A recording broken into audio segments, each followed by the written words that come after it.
A service of KIBMradio.com, the Internet's home for an all old-time radio.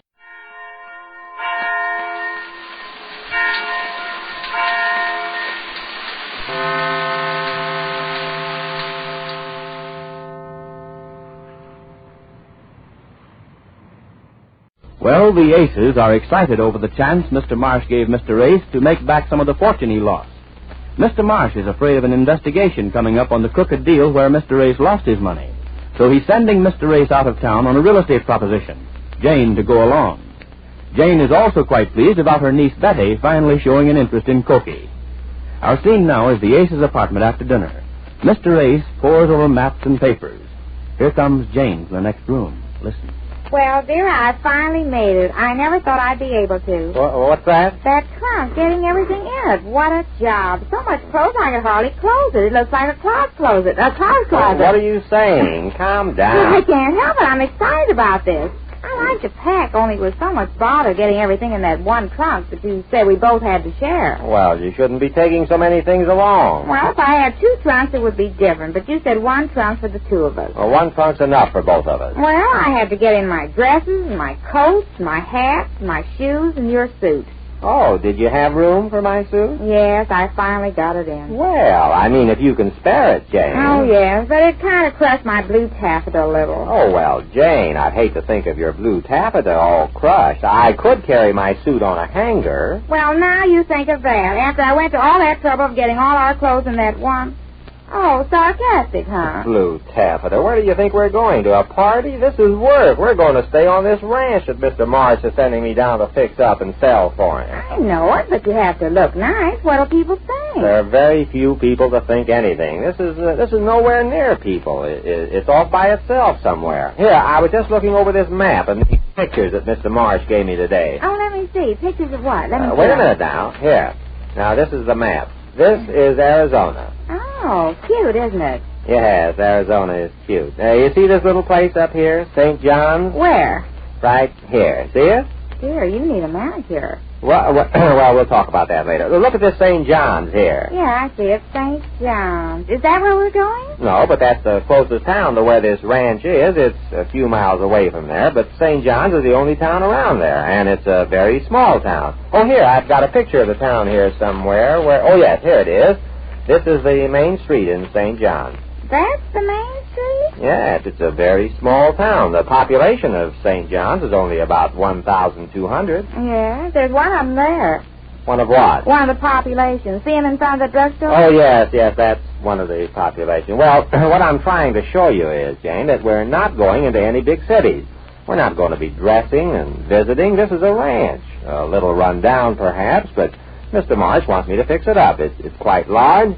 And when I get it into shape, he's going to put it up for sale. That is, I am as his agent.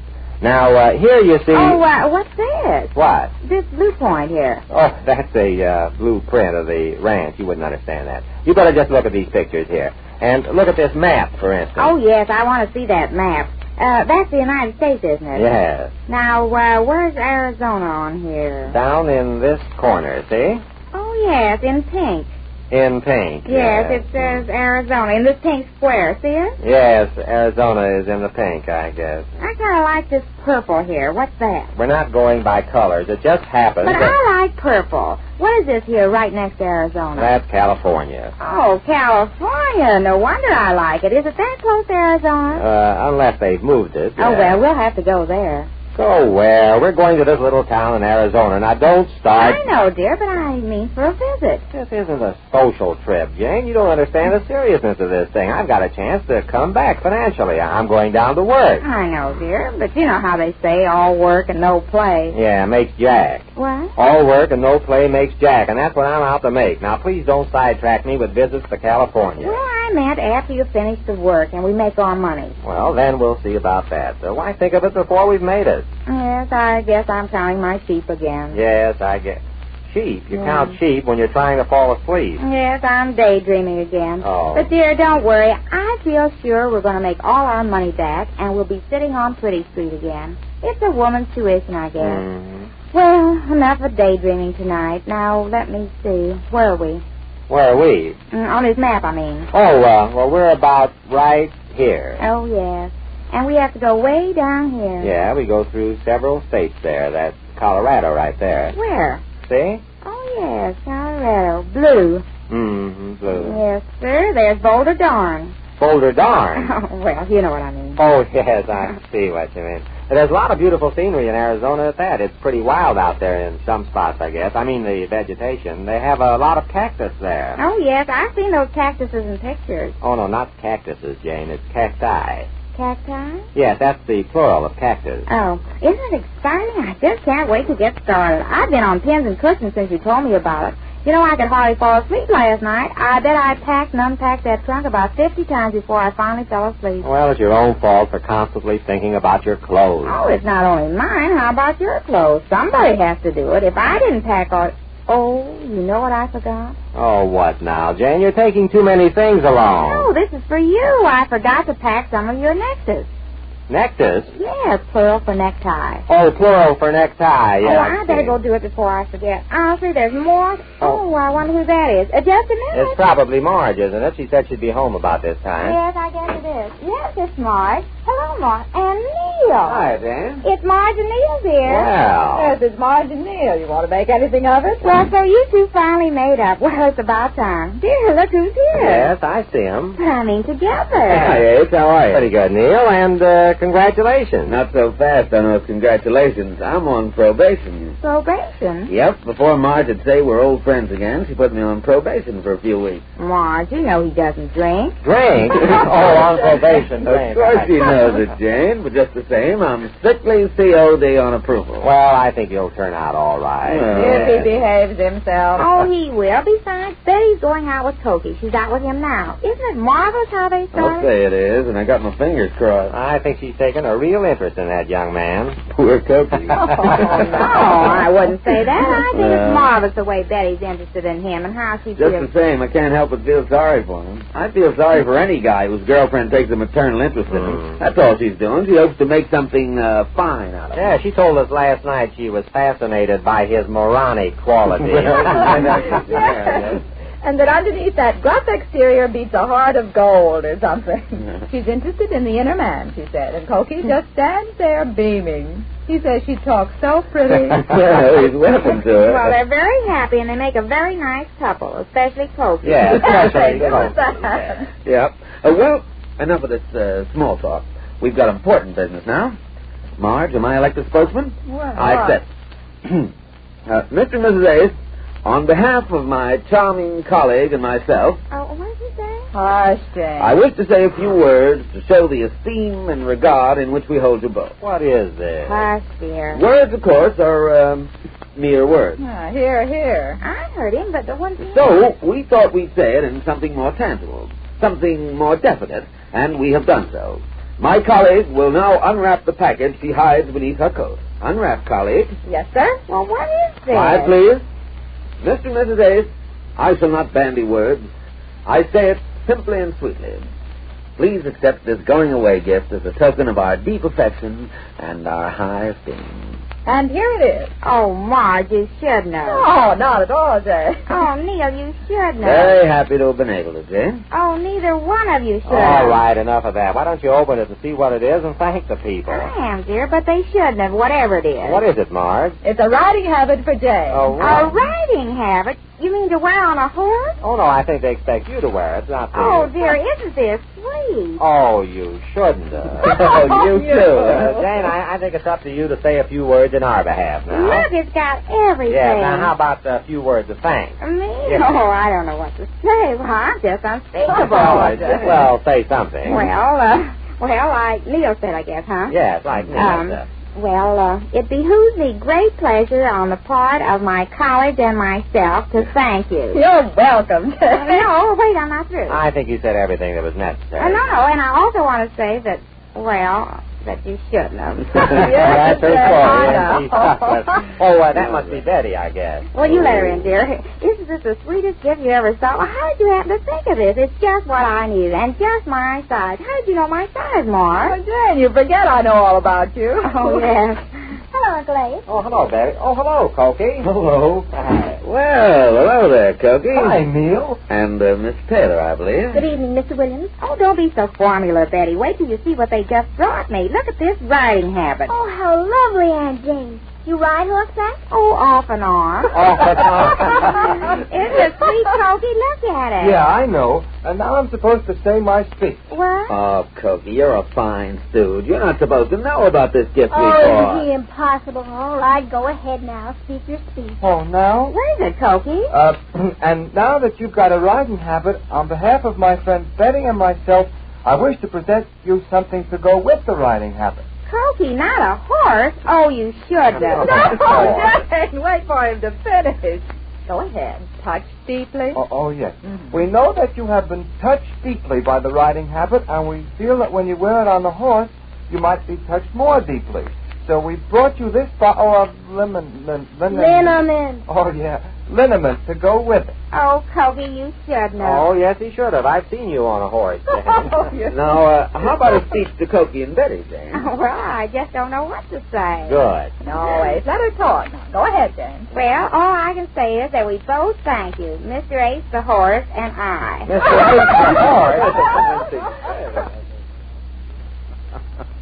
And so Jane's outfitted for a few weeks of ranch life. But some startling developments occur through Mr. Marsh when Marge and Neil start putting two and two together. We learn more about that when next we meet the Easy Eight.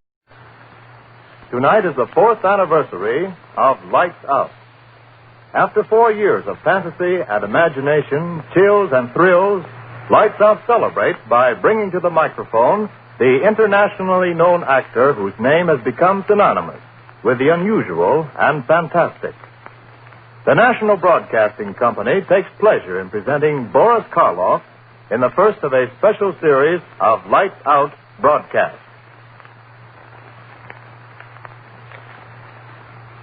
Lights out, everybody.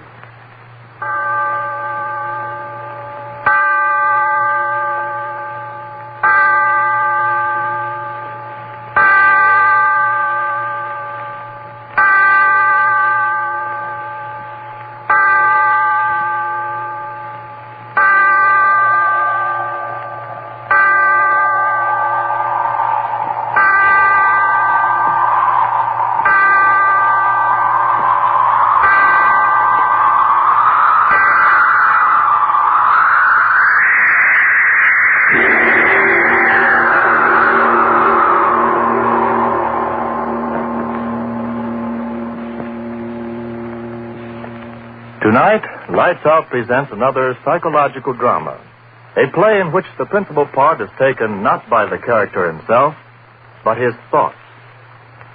The voice you are about to hear is that of the thoughts of one Darrell Hall, accused murderer, sitting in a courtroom awaiting the return of a jury which is to decide whether he is to live or die. And as he waits, the thoughts in his mind seethe and swirl. Seethe and swirl. Guilty. Not guilty. Guilty. Not guilty. Guilty. Father in heaven, why don't I stop thinking those words? Words those jurymen are saying. He's guilty. He's not guilty. He's guilty. Not guilty. Guilty. Not guilty. He's not guilty. No, I've got to stop thinking of what's going on in that room. The jurymen. I've got to stop thinking of them. I've got to keep my head clear. I've got to figure things out. When did all this start? Yes, I remember. That night, Wayne and I were sitting in my room, talking about dreams. I remember he said... Oh, come on, Darrell. Don't expect me to believe that one. Well, I'm certainly telling you the truth.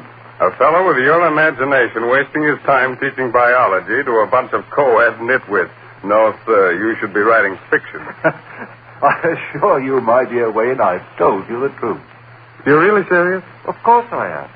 You actually mean that in all your life you've never had a dream? Never. Not even when you were a child? To my knowledge, I've never had a dream in all my life. Well, how do you like that? I like it very well. I close my eyes, oblivion, and then I wake up.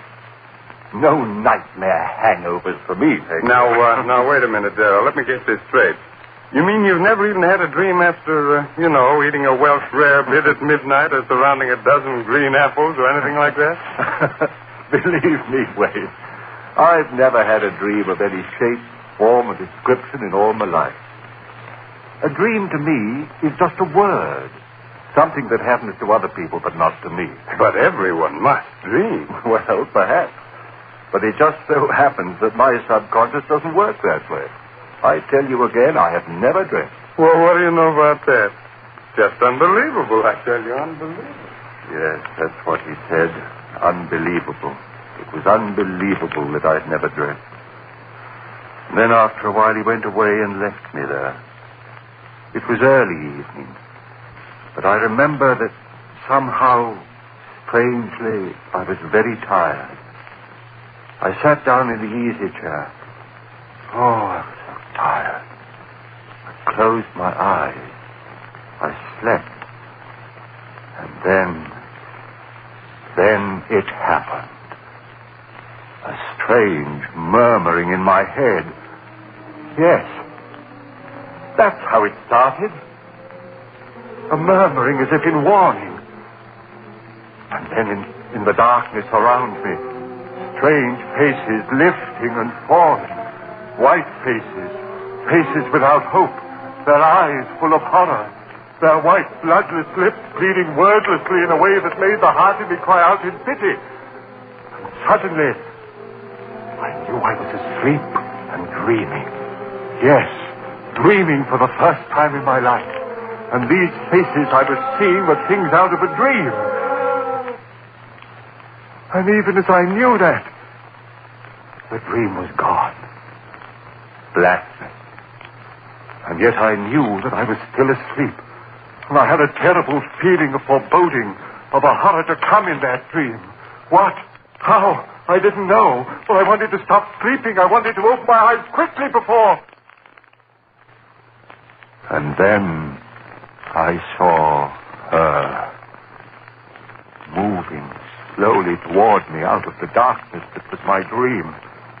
At first, a white, wraith-like thing. And I saw it was a woman. Yes, the body of a woman, but the face. Father in heaven, that face.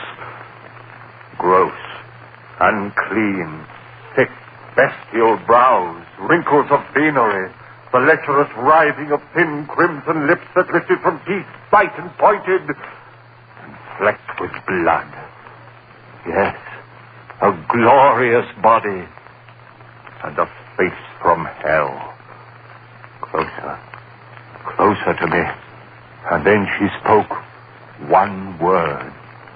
Kill. Yes, that's what she said. Kill. And as she said it, she moved closer. Her hands went out, her eyes. In my dream, I screamed. I awoke. I remember, just at that second, the clock on the mantel began striking. 5, 6, 7. Thankfully, I counted each chime, since the hearing of it meant that I was awake out of the horror of that dream. When the clock had stopped chiming, I sat there. My one thought was, if this be dreaming, let me never dream again. I heard a sound. What was that? I sat still, afraid to move. And then I laughed. It was my own heart, still pounding with fright at what I'd seen in my first dream. Oh, why do I sit here thinking of what has been? The jury in there, they've got to hang me. Free him. They've got to hang me. Guilty. Hang him. Free him.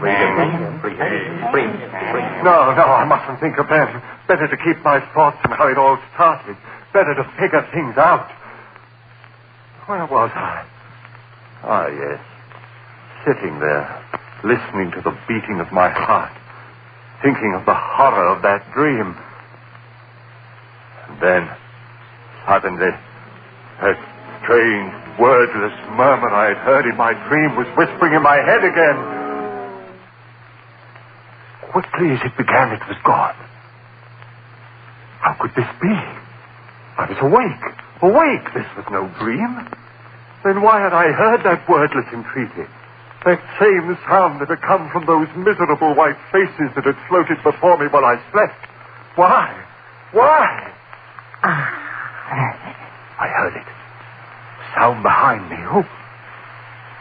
Why, yes, my friend Wayne. Must be he. Come back into the room, standing behind my chair, thinking I was asleep. I turned round and said, Wayne, is that you?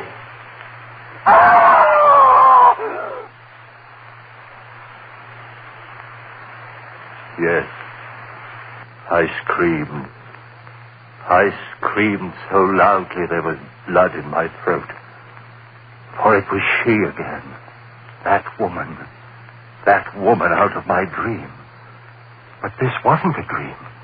She was standing there, I tell you. She was standing there close to me, looking at me. And those lips out of hell said that one word. You. I jumped to my feet. No one in the room, no one, I tell you. I remember standing there, my head reeling. Who was she? Where did she come from? But there was no one in the room. Had there been anyone there? I didn't sleep that night. But by morning, yes, by morning, I had it all figured out. 2 dreams. That's what it had been, and the second had been more vivid than the first. Why, of course. I'd never dreamed before, so of course my first dreams would seem reality. How easy it was to quiet the unrest in my mind. Easy to make oneself believe what one wants to believe. And yet, some measure of uncertainty remained with me. And Mary saw it in my face when I had dinner with her that night.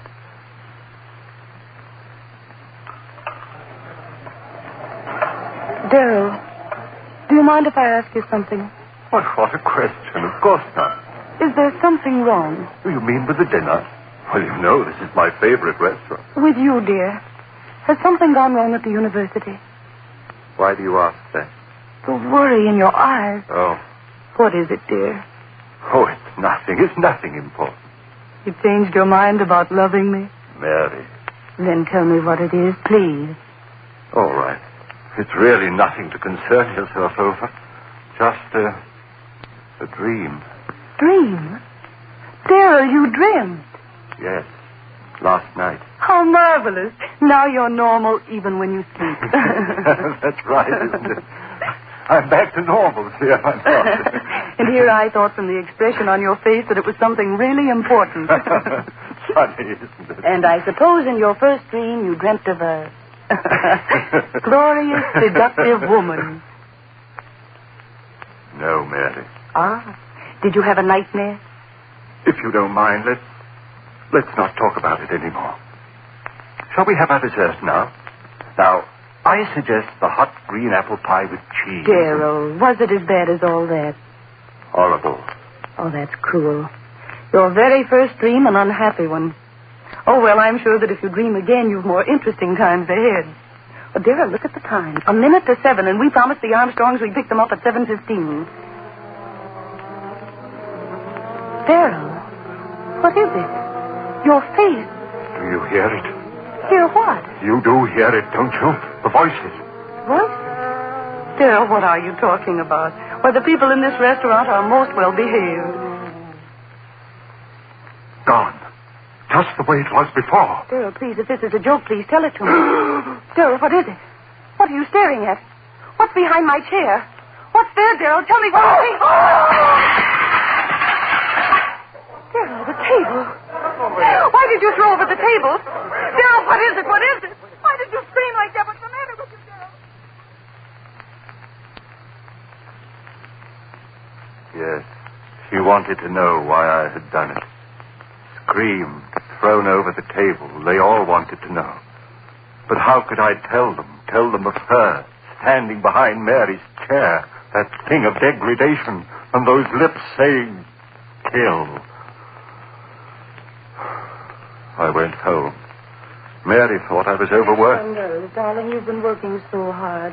Go home and rest, dear. That's all you need, rest. Rest. What good was rest? I had to reason things out. All my life I'd lived with reason, and now this horror. I had to know all about it. Now I was certain it was no dream. What I had seen there in the restaurant had been no thing of sleep. Hallucination. Yes, that was it. I had been working hard.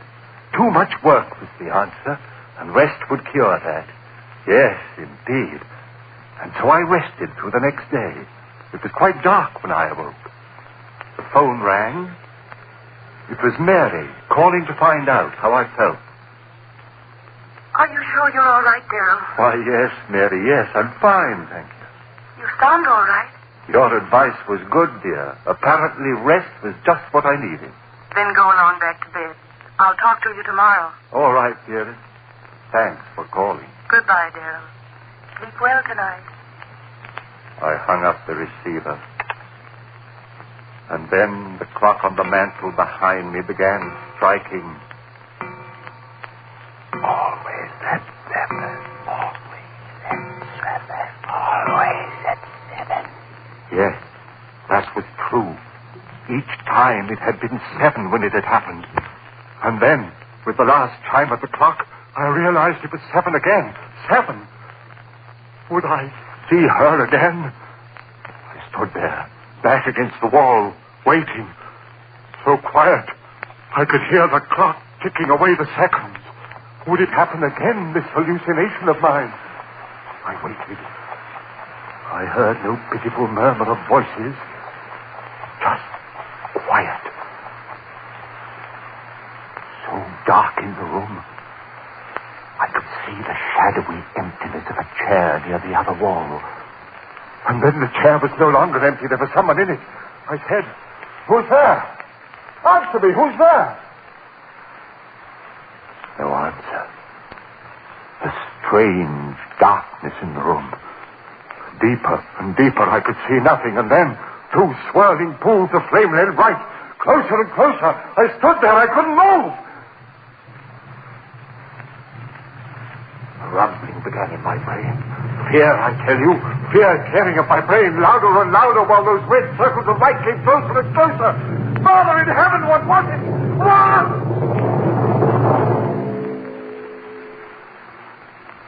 And then I knew. It was her eyes burning close into mine, into the brain of me, pounding one thought into me. Kill, kill, kill, kill. Why did she say that? Why? Kill whom? Why should I kill? Why should I kill? If I had known then.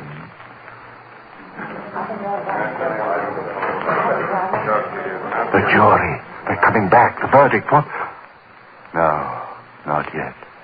Still out. Oh, they've got to find me guilty. I've got to hang. I've got to. If I live. Oh, but I mustn't think of that. I must think of what happened. Where was I? Oh, yes. That woman. Her eyes pounding that word into me, and then gone again. But this was no dream. Then what?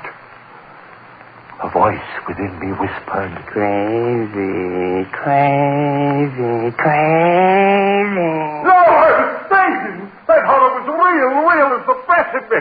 And with that realization, the coldnesses of a wind blew around me and scratched at my heart. For if she was reality, somehow I knew that I was lost. And so it began. Night after night, at the stroke of 7. First, that wailing dirge of those lost souls. And then her writhing lips. Kill, kill, kill, kill, kill, kill. Father in heaven, the words began pounding in my head so that even when she wasn't there, I heard them. I hid in my room. I didn't go out. People would see this madness that had come over me. I went nowhere. And soon I knew that they were talking of me. I tell you, I don't know what's come over Darrell. Hides in his rooms, won't even talk to me. Something's wrong there. Mary. Please, Darrell, you've got to let me see you. This talking over the phone, oh, darling, what's wrong? What's wrong? Night after night, the horror of... And the greater horror of... Kill.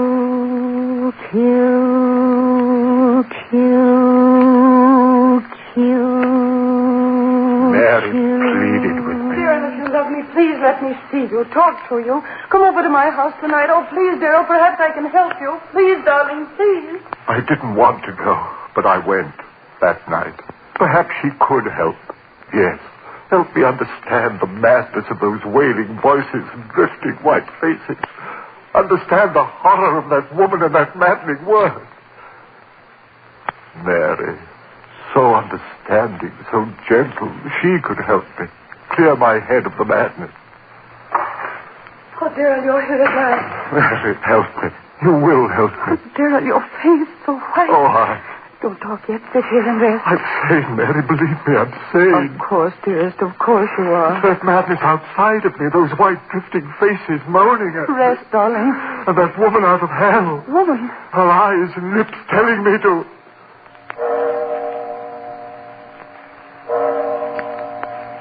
The time. The time. What time is it? It's 7. Darrell, what is it? I've lost track. I've got to get out of here. Darrell, don't. Wait, don't go. Too late. Darrell, what is it? Too late. Late.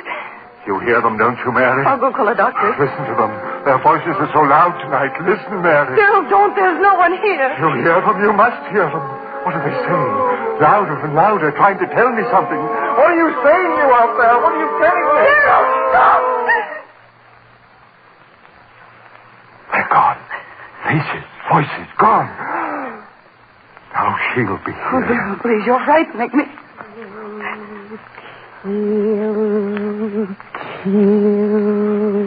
Kill. You hear her, Mary? You hear her? No, Darrell, please. Louder and louder and louder. I hear her. Sing out of heaven, go back, I tell you. Make her stop, Mary. Make her stop. Stop it. She devil, you. What do you want of me? Stop it. Stop it.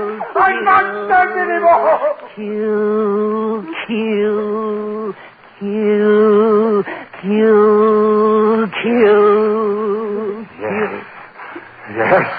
Yes. Go away. Go away and I'll kill. Darrell, don't. Oh, my neck. Choking me. Darrell, no. Kill.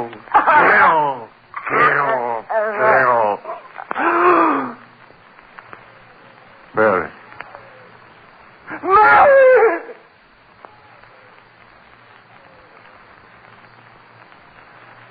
Yes. I had killed her. My sweet, gentle little Mary. Killed her with my own hand. I opened my hand. She fell to the floor. I went out into the street.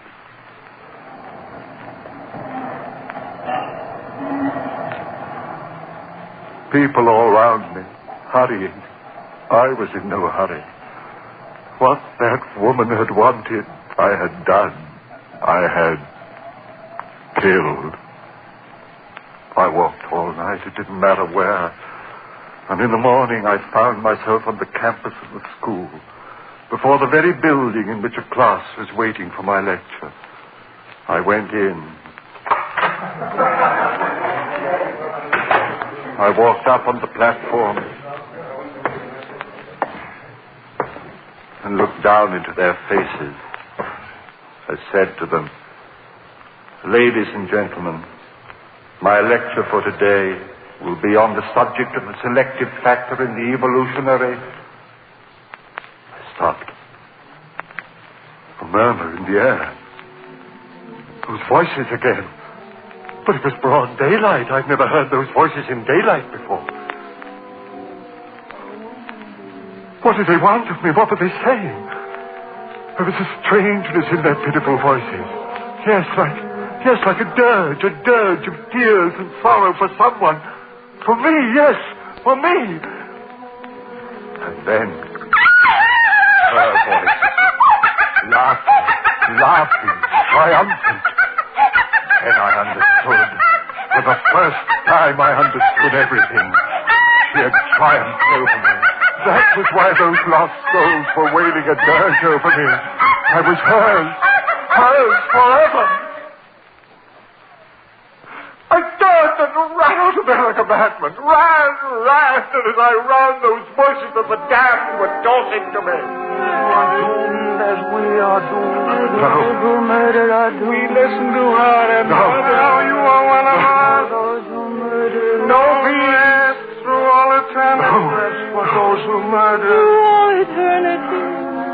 Covered with my ears and my hands, I ran. No use. I heard them. Only one hope for you, man. One hope. Expiate your crime. On the gallows. Pay for what you have done. On the gallows, and you shall have one hope, man. One hope.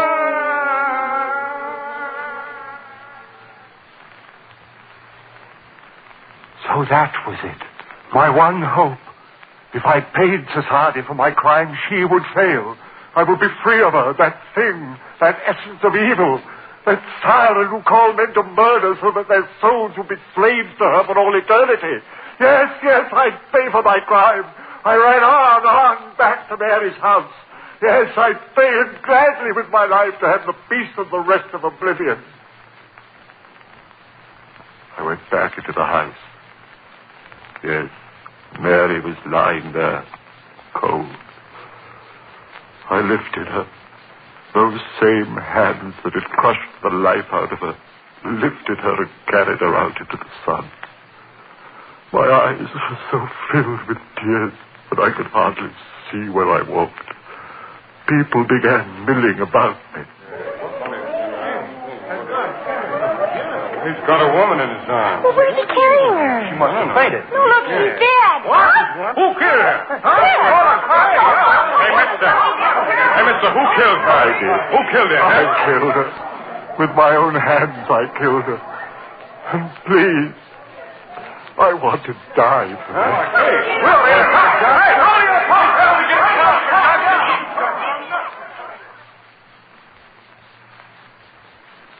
And then the trial.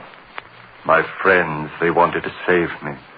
Clever eternities, sanity commissions, and twists of the law. But I wanted to die. I tell you, I had to die. If they set me free, if I lived and died as most men die, the death they call a natural one, then she would have me. No. I want to hang by the neck until dead. I want that noose around my neck. The trap beneath my feet, the jailer pulls the switch. My feet dancing in air. The noose strangling me as my hands strangle Mary.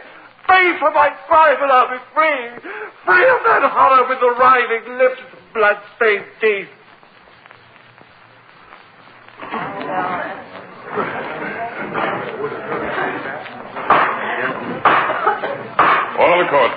Order the court. The jury. They're coming in. Guilty. They've got to find me. Gentlemen of the jury, have you reached a verdict? We have, Your Honor. The clerk of the court will read the verdict, please. We, the jury, find the defendant guilty of murder in the first degree. Guilty? You hear that, you thing out of hell? Guilty! Hang me for the neck till I'm dead. I'll be free of you. I'll have peace. You failed, you mean you. I'll see to my crime. You'll never get...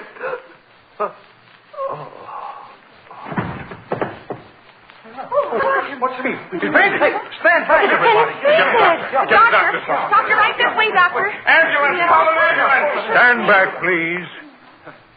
It's no use. This man is dead. Heart attack. Holy, would you take a look at his face? Yeah. As if he was looking at the devil himself.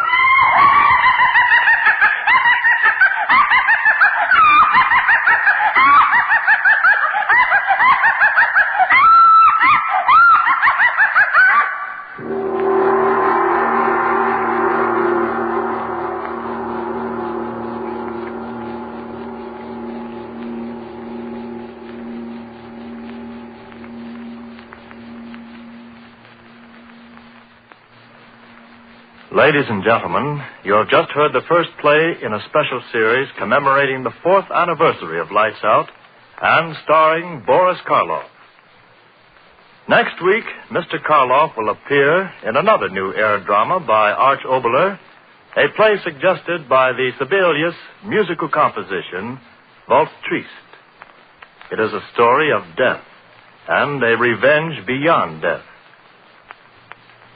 Listen to Lights Out with Boris Karloff.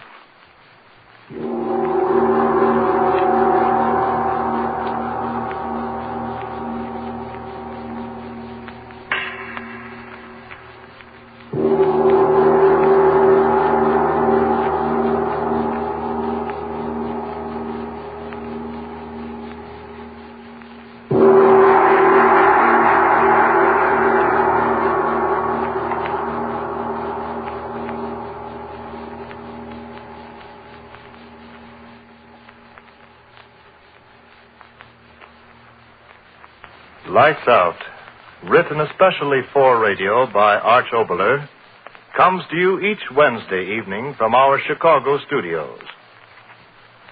This is the National Broadcasting Company.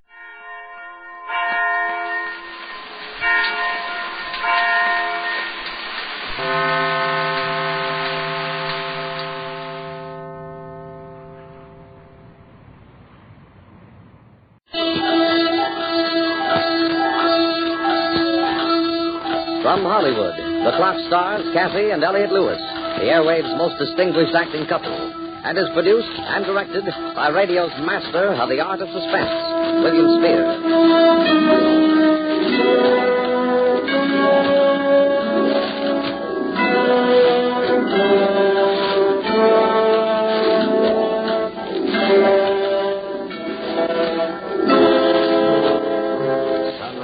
Sunset, promise and fulfillment, birth and death.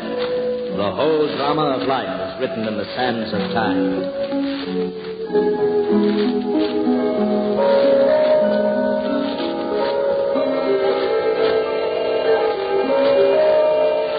From the 42nd Bank and Trust Company, where Jane Evans used to work, you can hear the clock atop Amy Semple McPherson's Angelus Temple.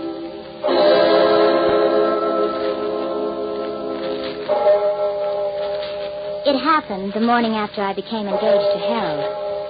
I got to the bank a little early that morning, hoping I'd be able to see him for a minute before we opened for business. And sure enough, Harold was just hanging up his hat and coat when I came in the door. You see, I'm one of the junior tellers at the main branch here in town. Or rather, I was. And Harold is assistant manager. That's how we met. So this morning, I didn't stop at my own cage, but went right on through the gate and walked up quietly behind Harold. Hello, darling. What? Why, Mr. Osborne, don't you remember me? I'm the girl. Jane, please. Good morning, Mr. Osborne. Oh, good morning, Johnson. Good morning, Miss Evans. Miss Evans, would you step into my office for a moment? Why, certainly.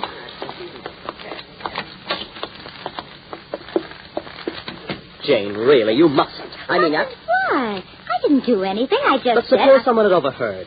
Don't you see? Well, Harold, what if they had? They'll know about it in a day or two anyway. But that's just the point, my dear. They mustn't. They mustn't? But we're going to tell our friends, aren't we? Jane, I thought you understood all that. You know how the bank frowns on office romances.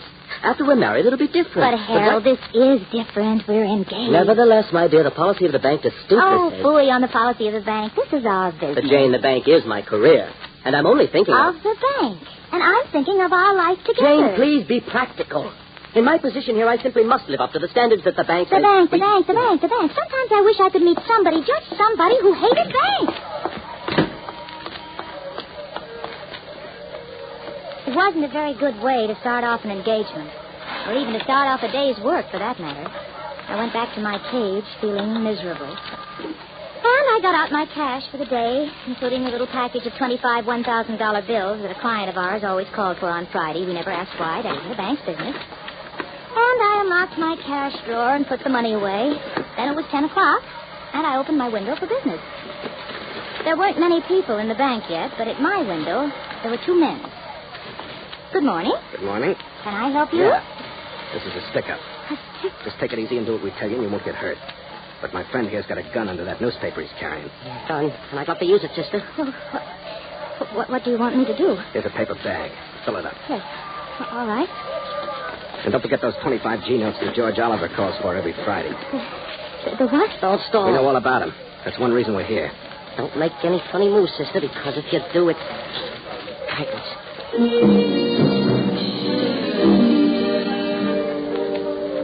I'd often wondered what I'd do if this ever happened, but now I couldn't even think. As I fumbled with the money, I looked at the two men. One of them was about 35, dark hair, a square jaw, hard blue eyes. The other, the one with the gun, was a nervous, evil-looking boy about 21. I knew that they meant everything they said. I glanced sideways for just a minute toward Harold's office. And as luck would have it, he was just coming out the door. And he must have seen that something was wrong because he started right over to my window. Come on, sister, slap him. I'm trying to hurry. The paper only. Never mind the change. That's all right. Who's that coming over here? That's Mr. Osborne, the manager. All right. Just don't try to make any bright conversation. I'll do the talking. Is there anything I can do here, Miss Evans? Yes. Just stand right where you are and keep quiet. What? Harold, Don't look so hurt. You've heard of banks being held up before, haven't you? Oh. Come on, miss. Hand it over. We haven't got all day. Here you are. Thanks. We ought to take him along, Don't be crazy. Come on. We ought to take him. No, you can't do that. Miss Evans is one of my most trusted employees. And I'm his fiancée. Oh, you are, Jane? Now, I know we're going to take him along. You're a fool, Sonny. Yeah? Well, Harold, you don't think I'm so dumb, do you, Harold? Because you know what happens to your girlfriend if you set the cops on us? No. Yeah. Come on. Don't do anything, Harold. I'll be all right. Why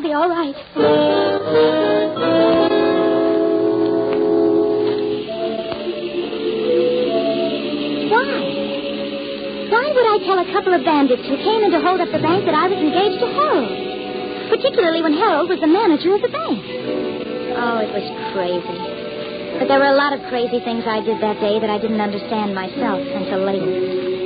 Naturally, when I told them that, they took me along as a hostage. Well, the next thing I knew, I was sitting in the front seat of a big blue car beside the one called Frank, and the other one called Sonny. I tied a blindfold over my eyes.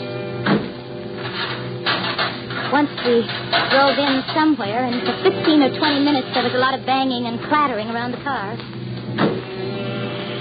Then we drove on. At first, I was too frightened to even breathe. And then I began to get angry. Just, what do you think you're going to do with me? Tell you the truth, I haven't quite made up my mind. Yeah? Well, I have. Shut up, Sonny. Look, I demand that at least you take this silly blindfold off. Oh, no, we couldn't do that, baby. And you might see how we'd strip this car down just now and change the hood and the fenders. Shut up, plates. Sonny. You talk too much. What's the difference? She ain't going to be around. I said shut up. What's the matter? You getting soft? No. But a bank rap's enough without having some trigger-happy punk of a kid. You better not talk to me that way. I'll talk to you any way I want to. Watch out the back of cops. Huh? Cops? You don't think the little lady's boyfriend is I going wouldn't want to bet too much on it. Would you, Miss Evans? I'm sure I don't know what you're talking about. All I know is that at least Harold isn't a cowardly, bullying... I'm sure Harold is the perfect gentleman. I got a hunch he's also the perfect banker. I don't know what you're talking about. You just don't want to admit what I'm talking about. Which is that in spite of anything that might happen to you, Harold will turn us in. And have me? He wouldn't. No? Maybe we can check on that. I'll turn on the radio. And what's that going to prove? Short wave. Yeah. You see? All the latest equipment for bank robbers, sweetheart. That's us. R1717. Disturbance at 8th and Pico. Disturbance at 8th and Pico. See motel proprietor. 1-7, Roger. Well. All units. Attention, all units. Uh-huh. 2 unidentified men wanted for holding up a main Right. branch of 42nd Bank and Trust Company and kidnapping woman How do you employee like that? Yeah. Jane Evans, That's Caucasian. 30 double... Last seen wearing light blue dress, black shoes. He's done it. Hair, blue eyes. He's done it, Frank. See what I mean, Miss Evans? Well, it was his duty. Why shouldn't he? Nothing. No reason at all. Just a question of who rates the most of the guy, I guess. His boss or his woman? All right, he asked for it. I told him what I'd do. What are you going to do? Well, Miss Evans, I think we'll drive up this little side road here and let you out. Oh?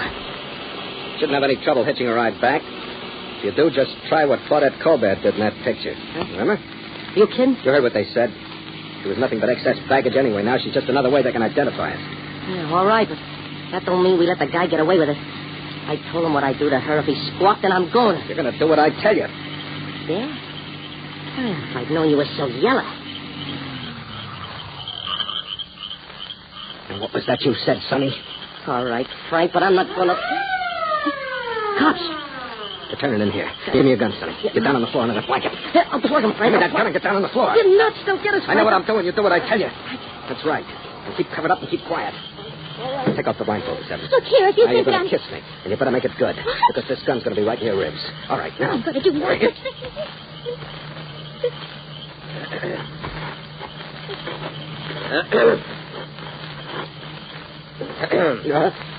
Oh. Well, you kind of startled me, officer. What are you doing here? Well, if you must know, I'm getting engaged. Is there anything wrong with that? Let me see your license. We haven't got the license yet. Your driver's license. Oh, sure. What's the matter? Just let me see your license. Yeah, here you are. You looking for somebody? Just a couple of guys who held up a bank and kidnapped a girl. Is that right? Young lady got any identification? Well, Go on, tell him, honey. You see, we left town in sort of a hurry. You might call it a sort of elopement. Sort of elopement, huh? Yes. Well, I guess you're all right. But you know you shouldn't be parking in here in the broad daylight like this. Oh, yeah, but you know how it is. Yeah, sure, I know how it is. Sure. Wait a minute.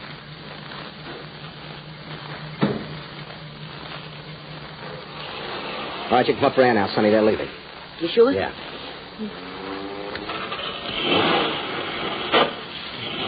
Well, Miss Evans, I'm afraid that under the circumstances, you'll have to put up with our company a little longer. That wasn't as bad as all that, was it? Well, was it? Tell it. He slaps him right in the foot. Does that answer your question? Yeah. I guess it does.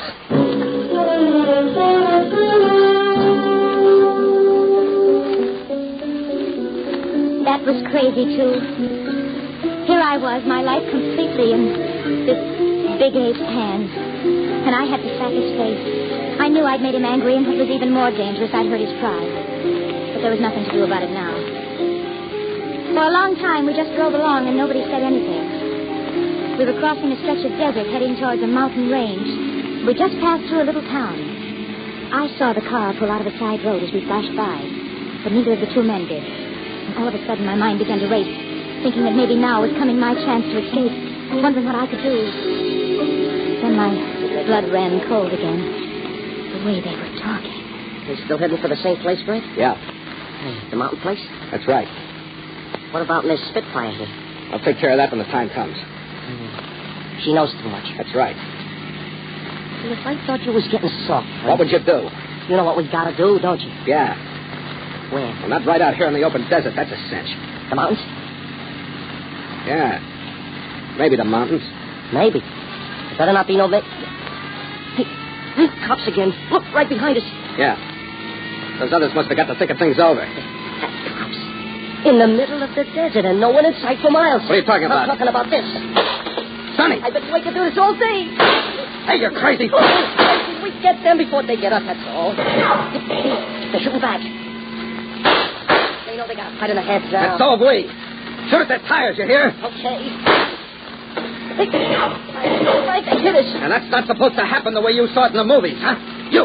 Me? Yeah, you. Get down on the floor. What are you going to do? There's only one thing to do now. Drive like...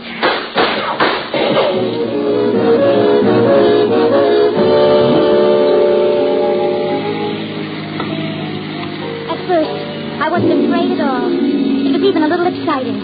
I kept thinking that maybe in just a few minutes I was going to be rescued, and wondering what Harold would say. And at the same time, feeling the exhilaration of being in a race and wanting my side to win. Of course, that was crazy, too. Then suddenly the car took a sickening lurch. I scrambled up onto the seat again. We were out of the desert now, climbing a long, winding hill that twisted up towards the mountains. The police car was falling behind, but it was still following us. We hit another curve. I looked down. For just a minute, there seemed to be no road under my side of the car at all. Only a sheer drop down to a canyon filled with huge boulders. 100 feet below. We hit the other side of the curve and straightened out. I was frightened now, all right. I was weak, and I was sick from fear. Told you to stay down on the floor. I can't. Frank, look out, please. Get your hands away from that wheel. You're going to kill me. I know what I'm doing. Stop it. Please, Frank, stop.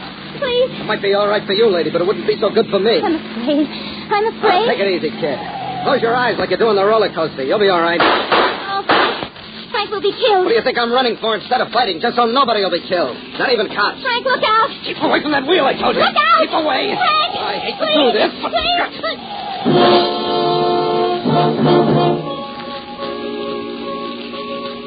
I saw his fist rush up towards the point of my jaw.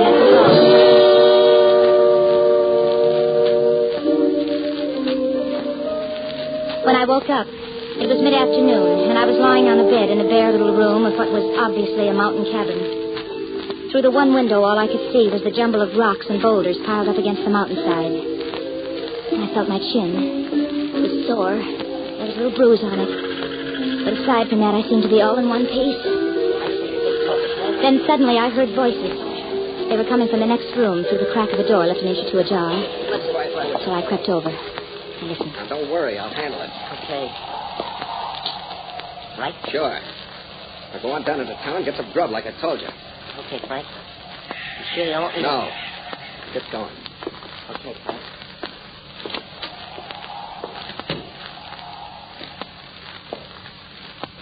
I stood there by the door, frozen with fear. I didn't need to hear any more to know what they'd been talking about. For a second, I thought of escape, and I looked wildly over towards the window. It was too late. The door was already swinging open. Oh. Been listening, huh? Yes. How do you feel? All right. Ah. Glad to see you're up and around. Why? Because it's against your principles to kill women who are unconscious?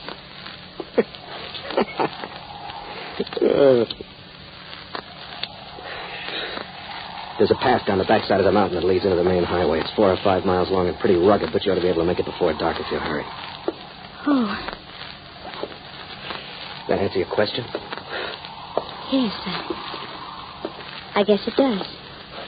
Well, you better get going. How do you know because that you're going to promise me not to. Aren't you? Yes. All you have to say is that I slugged you. That's all you remember until you woke up by the side of the road. We'll be out of here and over the border by morning anyway. What about Sonny? I can handle Sonny. I guess I do owe you something after all. Me? What? My life. That plays strictly for me. I just don't want that punk kid with his movie idea of cops and robbers to be hanging a murder rap on us, that's all. You're a strange man to be a crook. Listen. There are just two kinds of guys in the world. Right guys and wrong guys. And the wrong kind can be the usual bum with a gun in his hand. Or he can be a pillar of society that sits all day behind a big, shiny desk. He can be kind to his mother and nice to little kids. Have a lot of fancy excuses and reasons he gives himself. Or just no reasons at all, like me. But a wrong guy is still a wrong guy. He's no good. Well, thanks anyway. Well, you better get going now. By the way,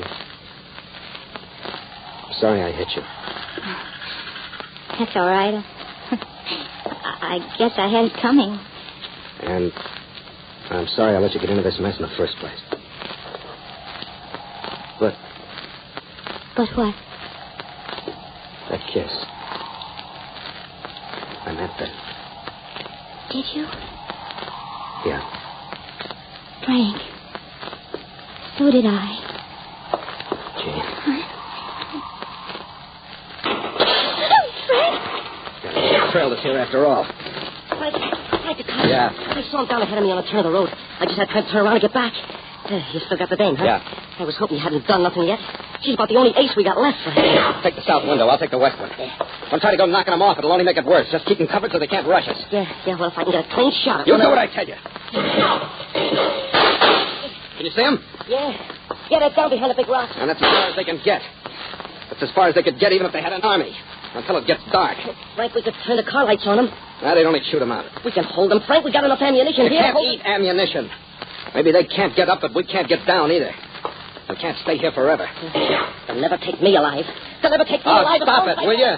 Try using your head for a change. Oh. Yeah. Frank, what could it be? I don't know. The boys seem to have stopped the artillery barrage, too. Don't answer. Don't answer. Are you kidding? What's the difference? You don't think we're going to kid anybody we're not home, do you? What?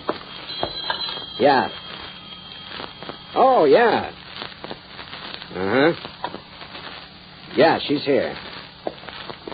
Sure, she's all right. Frank, who is it? It's your boyfriend, Harold. Harold? He came with the cops. He's on the Forest Ranger's emergency call box just down the road. Let me talk to him. Worried about him? No, it isn't that, but let me talk to him. Sure, go ahead. Harold? Yes. Yes, so am I. No, nothing like that. They've been quite all right. Yes, of course they are. No, there's nothing to prevent them from killing me anytime they want to. Listen, Harold, all you care about is getting the money back and me, isn't it? Yes, I know. All right, wait a minute. Frank, you said you were near the border. How long would it take you to get there? A couple of hours. One would put us in the clear. Could you give them back the money? And me? Will the cops go for a deal like that? They've got to. Harold? Well, what's getting dark got to do with it? Of course you can't storm the place and expect to find me alive.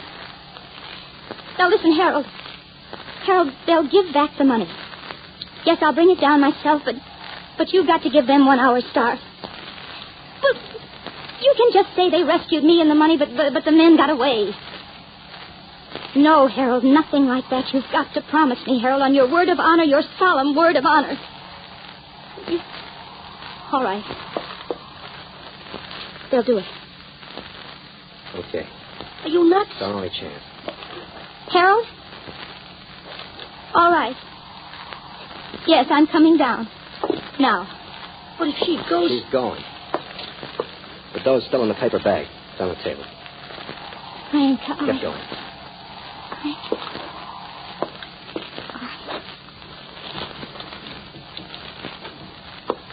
Goodbye. Goodbye. Harold, just so you don't have an idea you're getting away with anything, I think you're a dirty liar.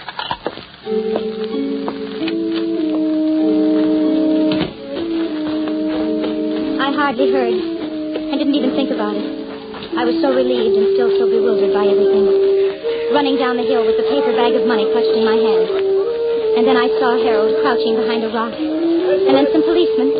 And then I was around the bend, and they were all running up to me, and I just threw myself into Harold's arms. Jane, Curtis. Oh, Jane. Yeah? Are you all right? I'm all right, Harold. Here's the money. Oh, yes. Yes, it's all here. All right, officer. Okay, Chuck, let him go. Come, my dear. Harold, what? Tear gas. Tear gas? It's quite harmless, really. Well, Harold, tell him what we promised. I'm afraid it's out of our hands now, my dear. Harold, you promised. You gave me your word of honor. Of course I did. You knew. You knew all the time you planned to do this. Stop that! Stop it! Please, my dear, you're on the wrong. Go. Jane. Stop it! Stop it! Jane. Stop it! Stop it! Stop it!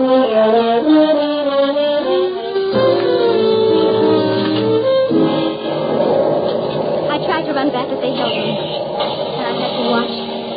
I couldn't help it. It seemed hours, but it was only minutes, I suppose. The tear gas bombs exploding around the cabin, crashing through the windows as they got the range. And then something white fluttered from the door, and they came out. The boy first with his hands in the air, and then Frank, stumbling towards us like blind men, and coughing. Those terrible, racking coughs that seemed to be tearing him to pieces. Frank? Hello. Frank? Frank, I didn't know. I swear to you, I didn't know. I know. I did know. I knew before you left. Oh, why did you let me? I wouldn't have gone if I'd known. Because he's just the kind that would have stormed the place. Maybe I couldn't have handled Sonny. Frank, I'll help you. I'll do everything I possibly can. Anything. Skip it. Just take some advice, will you? Next time, be sure it's a right guy.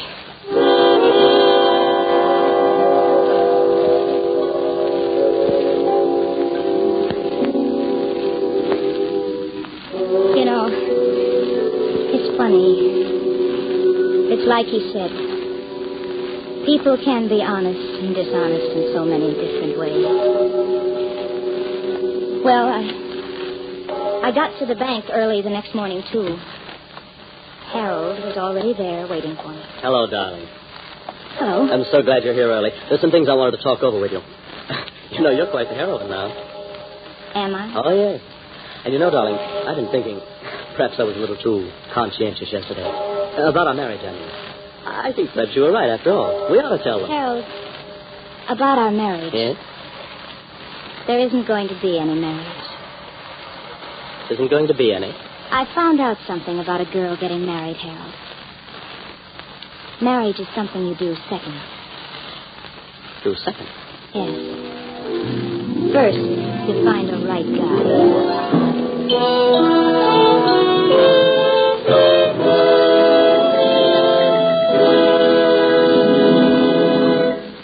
From Hollywood, The Clock is produced and directed by William Spear and stars Kathy and Elliot Lewis. This evening's play was written by Robert Richards. Basil Adlam is our musical director. Next week, same time, listen again to The Clock.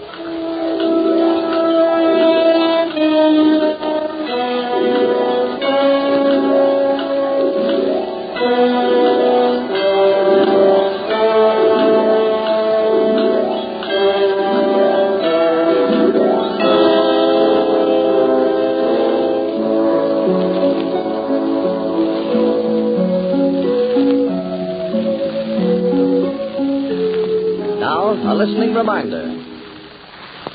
Who knows? You might be telephoned to name the new mystery melody for fabulous jackpot prizes. Be sure to hear it on Stop the Music tonight over this ABC station.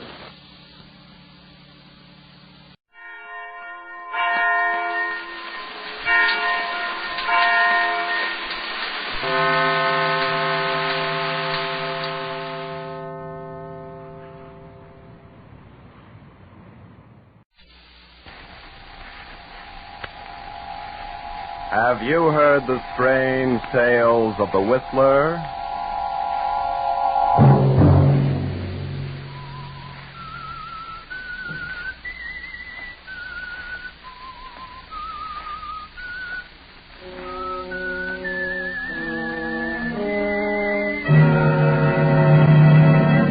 I'm the Whistler.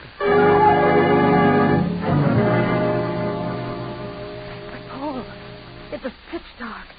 I was feeling my way along the wall, and then it seemed to me that something passed in front of me, crossed from one wall to the other. I don't think I really heard anything. It was almost more as though I felt it. Another Sunday night, and again CBS presents The Whistler.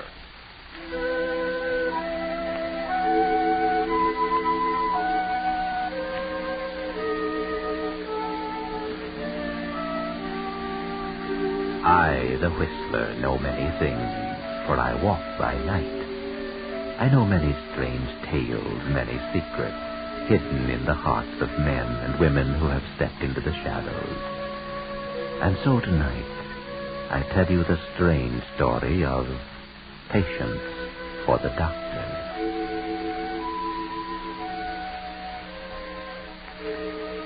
Have you any idea what a burning desire to practice one's profession may lead to?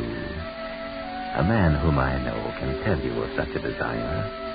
He is Dr. James Herrick, and he lives with his wife, Mary, in an isolated cabin at the end of a lonely road high up in the Snoqualmie Mountains.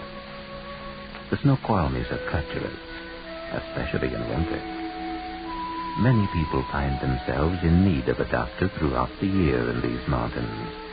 But winter snows, thawing with the spring rains, can also prove treacherous. Treacherous enough to keep a doctor rather busy. James. Yes, my dear? What are you doing? I was just... What have you there? Just my medical kit. Where do you think you're going? My patient is very badly hurt. I must go to him. You will not set one foot out of this house tonight. Not in a storm like this. But, my dear, a man's life may depend upon me. A doctor's place is with his patient, storm or shine. James, did you understand me? I said you're not going out tonight. But, Mary, my patient may die. You are not going out. Very well, Mary. But someday you'll be sorry. It isn't right to keep a doctor from doing his duty. It's... James. Very well, my dear. That's a strange thing. Mary seems bent on keeping the doctor from doing his duty. And that's too bad. For there are people who need a doctor tonight. People such as the three riding along the Snoqualmie Pass highway, riding there in that car under the jutting buttresses of that glacier which hangs dangerously out over the highway. Hangs there ready to come roaring down at the slightest provocation. Such provocation, for example, as rain. Rain, the import of which is not immediately apparent to Paul Evans, his wife Jane, and his mother-in-law, Mrs. Whitcomb. Anything as awesome as a giant glacier would be dangerous to Mrs. Whitcomb, even though quiet, for she is suffering from an extremely weak heart, a heart which must not be subjected to shock. Look up there ahead. There's a sign. Maybe it'll give the miles to the next town. Can't be much farther. Can you read it, Paul? Oh, wait till I get the spotlight on it.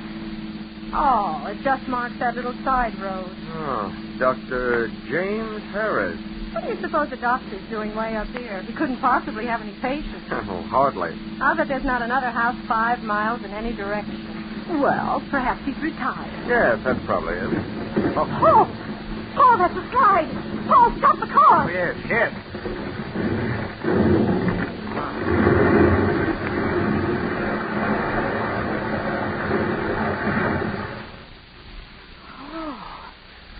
Oh, thank goodness. We're safe. Oh, well, it wasn't too close. Mother. What's the matter with her? Mrs. Whitcomb. Mrs. Whitcomb. She's fainted. Oh, her heart.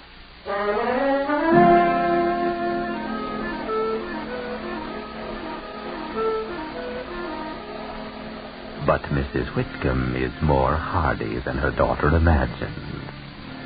5 minutes later, Paul has hurriedly turned the car around and drives back up the road to the turnoff, marked Dr. James Harris.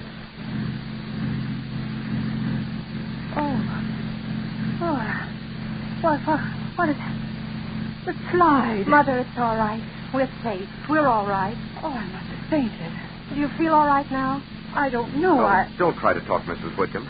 We're taking you to the doctor. Oh, Paul, try to drive more carefully. Well, I'm being as careful as I can, Jane. This isn't much of a road. Does the bumping bother you, Mother? No. Bridge up ahead. We're on the right track. See the sign? Dr. James Harris, welcome. Paul, be careful going up onto the bridge. You may jar Mother. All right.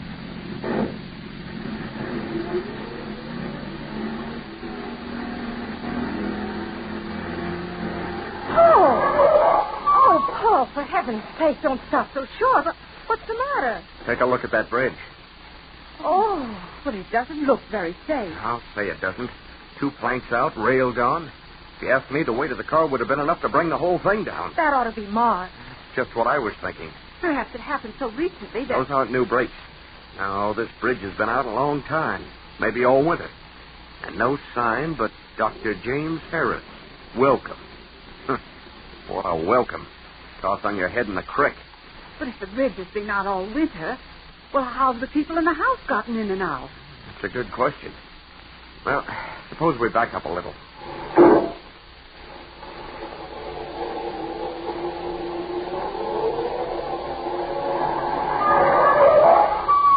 Look, Paul. They're on the right-hand side. Uh-huh. I thought it might be something like this. A way to drive around. We missed it coming up. So it has been a while. And they didn't... Oh, they haven't even put up the slightest barricade. No. And this detour. Do you notice? It's almost as if it were intentionally concealed. Well, let's go on.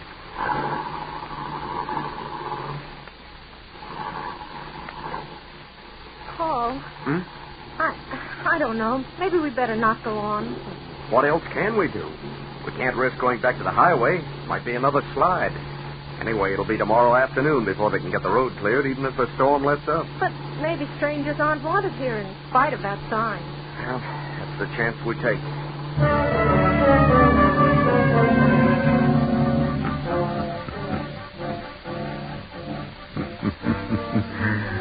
But strangers are wanted. Wanted very much indeed. In spite of any appearance to the contrary. Even though it may seem a long time to wait for someone to answer the door as you three stand there. Funny they'd have a fancy door knocker like this way up here. Nobody answers. Perhaps there's no one here. It's possible, but I've got an idea there is. I'll give it another try. Yeah, sounds like someone's coming. Yes, it does. I wonder if... Oh, hello. Your sign said welcome, so we thought that... The sign is wrong. You aren't welcome here. We don't mean to intrude, but the highway's closed off. There was a slide. I heard it. Well, then you know. We wouldn't insist, but my mother-in-law isn't well. We'd like to see the doctor if we could. He's asleep. I wouldn't disturb him. I see. Well... But he wouldn't see you anyway. I'm his wife. I can speak for him. It's Mother's heart, Mrs. Harris. It's really serious. So much more the reason not to come where she's not wanted. Oh. All right, just as you say, Mrs. Harris. Oh, but we... Come on, Jane. Mother. Mary. Now you see what's happened. Mary. Yes, James? Is there someone down there? No, no one. What is that, the doctor? No, there's no one here. Is it a patient, Mary? There's no one here, James. Now will you go? You see you're not wanted. I'm not so sure. Hello, doctor. Yes, there is a patient here. What's that? Who are you? There's a patient here. Will you come down and see her? You fool. All right. I'll go get the doctor. Just a minute, James. Do you mind if we step inside? Please yourself.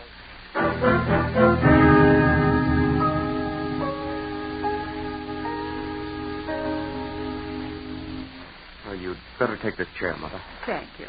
How do you feel now? A little better. Oh, good. They're in the living room, James. Here they come.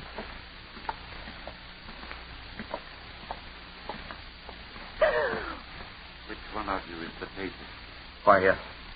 Why, my mother-in-law, Mrs. Whitcomb. Oh, yes. Now, what's your complaint, madam? Oh, doctor, it's my heart. Please don't be alarmed at my appearance. Oh, no, of course not. Dr. Harris was burned several years ago when our house in Seattle was destroyed. Yes. It was a serious fire. We lost everything. Fortunately, we had insurance, but insurance can't bring back old keepsakes, mementos accumulated through a lifetime. No, that's true. But I saved Evie. Evie's our daughter. Never mind that, James. No?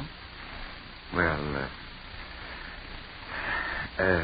now, Mrs. Whitcomb, about the heart condition. Do you think you could sketch the case history for me?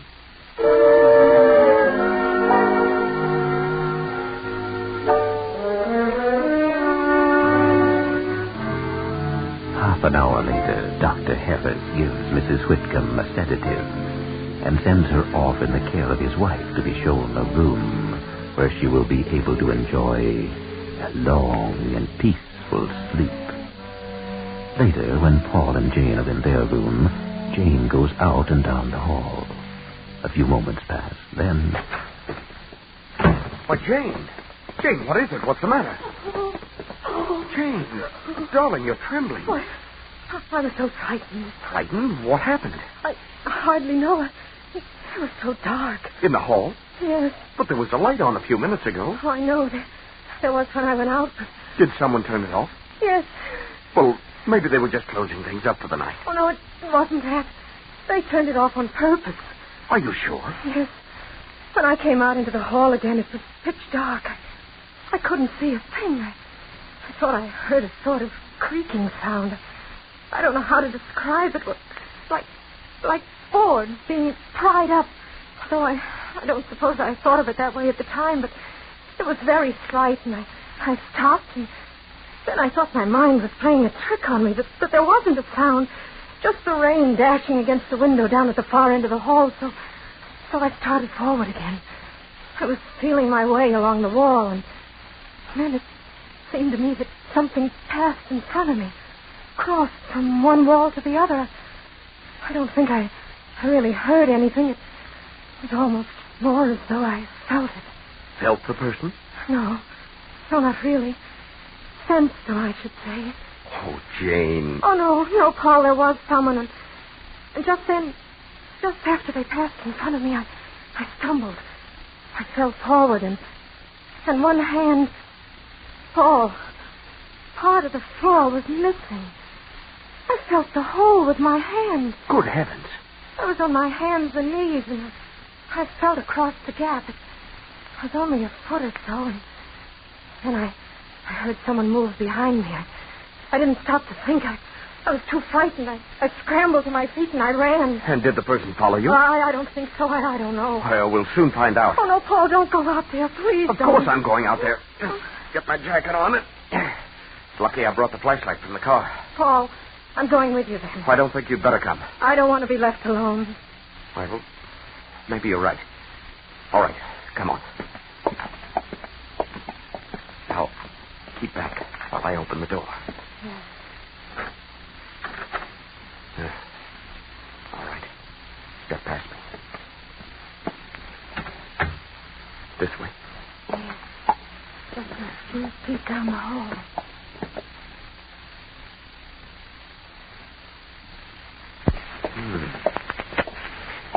All looks solid enough to me. It must have been right about here. Well, there's no gap there that I can see. No. Oh, wait. This section right here. Here. Watch this.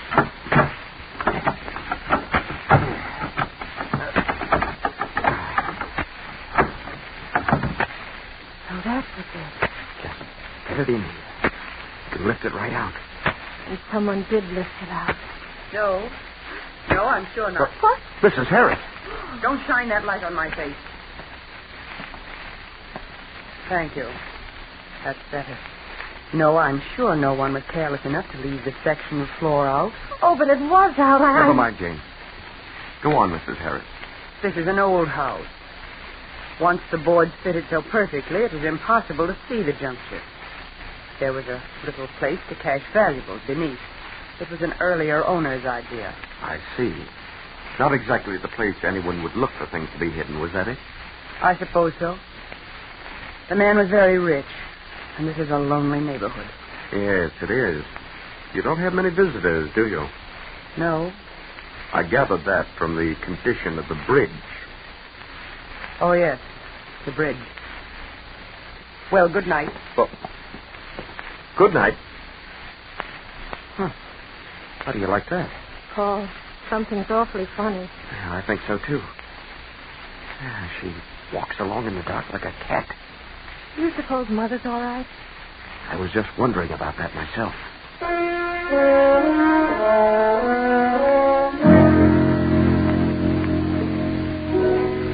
But someone else also seems concerned about Mrs. Whitcomb's safety. Mrs. Whitcomb. Mrs. Whitcomb. Yes? Who is it? It's Mrs. Harris. Oh, all right. Come with me. But what for? Hurry. I'm going to take you to a room down the hall. Down the hall? Yes. But why? Kathy, I don't understand. Never mind. Just come with me.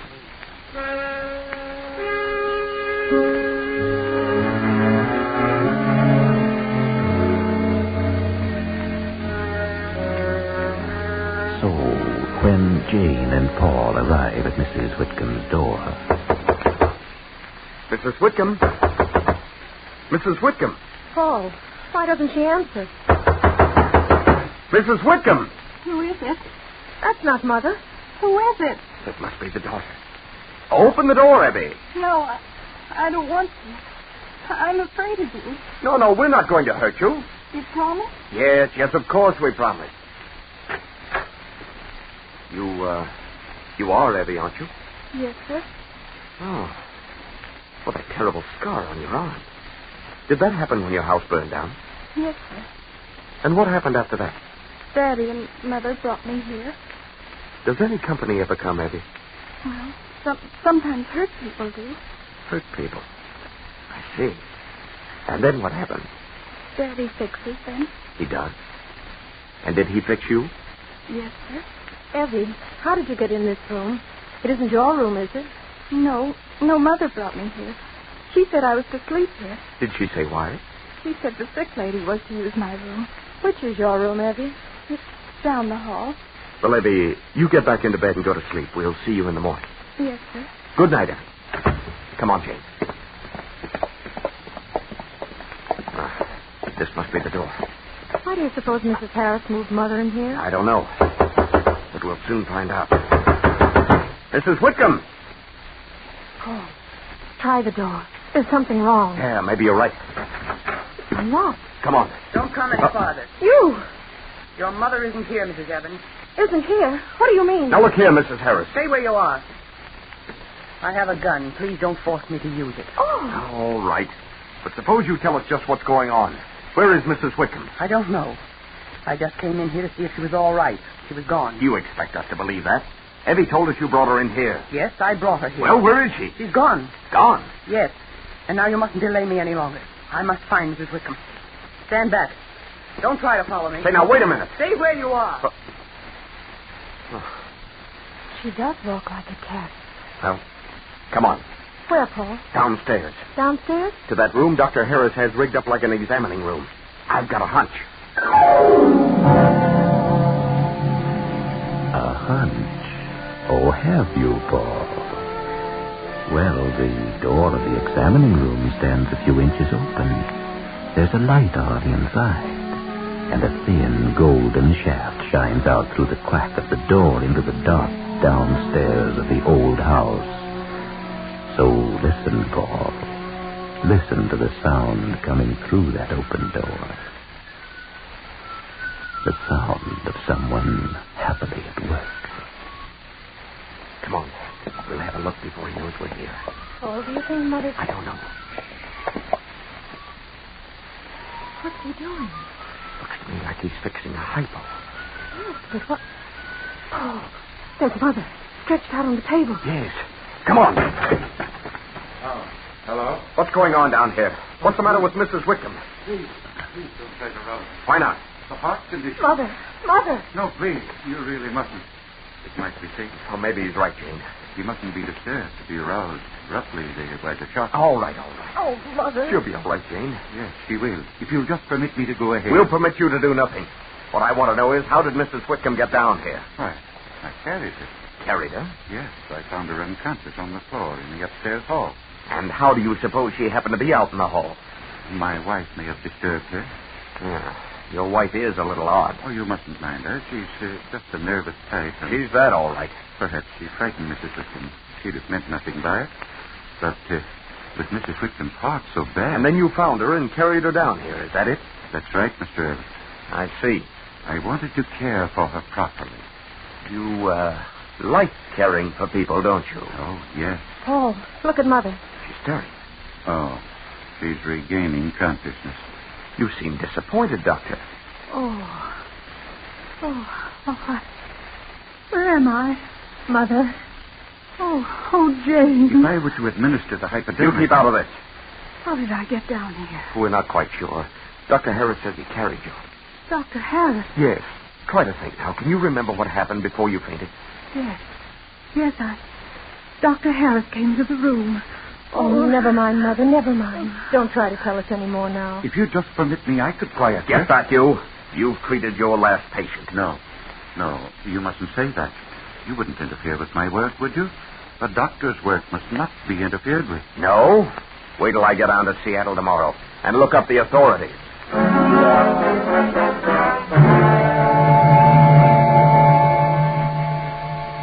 Well, someone's plans are not working out quite right, it seems. Just what those plans are, Paul isn't certain. But he does know that something is wrong.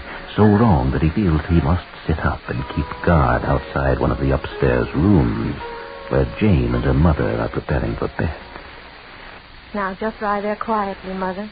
Jane, I'm frightened. You must be quiet, Mother. Here, I'll put another cover over you. There now. Feel better? Yes, I'll tell you what happened, Jane. All right, Mother. I'd like to know what happened, but please try to be calm. But I feel you must know. All right. Just what did happen? Well, I was here in my room preparing for bed. I heard a noise, and I turned around and found myself face to face with Dr. Harris. And possibly he just came in to check on your condition. No, I don't think so. He started walking slowly toward me, and he had the most strange look on his face. Yes?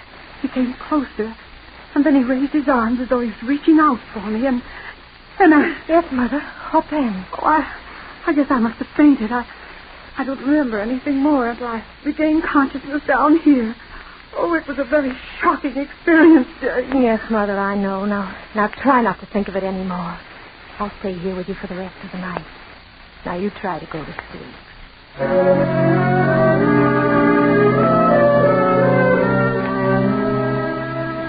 Yes, a very shocking experience. But Mrs. Whitcomb does go to sleep from sheer exhaustion. And eventually Jane sleeps too. Outside the door, Paul dozes, then awakens. The storm has ceased, and it's quiet. Quiet, that is, until... That's a familiar sound, isn't it, Paul? It's coming from that window. There, now, you can see better. That half-moon casts a dim light from behind those scudding clouds, but enough for you to see what's happening on the roof of the wing to the left and below. The doctor seems very busy up there. Busy piling bundles of faggots against the upper wall of the house. And what's that? He's pouring something over the faggots. It's kerosene. Do you hear anything, Paul? No? Your wife and her mother are still asleep. It's all right to leave them now, Paul. Leave them and climb out of the window. And if you're careful, you can edge along the eaves to a better vantage point. Hello? Who is it? You'll soon find out. Stay back. Hey, put that... There, you see. I was too quick for you. Now that I have this lighted torch in my hand, you'll be more patient, won't you? Because if you don't, I'll just touch the torch to the faggot like... Hey! Don't be frightened. If you try to jump down, that's what I'll do. And poof, everything will be shiny and crackling. Including you. Of course. And you're responsible because you're going to interfere with my practice. So that's it. You know what it means to me to care for the injured, the sick? I've got an idea. It means enough to you to keep you from putting up a barricade at the bridge. Maybe you even weakened the bridge on purpose. It means enough so that you tried to see to it that my wife would step in that hole in the floor and fall and break a leg. And that my mother-in-law... Yes, it's true. All those things and more you don't know about. But there's a reason. Sure. The reason is you're crazy as a loon. No, that's a mistake. Although I can understand why you make it. No, sir. The world is at fault, not I. I'm not a madman saying that everyone is crazy but myself. I'm saying the world is sentimental. Sentimental? I was a great surgeon once. A great surgeon. Why, it was my very life. I've sacrificed everything to attain my proficiency. You will laugh when I tell you that I was an artist, a pure artist. But that's the truth. Nothing mattered to me but my work, the art of surgery. The house burned then, and I was disfigured, as you see me now. And you know what happened? They didn't want me anymore. My skill was unimpaired, but they didn't want my skill because they couldn't tolerate my appearance. So that's it. And now that you set away my last refuge... Stay back from those faggots. No, you've left me no choice. Stay back or I'll jump. I'll jump down there. No! Jane, no, get back from the window. Oh, look at the window at the other table. Mrs. Harris, she's got a gun. Mrs. Harris, put on that gun. Put it down. You know what you're doing? Yes, I know. I know very well. Why, you... Yes, I shot him. What else could I do?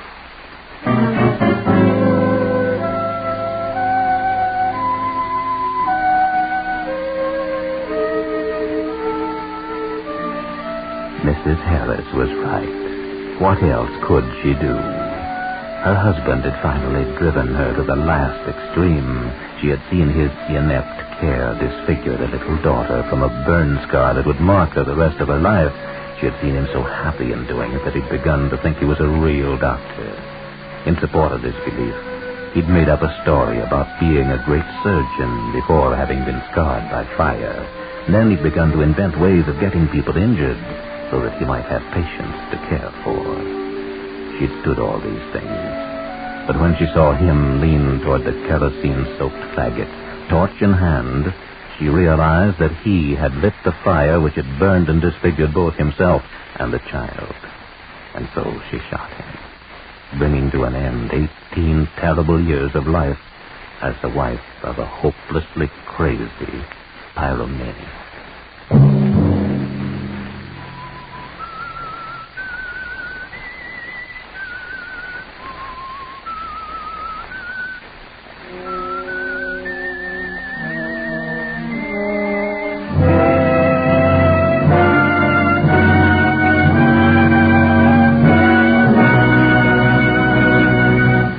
CBS has presented The Whistler.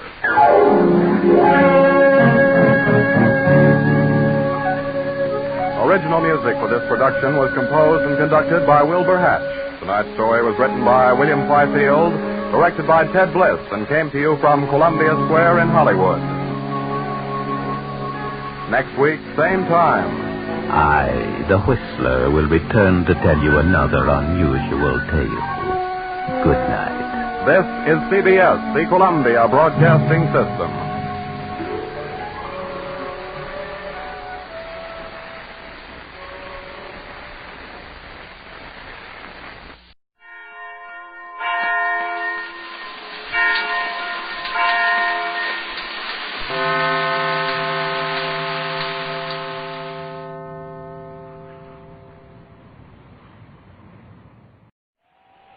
Have you heard the strange tales of the Whistler?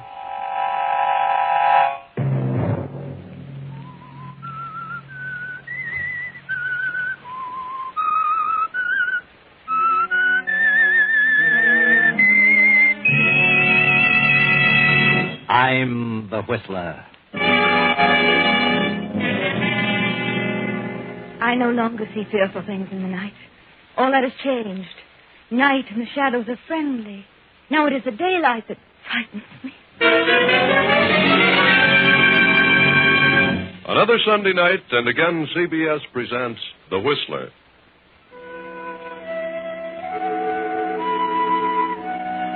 I, the Whistler, know many things, for I walk by night. I know many strange tales, many secrets hidden in the hearts of men and women who have stepped into the shadows. And so I tell you tonight the unusual story of Legacy of Death. It was 10 years ago that Henry Mitchell, formerly a biologist, married Martha Holliston, the widow of a wealthy cotton grower. Martha continued to direct the business of the plantation with the aid of Henry as overseer. She had one child, a daughter, by her deceased husband, a girl named Doreen. Now the mother lies on her deathbed. She's been ill for almost a year and grown steadily weaker. It won't be long now, Henry. And there's something I must tell you. something you must promise to do for me. Yes, Martha, I'll do anything. It's about my daughter. Doreen is 21 now. She's a woman, and she'll be thinking of marriage soon. I know, Martha. I've watched her every move, raised her carefully. I've been stern in my opinions regarding her. And perhaps, at times, I've seemed too strict. Yes, Martha, but a mother knows best. Doreen has always been an odd child. You've mentioned that yourself many times. And as she grew older, she became more strange each day. A peculiar, exotic mind. She must still be guarded and handled carefully until she reaches 30. What are you trying to say, Martha? Doreen is the last of her father's line. And from that line, she's inherited something horrible. What? You mean insanity? No, not insanity. Not insanity? Well... But a horrible tendency. It skipped her father. If it appears at all, it always occurs in the early 20s. If it doesn't appear by the time they reach 30, then they're safe. But what is it, Martha? What has she inherited? The tendency to murder. Murder? Good Lord. She must be handled delicately, gently, like a flower. Treated as a minor until she's 30. And if she suffers no emotional upset by then, she's safe. Love, deep love, paves the way for possible emotional upsets, jealousy, hatred, and fear. But it may skip her. You must promise me that you'll care for her as you would your own daughter. Yes, dear, I promise. According to her father's request, I've left the estate to Doreen, with you as trustee and manager, at a yearly salary. Yes, Martha, that's very good of you. Until she's 30, she must have your consent in every matter, particularly marriage. Yes. If she defies you regarding marriage, then you must tell her the truth, but only then. I understand, Martha. Oh, please don't say any more. Now that I've told you, I can rest. I'll send Doreen in now, dear. I'll be just outside. Henry, you're a darling.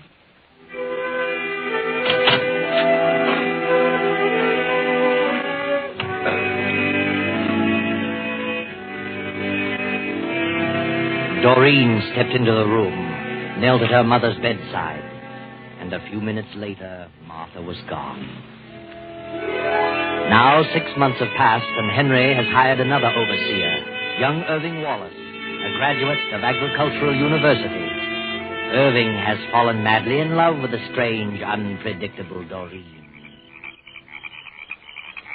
Do you realize, Doreen, I almost turned down the offer to take this job. And something kept saying to me, take it. And I did, darling. I don't know why at the time, but now I know. The night. I love the night. And the river and the moon. What? Daytime and the sun unnerves me. I'm never at ease, never able to think clearly. Till the sun goes down and I see the moon on the river. It is pretty. When I was a little girl, I was always frightened of the dark. I fancied all sorts of horrors waiting for me in every shadow. Yes? Now, in the last year or two, I've somehow lost my fear of the darkness. I no longer see things in the night. Night and the shadows are friendly. And it's the daylight that frightens me. Doreen, what are you trying to say? What? What sort of talk is this? What's happened to you, Doreen? You've changed. You've grown distant and detached. We come down here to the river now, and you just stare at the moon and talk in riddles. I don't understand it. No? I don't either. Well, I don't like it, darling. It's not natural. What do you mean by that? Well, I mean, I don't approve of such ideas coming from the woman I love. You don't? I want my wife to be normal. I don't want her to be afraid of the daylight and come to her senses only at night. What right have you to say what I shall like? And what do you mean by your wife? What? Doreen, I thought... Did I ever say I'd marry you? No, but what else would I think? Did I ever say I loved you? Well, you surely gave no indication that you didn't. What's wrong with you, Doreen? Doreen! What? Oh, please, darling, tell me what's wrong. What have I done? Nothing. Done nothing. Do you mean you don't want to marry me? I don't know. I'm afraid. Oh, darling, if you only knew how I worship you. I'm just afraid. Afraid of old men. What an awful thought. Please go. Please, leave me alone. I can't understand you, Doreen. Please go, Irving. All right. I'll go if you insist. But please don't stay here long. It's almost midnight. What? Nothing, darling. Nothing.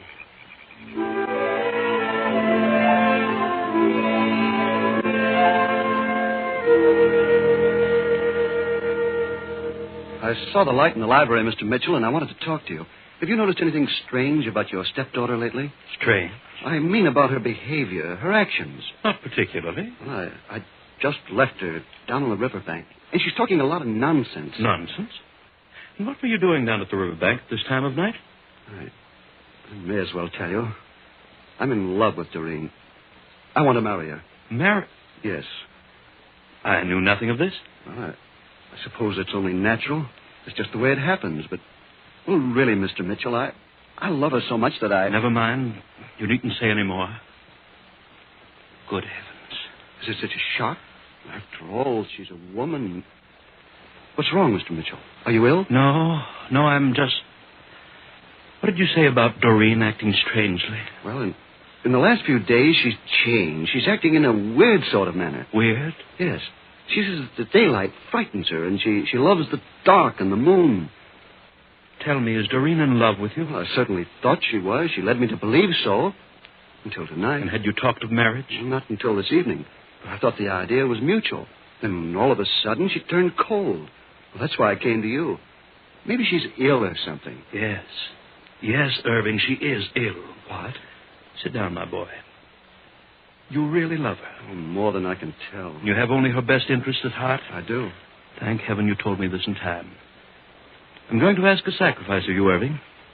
You must stay away from Doreen. You must say no more to her about love or marriage. Why not? I love her. Then you'll do as I say. Keep out of her way as much as possible. I know that seems hard, but for her own good, you must. What do you mean? What's wrong? I see I have to tell you the truth. Since this has happened, I must tell you.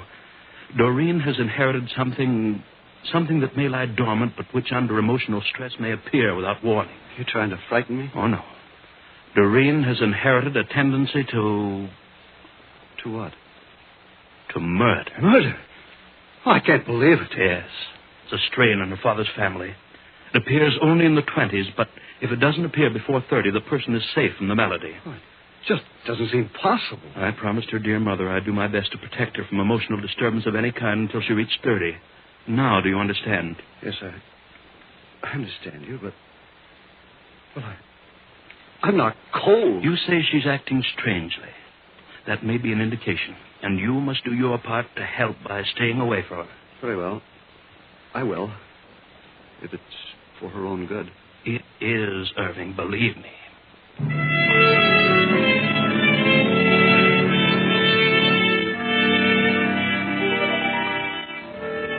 Irving keeps his word, and difficult as it is, he avoids Doreen. Then a few weeks later, Henry Mitchell's handsome young brother, his only living relative, Clyde Mitchell, a wealthy Hollywood writer whom Henry hadn't seen in years, drops in unexpectedly. Well, Clyde, you've been doing very well in Hollywood, haven't you? Yes, indeed. Hollywood's been good to me. I've made a fortune. And I've handled my money in a better fashion than most of them. Every dollar I get is turned over to a manager, and he invests it for me. I couldn't write my name to a check for $500 if I wanted to. Good. I'm glad to hear you finally got some sense. Why did you give up your biological research? Oh, I haven't entirely given it up. I still dabble in agricultural biology. You seem to be doing all right, Henry. This is a nice plantation, nice home. I'm sorry I didn't get to meet your wife. She had a daughter, didn't she? Yes, she's here. Doreen. Strange girl, most unusual. No children of your own, Henry? None. You and I are the last of our line. We're the only living ones of the family. It's up to you to carry on the name, Clyde. Yes. Well, I suppose I'll get around to that sooner or later. I'm engaged. Expect to be married this summer. Maybe before. Hollywood girl? She lives in Hollywood, but she came from Boston. One of the Harrington girls. Oh, I'm sorry. I didn't know anyone was here. Oh, come in, Doreen. Come in. This is my brother, Clyde. Clyde? I'm glad you know you, Clyde. Doreen. What a charming name. Clyde is a movie writer. Been quite successful in Hollywood. Oh, now, don't tie me down to pictures, Henry. I've written a few novels, too. Yes, I know. You wrote Moon in the River. Guilty? I was terribly impressed by it. It was out of this world. I have a fan. Are you staying for a while? Oh, a few days. I like it here. Do you? I'm glad. Well, I'll leave you alone now. I know you want to talk. Good night. Nice girl. I said she's a nice girl. Oh, yeah, she's gorgeous. I've never seen such red hair, such strange eyes. Oh, they're hypnotic. Red hair and green eyes. What did you say? I didn't say anything, Clyde.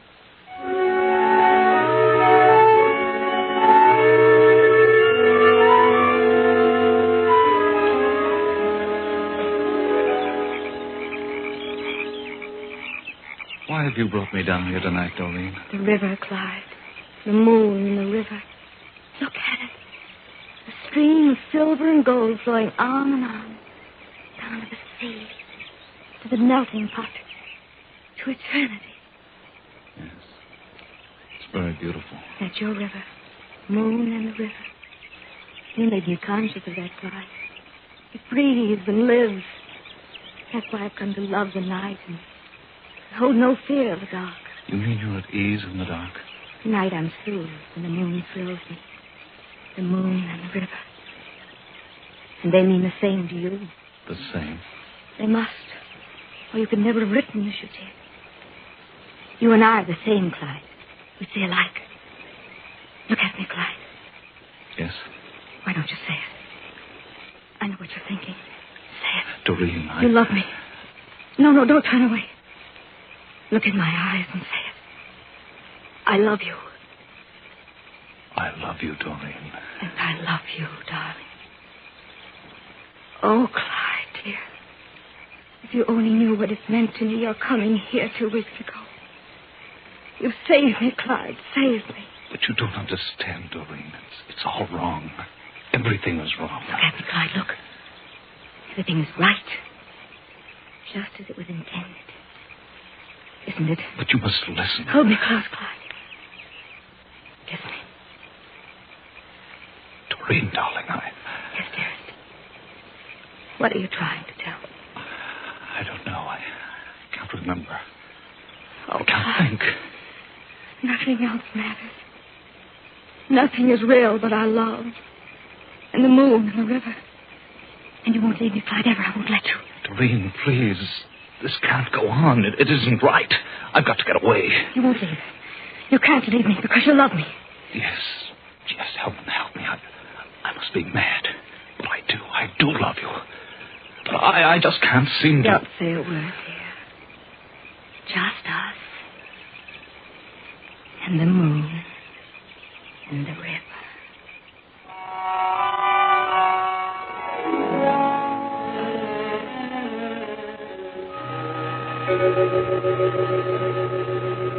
Oh, Clyde. Yes, Henry? Come into the library. I've just been talking with Irving. Said you were walking down by the riverbank a while ago.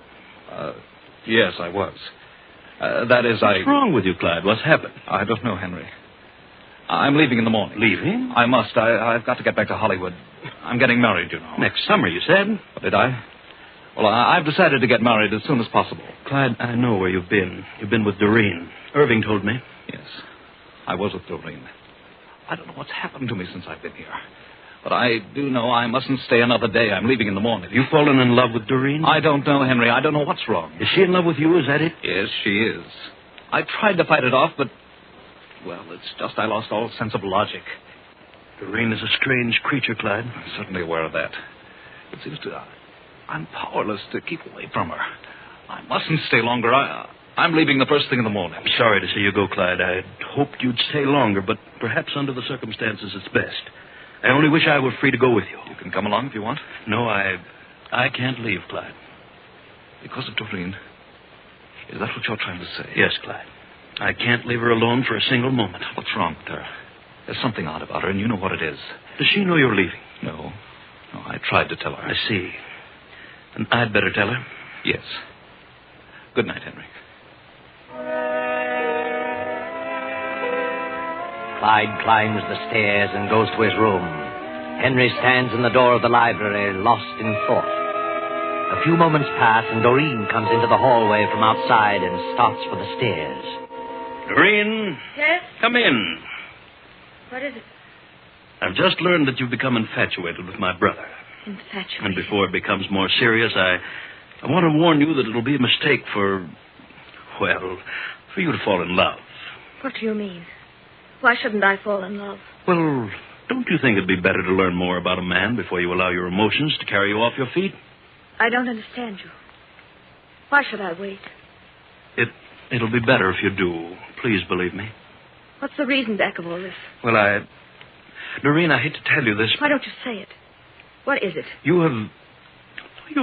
making a fool of yourself. I mean, Clyde is making a fool of you. That isn't what you were going to say. Yes, that's exactly what I was going to say. I know my brother better than you. He isn't serious about you. Why, he's never been serious about any woman. He never will be. He isn't the type. Believe me, he doesn't love you. I don't believe you. I know he loves me. I know. And I'm going to marry him. Marry him? Yes. You poor girl. I'm terribly sorry for you. Clyde was here a few minutes ago. I asked him about you, and he told me that he wasn't in love with you.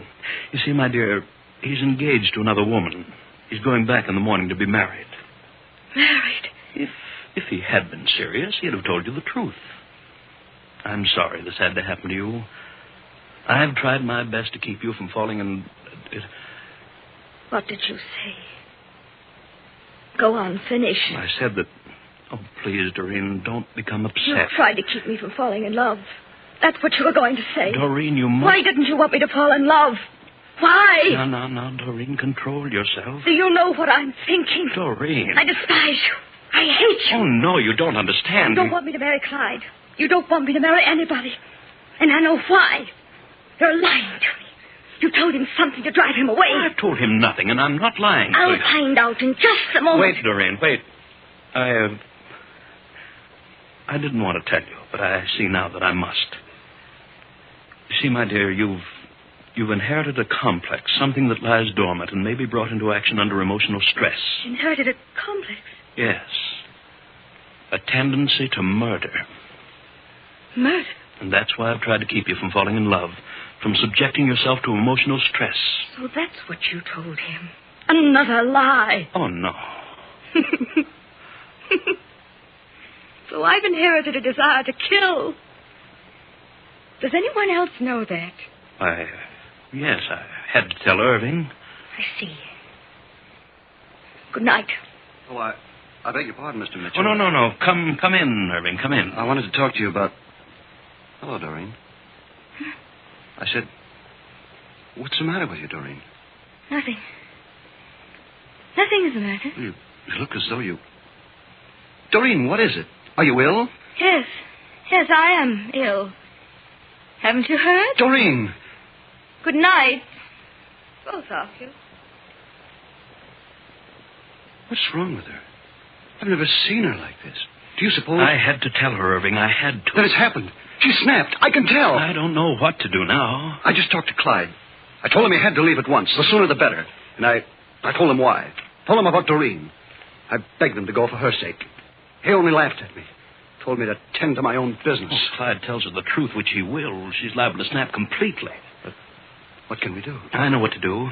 When Clyde tells her, she'll turn violently against him. He's got to leave on the first train in the morning, but tonight she may do something. I'll change rooms with Clyde after she talks to him. What can I do? Nothing, Irving. Just try to forget it. Oh, you can get me some coffee. I've got to stay awake tonight.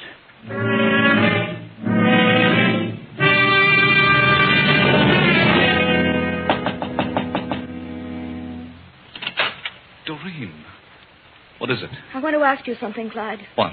Are you leaving in the morning? Well, yes, Doreen, I am. Why?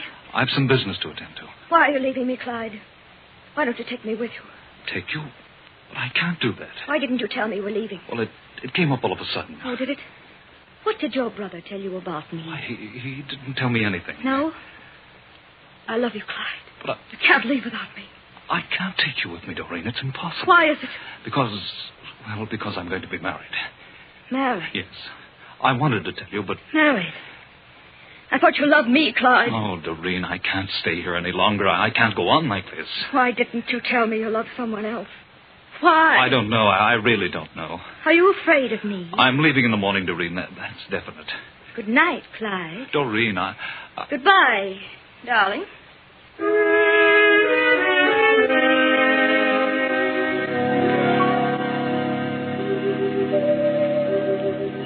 Now, the next morning. Breakfast is set early since the first train leaves at 8:30. At 7, Doreen, her face pale, deep shadows under her green eyes, comes slowly down the stairs to the sunroom. Good morning, Doreen. Morning. Sit down, Doreen. Did you rest well? No. I didn't sleep so well either. Guess the storm disturbed me. Was there a storm? Yes, an electrical storm. Didn't you hear it? I don't remember. What time does the train leave? 8:30. Clyde will be down in a few minutes. Mr. Mitchell. Yes? Mr. Bolton would like to see you. Oh, tell him to come in. Morning, Mr. Mitchell. Morning, Bolton. This is Mr. Davis, my assistant. This is Dr. Upton. How do you do? How do you do? Gentlemen, this is my daughter, Doreen, and this is my superintendent, Irving Wallace. Yes, I know. How are you, Irving? What are you doing here? May we see the body, Mr. Mitchell? Yes, Sheriff. Sheriff! Body? Well, what's happened? Clyde has been murdered. Clyde! Murdered? Why, murdered? Yes, during the night. Clyde! Come along, gentlemen. Upstairs.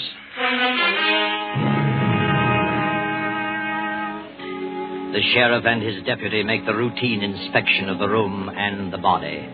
And after the coroner completes his examination, they return to the breakfast room. I'm afraid I'm to blame for this unfortunate circumstance. My wife begged me to keep her from emotional upset. I did my best, but I'm afraid it wasn't enough. I never dreamed she was falling in love with Clyde. When I learned about it, it was too late. I made a mistake by telling her. It only upset her the more. Say she inherited this tendency to kill from her father? Yes. Her mother made me promise to guard her carefully until she was 30. You see, it only appears in the early 20s, if at all. It lies dormant and may be brought to the fore by emotional stress. Oh, I see. Too bad. Did you leave your room last night, miss? What? No, that is, I don't remember. You were in love with him, and you didn't know about the other woman? I loved him. I didn't know about the other woman till last night. I didn't kill Clyde. You have no recollection of leaving your room? No, Will you come to town with us, miss? Why? Oh, we just want to talk to Wait. you. Wait, I can't stand this any longer. Doreen, why, she didn't kill Clyde. I know. I killed him. You? But Here we go again, Doc. You're trying to protect her, I think, because you love her. I do love her. Sure you do. Where's the gun? Gun? There's no gun. Clyde wasn't shot. No? No. I killed him with a sickle. A sickle from my tool shed. Now, do you believe me? Has he seen the body, Mr. Mitchell? No, I didn't say how he was killed, but Irving... I killed him. I knew about Doreen, and I wanted to save her because I was jealous of Clyde. Well, he was killed with a sickle, all right. Yes, my sickle, from the tool shed. If Doreen had entered that room and stabbed anyone, she would have killed Henry. Not Clyde, but Henry. Why? Because Henry was afraid of what might happen during the night. So he changed rooms with Clyde. And I was the only one who knew that. Doreen would have killed Henry. Is that true, Mr. Mitchell? Why, yes, we did change rooms, but... And she didn't know that. Well, I don't know how she could have known it, but she must have discovered the switch. You know, I think Irving knows too many details to be lying. I think he's telling the truth. I am. I killed him. He didn't. Irving didn't kill him. He is trying to protect me. I remember something now. Remember what? If you killed him, Irving, what time was it? It was 4 a.m. Have you established the hour of death, Doctor? I have. Wait, I'll tell you. It was at midnight. 12 o'clock. What time was he killed, Doc? About 12 o'clock last night. Couldn't possibly have been 4. How did you know that? At midnight, I went to Clyde's room to talk to him. I was awakened by a horrible dream. It frightened me, so I went to his room. Clyde wasn't there. No one was there. So if Henry was occupying that room, and he was not there at midnight, Henry must have been in Clyde's room. What? Henry must have killed Clyde. What? Why would I kill my own brother? For the same reason you killed my mother. Oh, nonsense. I've been suspicious of you ever since Mother died. What? I know you've looted my estate. Now, look. That's why you didn't want me to marry. And you were your brother's only heir.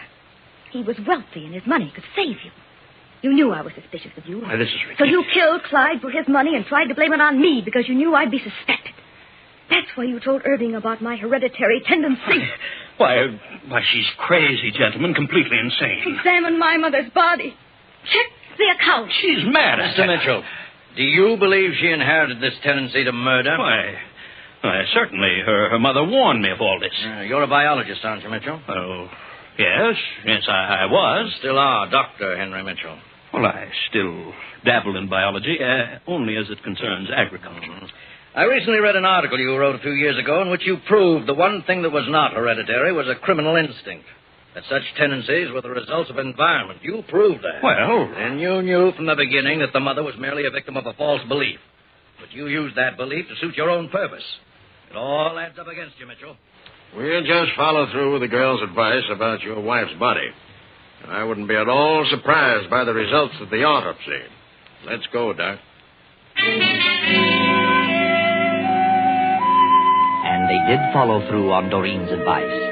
And they did find her estate rifle. And they found traces of poison in the mother's body. So Henry confessed. If it hadn't been for Doreen's psychic powers, he'd have gotten away with everything. Oh, yes, Doreen was definitely psychic. Because she said she went to the room at midnight and no one was there. But she did not go to the room. But she did wake up with a start at midnight. She knew something terrible was happening, but didn't know what it was till this morning. She put things together and knew the truth. And Irving knew about the sickle because he missed it from its rack, and he was merely guessing. But it all worked out to a successful conclusion. And Doreen need have no further worry about her so-called inherited criminal tendency. Because there is no such thing. I know.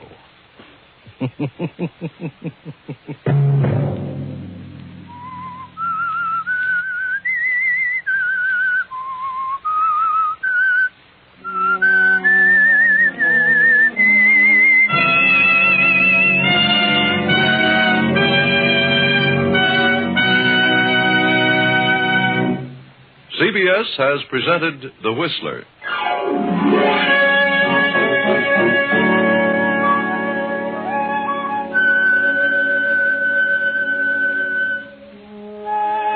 Original music for this production was composed and conducted by Wilbur Hatch. The Whistler is written and directed by J. Donald Wilson and originates from Columbia Square in Hollywood. Next week, same time, I, the Whistler, will return to tell you another unusual story. Good night.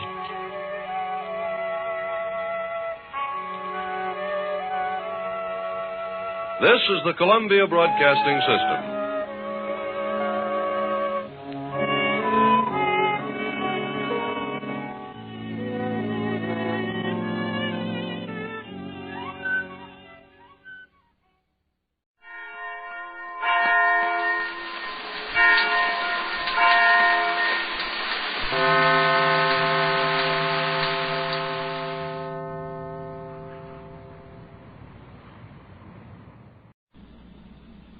Quiet, please. Quiet, please.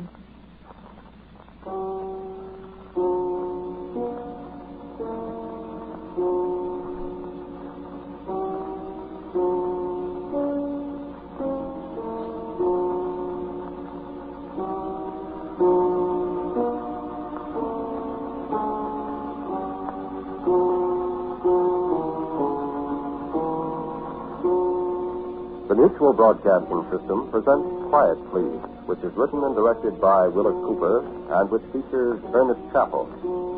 Quiet Please for tonight is called The Man Who Stole a Planet.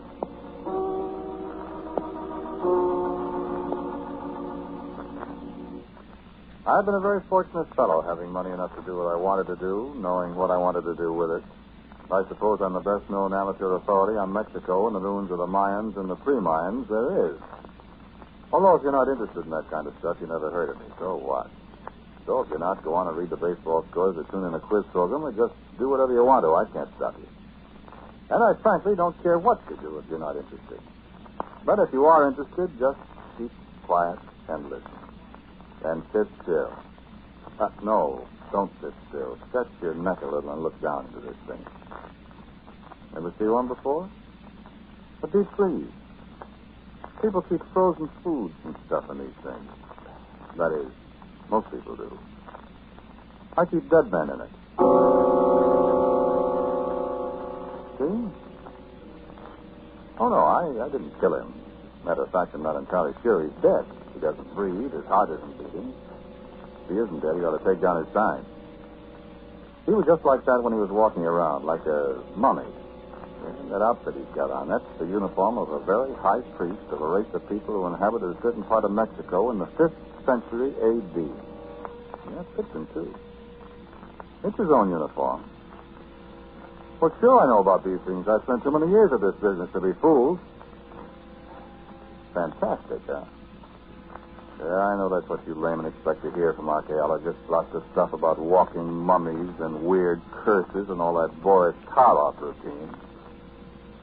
To take it from a practicing member of the profession, archaeology involves a great deal more grubbing in the ground and sifting wheelbarrows full of dirt than it does dodging zombies. However, here I am on a July evening in the year of our Lord 1948 with a house full of extremely dead high priests who were born in the Mexican jungle some 1,400 years ago. No, I shouldn't cart them back with me. No. They walked in on me.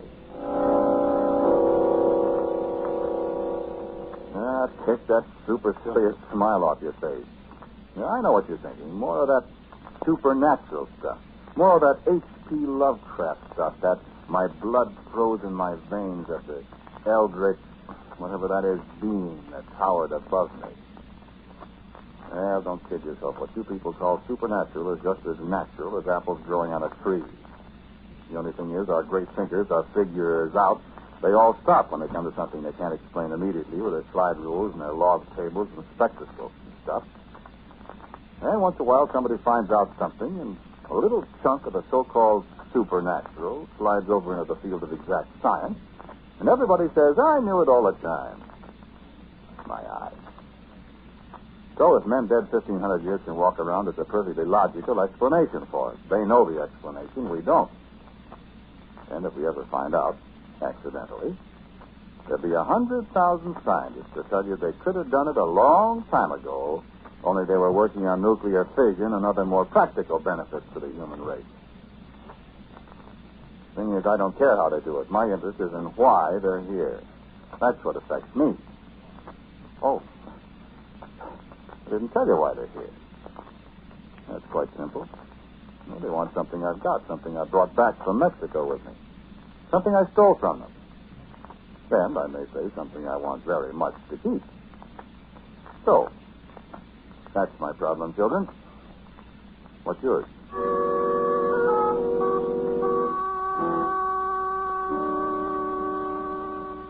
Oh, excuse me. I've been doing all the talking. This is my wife, my beautiful wife. Her name is Elizabeth. You can call her Liz. Look, don't let my husband fool you. He talks as if all this is very amusing and very simple. But believe me, he's just as frightened as I am. You can say that again, Liz. He's Sylvia. You see, I was with him in Mexico. I wouldn't be here now if she hadn't been. Please, Norman. I'm an explorer, too. Though I'm afraid I'm not much of an archaeologist, but I'm a very good cook. And I'm the serious member of this family. So I'm going to tell you what happened without interruption, I hope, because we think maybe you might be able to help us. I don't know how exactly. Neither do I. But you listen. And if you can, well, this was our 14th trip to Mexico. We flew to Mexico City, then down to Veracruz, and our people met us at Merida. And... If you'll excuse me a minute, darling, I think one of our friends is looking in the window. Oh, Norman. Just sit still. I'll be right back. Honestly, I'm simply scared to death. We've been so fortunate this far. We always discover them in time. But what will happen if one gets in and we don't see him? Norman! Norman! Okay. I had to bust the window, though. I better put this one away. No telling what had happened to us if some curious policeman got a look at... And you see? Same uniform, same badge on his left arm. Just like the ones carved in on the thing. The Guardian. The Watcher. Okay, Christy Weesty. Have a nice sleep. Oh, Norman, I wish you wouldn't be so flippant about things. Flippant?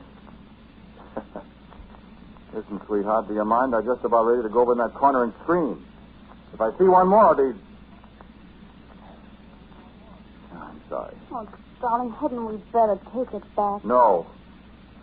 Only, how long is this going to go on?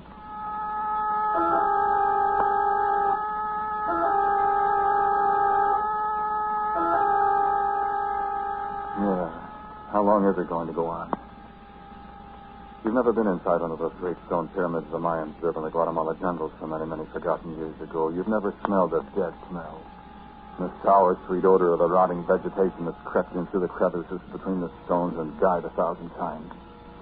And the musty gray smell of those low tunnels with the maddening paintings on the walls at your elbows. The figures seem to gibber at you in the light of a Coleman lantern. And sweat. And the feeling that snakes are waiting for you in the darkness at the end. Yeah, they worship snakes to Khan, the snake god. They tore people's hearts out. They hurled their beautiful daughters to the devil god that lives in a bottomless pit. We've been in the middle of all that a lot of times.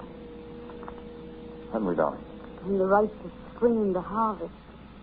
The corn maidens dying horribly in the fields to preserve the fertility of the land. And they're right to be scared. We saw the pictures of what they did to their prisoners, the ones they thought had done evil to their gods. We saw what was left of the poor victims. He's got a right to be scared. We've outwitted them so far. And how long can it go on? Take it back, Norman. Oh, I won't. I found it, and this world of ours today can use it. It can do more good here than it ever could in a moldy underground room beneath the Teocalli. And where we found it. Tell them about it, Norman. And see if they don't agree you ought to take it back. I don't care what they say. It's mine and I'm going to keep it. You hear me? I'm going to keep it, I said.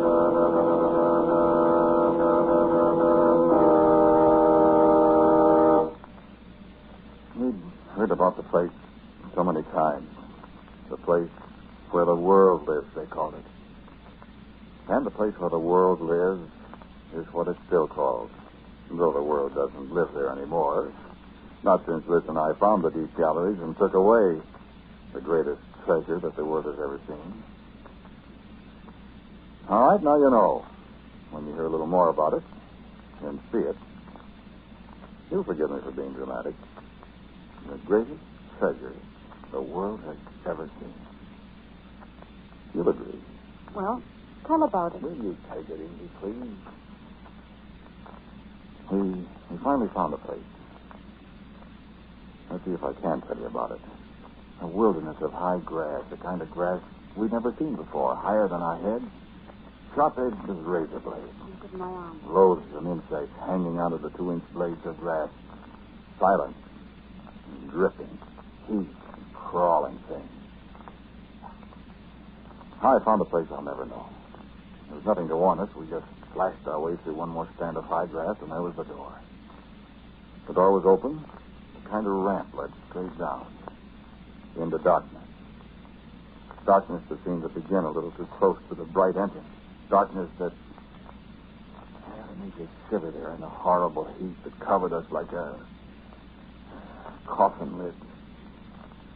Yes, of course we went in. We lighted our lanterns, went in alone. That was what we came for, wasn't it? And I think we were the first human beings who had set foot on that long stone ramp in a great many centuries. Yeah, we knew it. We could feel it. The passageway wasn't so bad. Except for the pictures on the walls, I think I'd rather not tell you about them. They were put there, of course, to give any intruder an idea of what would happen to him if he got caught in there. You wouldn't believe me if I told you. I want to remember this very clearly, Liz. You stumbled against something. It was the lever that opened the inner door. And the door opened, and I said, "We found it, Norman." And the door closed behind us. And our lanterns went out. I put out my hand for Liz, and she was still there. We stood there a minute. I got over my first fear. Liz was kind of moaning in the dark. It's okay, honey. Stand still so we don't get separated from each other. Just stand still. I light the lamp again. No, wait. There's a light.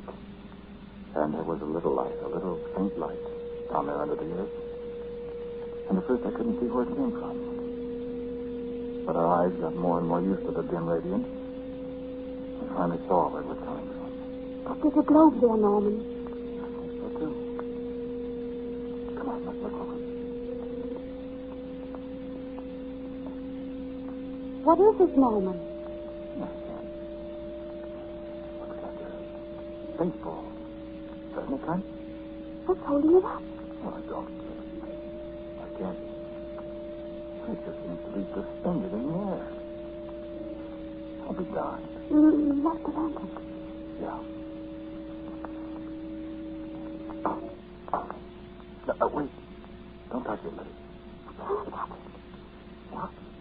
It's inside something. A globe of some kind. Crystal, I guess. Here. Well, what do you know about that? Here, hold up the lantern a little. I want to look at it close. There. Liz, look here. Look at this. What? Well, look. Do you see what it is? Just a little ball of silver. Oh, Norman. You see? That isn't possible. Liz, this is the greatest archaeological treasure anyone has ever seen. It can't be. It is. See, there's the North American continent. And look around here. Europe, Asia, Africa.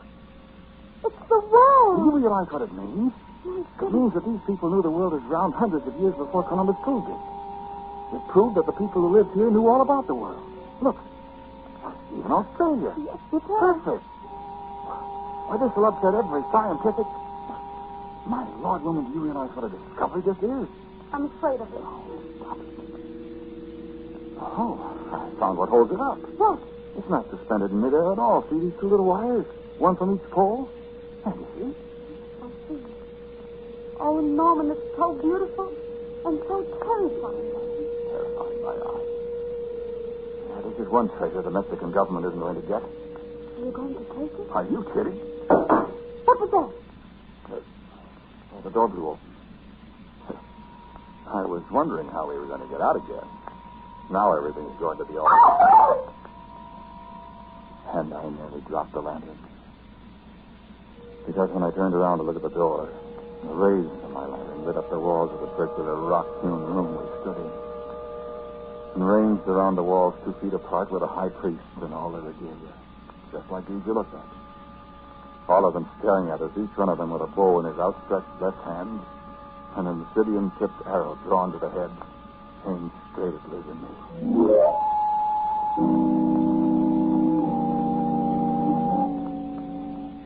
It was only a second before I realized they were all dead, that they'd been placed there long centuries ago, that they were harmless. And I laughed. I picked up the crystal globe that the little world lived in, and Liz and I made our way outside to the world of grass and sunlight. And I, like some 20th century atlas, carried the world on my shoulder. I turned and looked back for a moment at the door. And there, framed in the blackness beyond, stood an ancient man in the regalia of a high priest, such as he'd left behind us when we stole the world. And the arrow on his bow was pointed at my heart. So I shot him. And he fell kicking. I slapped Liz when she started to cry. And we came away. Take a look again at this first shot I showed you. See? Do you see the bullet in his head?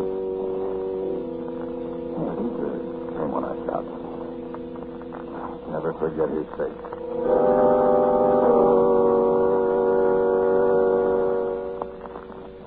Well, there isn't much more to tell. Is there, Liz? I think there is. Oh, that's right. Come in here. I want you to see this world, this little silver globe that was fashioned nearly 1,000 years before Columbus was born in a Mexican jungle that hasn't even got a name. Come in. Here it is. Quite a thing, isn't it? What? Oh, yes, I managed finally to break the crystal globe it was in. The day of that big earthquake in Japan it was. Yes, I don't know why it still stays suspended in the air like that. There's reason for it, of course. No, not supernatural. Perfectly natural if we could only find out why. But There's something else I wanted you to see. Look at it closely. Isn't it beautiful? The continents and relief.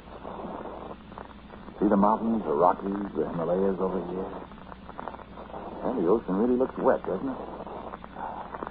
Wonderful workmanship. Oh, Norman, please. Liz. Here. Look at it with a magnifying glass. See anything?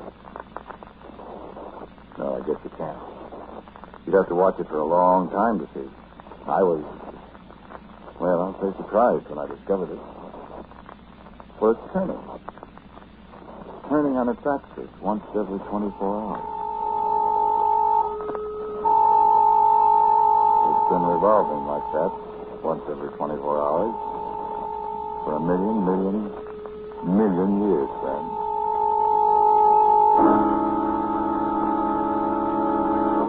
Now, you see, I have got the greatest treasure the world has ever seen, haven't I? I really did steal the world. And I'll tell you something, the world is mine. Sure. Let anybody do anything I don't like, I'll take care of them. It's my world, see? You don't believe it? Well, look here. This is a very fine platinum blowpipe. And this is water. See here? That's the Sahara Desert. What? No, Norman, please don't. Wait. What? You see? Nothing happened. Is that so? Liz, turn on the radio. There's a news program on now. Go ahead. Just keep quiet for a second. Norman, I don't want... Turn it on. And be still. All of you. Hopes for immediate peace in the Holy Land. Just a moment, please. Okay. Ladies and gentlemen, it is reported that the Sahara Desert, the driest place in the world, has been suddenly inundated by widespread cloudbursts of unimagined intensity. The rolling sand dunes of the world's greatest desert are now submerged below a feet of water. Hundreds of persons. There you see. Sorry if I killed some people, but... well, I may have to kill lots of people someday, so... it's practice. Don't believe it? Well, here, take this needle. No? Well, watch me. What shall we destroy? No, not a town. We'll wait for that. Besides, I can't pinpoint a town on a globe this size exactly. Let's see. Where's this? Norman, please don't. Liz, will you sit down, please, and shut up? Now, I guess this is fairly uninhabited. Northern Minnesota, it's all deep forest there. And they've never had an earthquake. So... Norman. Just jab it a few times with a needle. Feel that? That, friend, is an earthquake a few thousand miles away. A very severe one. Liz, turn up the radio. I don't want to. In such a time of world unrest, Mother Nature herself takes a hand and shows her own power. Yes? Oh, no. Ladies and gentlemen, here is another catastrophe. The great Mesabi Range in northern Minnesota has been completely obliterated, according to first reports of a devastating earthquake that has laid waste thousands of square miles of the United States. Well, what do you think? Norman. I don't know exactly what to do. If I can just keep these high priests Norman, in the please. globe long enough, maybe I ought to just sit tight until they've all visited me and I've put them all away and they stop. And then I'll be all right. I'd like your opinion. Norman. What do you want? Norman, the globe... Stop, Bob. Oh, well, hello, brother priest. Put that down. Put it down, I say. Put it down or I'll... No, Norman, don't shoot. You might... Stop, I tell you. No, Norman.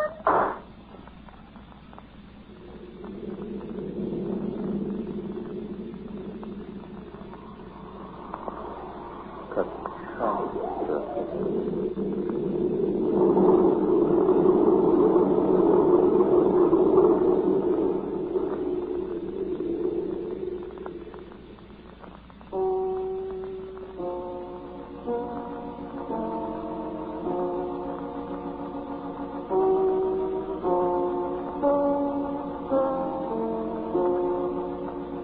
Quiet Please for tonight was called The Man Who Stole a Planet. It was written and directed by Willis Cooper, and the man who spoke to you was Ernest Chappell, and Hildy Palmer played Liz.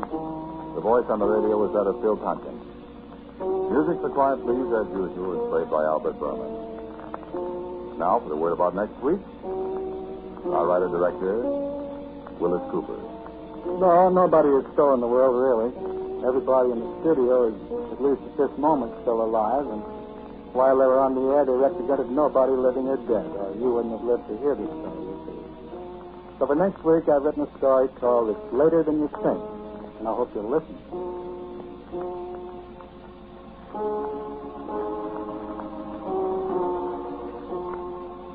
And so, until next week at the same time, I am quietly yours, Ernest Chappell.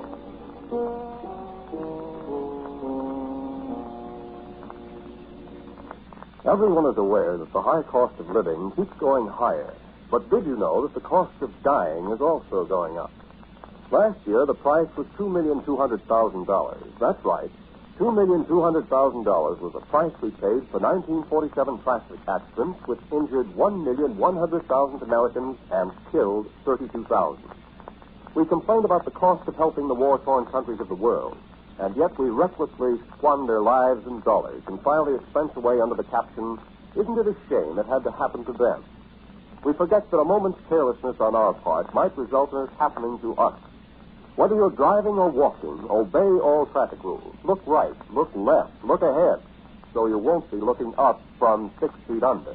Be careful. The life you save may be your own. This program is heard in Canada through the facilities of the Canadian Broadcasting Corporation. This is the Mutual Broadcasting System.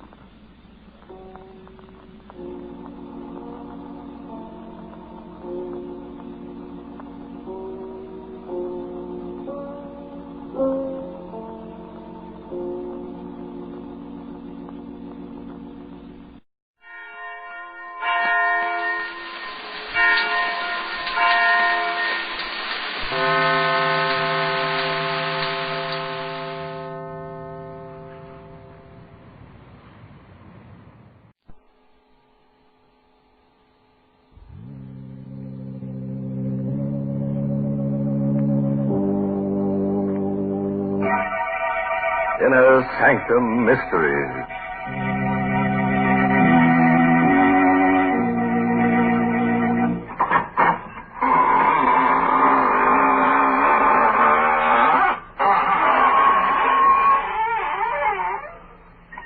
Good evening, friends. This is your host of the Inner Sanctum, welcoming you to another half hour of mystery and terror. Guaranteed to take 10 years off your life. Don't just stand there. Come on in. We've been fixing up the place, making it more homey. Yes, you see that beam over there with the rope hanging down? You just stand on the table, put your head through the noose, and, that's right. It's for the convenience of anyone who feels like hanging around after the broadcast. I wish you wouldn't say things like that. Oh, you're right, Mary. I'm a bad host. Here, I invite everybody to hang around, and there's only one rope. I guess we'll have to hang together instead of hanging separately. And now, friends, tell me, do you like holidays? Well, you won't after you hear tonight's story. It's called Dead Man's Holiday. And it's an original radio play by that cryptic mystic, Robert Sloane. Yes, and our star tonight is Myron McCormick, who plays the role of Eric. Not far from the waterfront, in a gloomy shack where death hovers near, a man stirs uneasily on a blood-stained cot. As he struggles for the last breaths of life, his tortured mind forces words to his lips. They don't have to tell me. I know I can't live more than a little while longer. And I don't want to live. I want this nightmare to end. It should have ended long before that day I was hurt on the train. I remember it so clearly. Sitting in the coach, looking out the window, and then suddenly The train shuddered to a violent stop. The jolt lifted me clear out of my seat and threw me against the glass window, which broke as I hit it. For a moment, I was stunned. But in the back of my mind, I could hear the conductor quiet in the passage. All right, please, it's all right, I tell you. Nothing serious has happened. We struck an empty car on the grade crossing. The engineer had a jam on the brakes. Is anybody hurt? Anybody need a doctor around here? Are you all right? The conductor was coming down the aisle, questioning passengers, looking them over. My head was clear now. And immediately I thought of my wife in the seat next to mine. I turned to see if she'd been injured. But there in the seat which she had occupied was a man I'd never seen before. He spoke to me. You all right? Oh, yes, I was shaken up a bit, but I'm all right now. You've got a nasty cut on your lip. I guess it was the glass. Will you excuse me, please? What's the matter? My wife. I'm looking for my wife. She was sitting right next to me. Eleanor? Eleanor, where are you? What's wrong, sir? My wife. She's gone, conductor. She's gone. All right, no. Don't get excited. She was sitting right next to me, right where this man is sitting now. You must be mistaken. What? There wasn't any woman sitting next to you. What are you trying to tell me? My wife was sitting in that seat. All right, sir. If she's on the train, we'll find her. In the meantime, you'd better come with me and have that lip of yours attended to. Not until I find out what's happened. Nothing's happened, mister. You're just a little dazed, that's all. Your wife isn't on this train. That's a lie. Why would I want to lie to you? I don't know what your reason is, but you're trying to hide something from me. I'm willing to swear you boarded this train alone. How do you know that? Because I've been sitting next to you ever since you got on.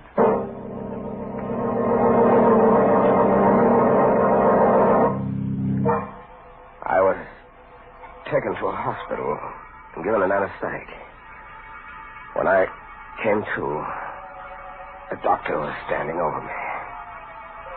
He said I was well enough to get dressed and leave, but when I mentioned the disappearance of my wife, he acted strange. You've had a severe shock, Mr. Keating, and sometimes an accident like this has a way of playing tricks on the mind. You don't believe that my wife was on that train? I don't see how she could have been. Any number of the passengers were questioned. They all told the same story. You got on the train alone. So you're in on it, too. I beg your pardon? You and the railroad and the man who was sitting next to me, you're all in on it. What are you trying to do to me? I don't know what you're talking about. Don't you? Are you sure this isn't some kind of a plot to try and drive me out of my mind? I think you need a rest, Mr. Keating. Just look at yourself in the mirror there. You see how drawn you are? I'm all right. Good heavens. Doctor. What's the matter? My face. What have you done to me? What's happened to my face? Why, nothing. I had to put a few stitches in your lip, but... It's not my lip. It's my whole face. Wait. You've done something to it. It's different. Mr. Keating. It is, I tell you. You've changed my face.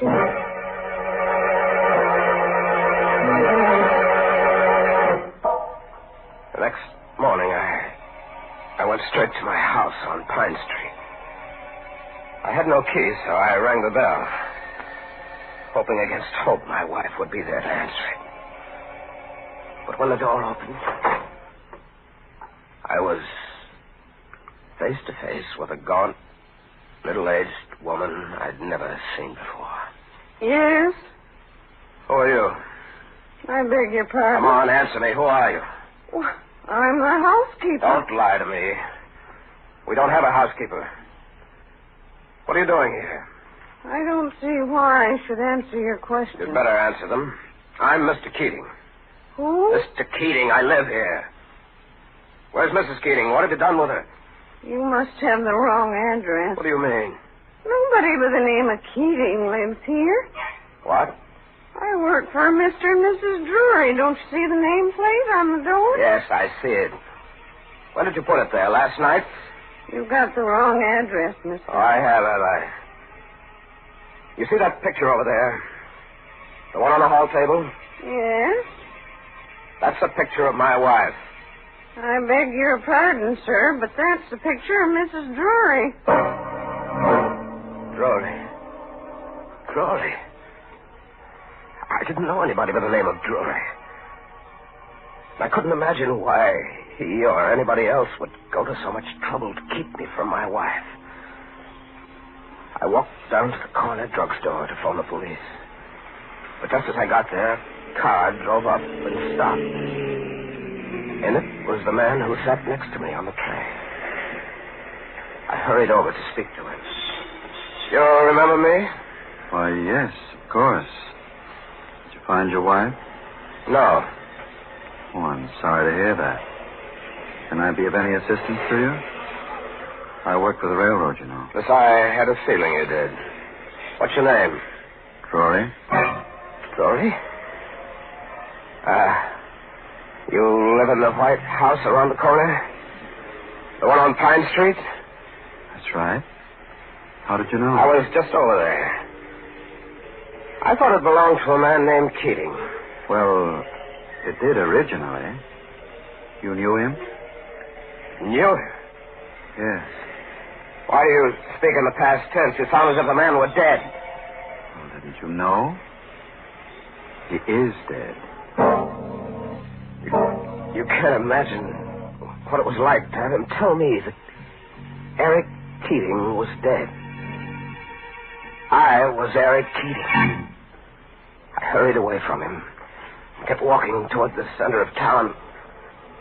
But it wasn't long before I realized that I was being followed by a man in a gray hat. I waited until he caught up with me.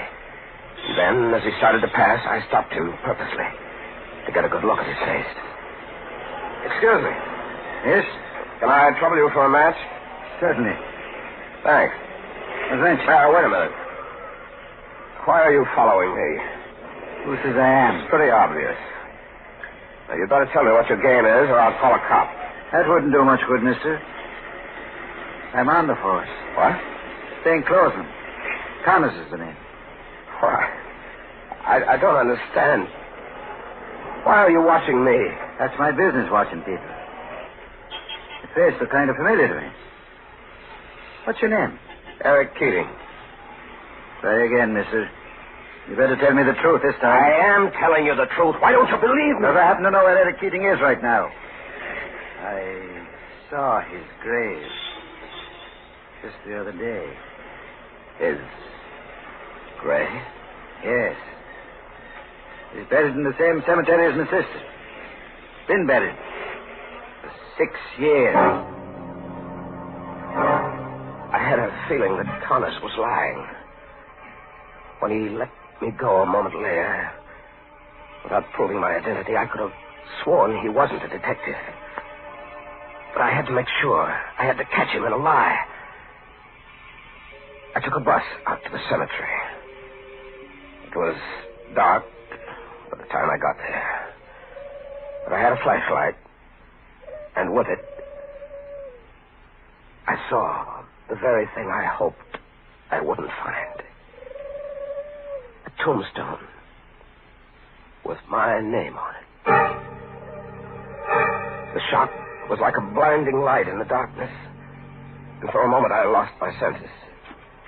Insanely, I dug into the earth with a piece of sharp stone, determined to see the empty coffin or the bones of the man who had been buried in my place. What you doing, mister? Connors. You better come with me, mister. Why? What's wrong? What have I done? Killed a man, maybe? What? Here. Look at this police circular. Wanted. For murder. That's right. The picture underneath those words is yours or your twin brother's. No, I'm not this man. I may look like his picture, but I'm not the man. Your fingerprints will settle that. We've got his on the circular. Now we've got to get yours. Any objections? Yes. I won't go with you. Don't you? Hold it.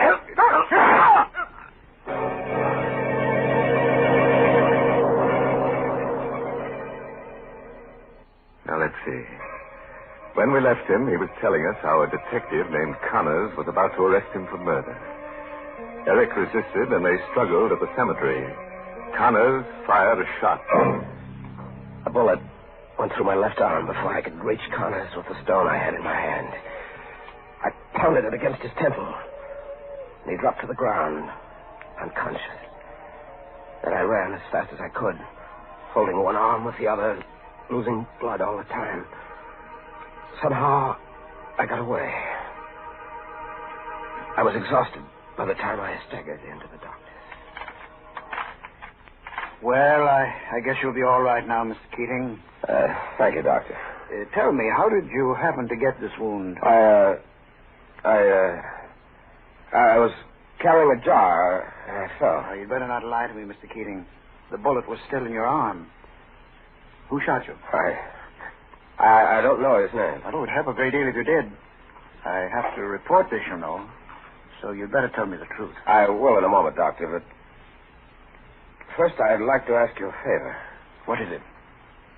Do you know anything about fingerprints? No, not a great deal. Well, you must know something.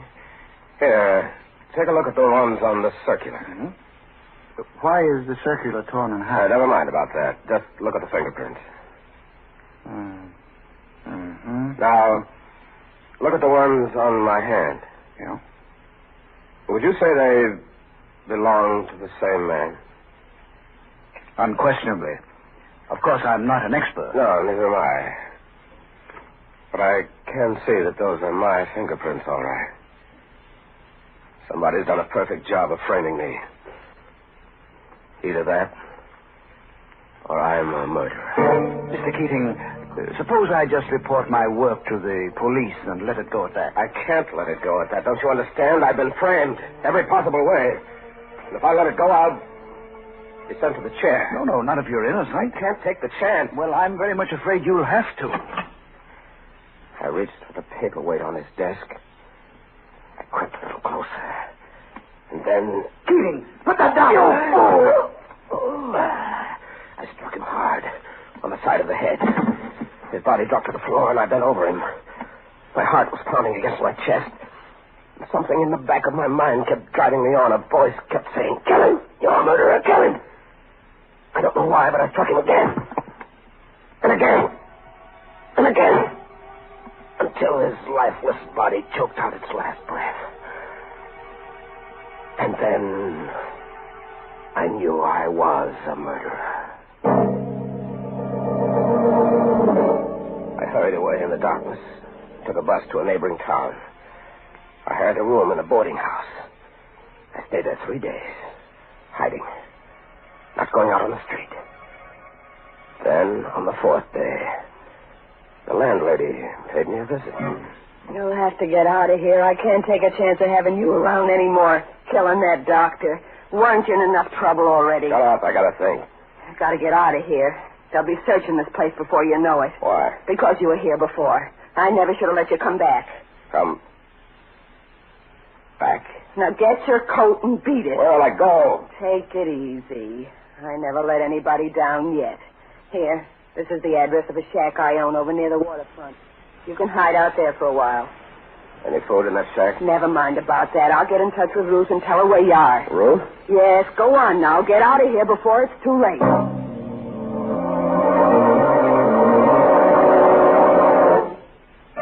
I waited in the shack for 2 days before this girl, Ruth, showed up. When she did get there, the first thing she said was... Gosh, you look terrible. Yeah, I know. I've been through a lot. Well, start working on these groceries. You must be starved. Yeah, thanks, I am. I never thought I'd see you again. Huh? Why'd you do it? I couldn't help myself. He was going to turn me over to the police. I don't mean the doctor. I mean Richie. Who? Richie. What are you looking at me like that for? I'm just trying to think. Huh. You should have done some thinking before you buried his body where you did. They found it the next day. Stop it, will you? I'm going out of my mind. What's the matter? Richie, Ruth, Glory, the landlady. When is it going to stop? Hey, take it easy. I got to get out of here. I got to get out of here right now. Don't be crazy. You'll get caught. I don't care. Have you got a car? Yeah, but... Come on. Let go of me. Let go. You're hurting me. Come on. Where? Where do you want to go? Back to my house. I've got to find my wife. In the dark, We drove to my house on Pine Street. Ruth waited for me in the car as I sneaked into the garage and came up through the cellar entrance. The house was dark, except for a light in the study. My wife was sitting there, alone, reading a book. I tried not to frighten her. Eleanor? That you, George? No, dear. It's Eric. Good heavens. Who are you? What are you doing here? Don't you recognize me, Eleanor? No. No, get out of the house. Get up and let's scream. Darling, I've got to make you understand. I'm your husband, Eric. You're insane. Eric is dead. No. You mustn't believe what they've been telling you. It's all part of a scheme I can't understand, but they're against us, Eleanor. They're trying to keep us apart. Eric is dead. Don't say that, He darling. died 6 years ago. And you're in on it, too. You want it this way. What do you mean? You and Drury want to be together. That's why you framed me. George Drury is my husband. Is he? Yes, we've been married for 3 years. You can't get away with this, Eleanor. I won't let you have it. I tied her to a chair and gagged her so she couldn't scream or call the police. Then I left the house and got back into the car with Ruth. We waited there about 10 minutes. And then I saw the man I'd been waiting for. George Drury. He was walking down the far side of the street on the sidewalk. And I knew he'd have to cross over to get to the house. So I started the car. What are you doing? Getting ready. He's got to cross the street. He's got to. What are you going to do? Run him over. No. Let go of me, you fool. No! I'll curse you in cold blood. Where are you going? To pick up the body. Stay where you are. I'll be back in a second.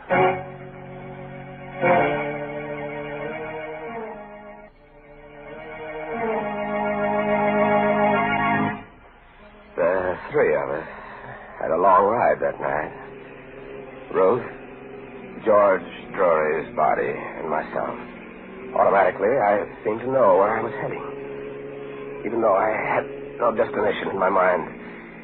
I made one turn after another, unconsciously almost, until at last I came to a dark stretch of road along a railroad track. I stopped the car and got out.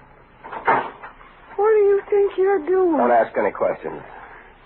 I'm burying the body here. Are you crazy? Why? Does this place look familiar to you? Yes, I think it does. Can't remember why. You lost your mind completely. Will you stop talking like that and tell me what's wrong with this place? Why can't I bury the body here? Because it's the same place you buried Richie. Richie. Who is Richie?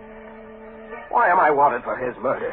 You're wanted because you killed him in cold blood just the way you killed Drury. Only Richie was your partner. You pulled all your jobs together. Oh, it couldn't have been me, Ruth. Not me. I didn't know Richie. I'm Eric Keating. Is that your real name? You never told me the real one. All right, but what's that? Sounds like... Yeah, it's the police. Quick, we've got to get out of here.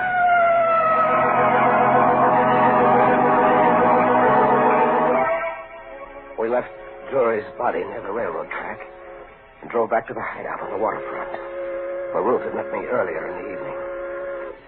There, I began to sew the threads of a horrible story which had been my life for the past 6 years. The first time I saw you was about 5 years ago.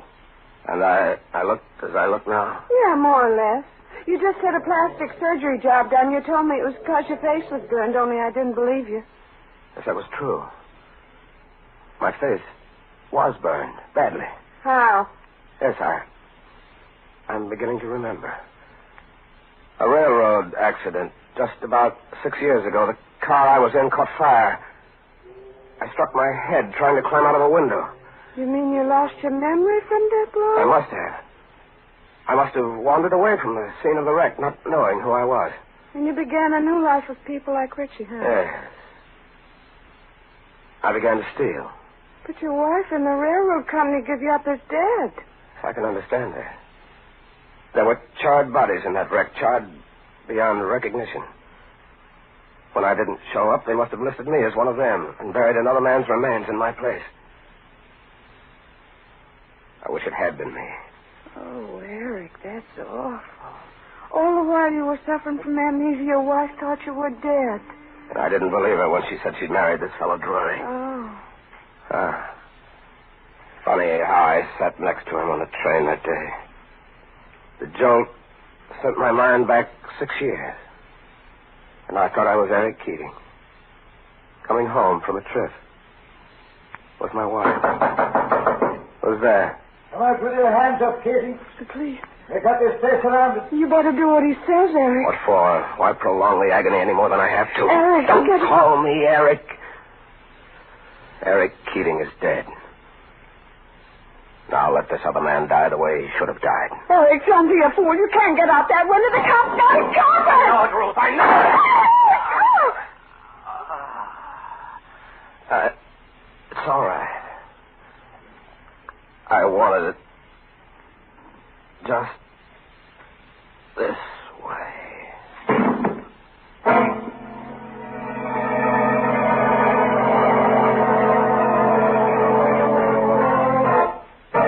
Well, they finally got him. And this time they'll give him a grave he can call his own. I just hope he stays put this time instead of wandering as a ghost. A guy like that might not remember where he was buried. I'm glad he's finally at rest now. Oh, don't be so sure, Mary. That guy needs a tag on him.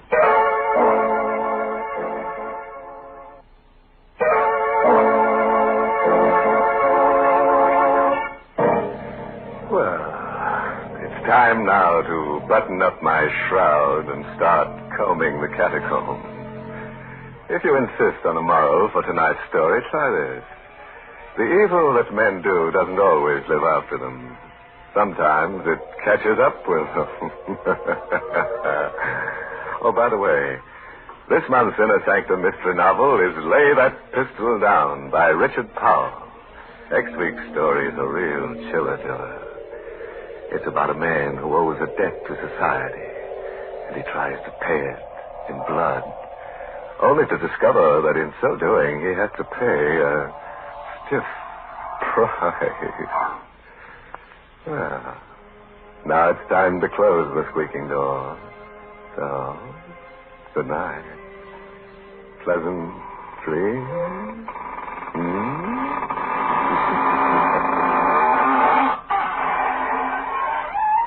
Remember to tune in next Tuesday night for another Inner Sanctum mystery. This is CBS, the Columbia Broadcasting System.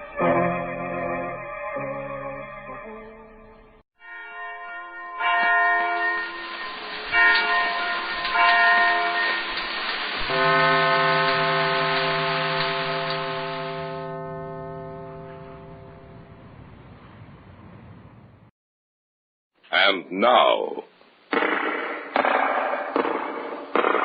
the Hall of Fantasy. Welcome to the Hall of Fantasy. Welcome to the series of radio dramas dedicated to the supernatural, the unusual, and the unknown. Come with me, my friends. We shall descend to the world of the unknown and forbidden, down to the depths where the veil of time is lifted, and the supernatural reigns as king. Come with me and listen to the tale of the Castle of Lavoca.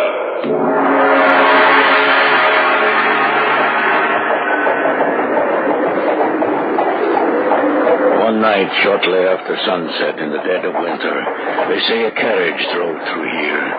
A carriage drawn by 4 cold black horses. The carriage, too, was black, and the driver was clothed in a livery of black. He whipped the horses and drove them as if his life depended on it. Get up there! Get up! No one saw who rode inside the carriage, but on its heels there ran a pack of snarling, howling wolves. He said that Drago, Baron of Lavoca, was going to make a pact with Satan himself.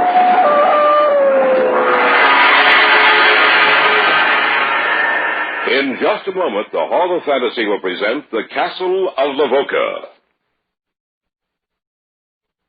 And now for tonight's story. an original radio drama by Richard Thorne entitled The Castle of Lavoca.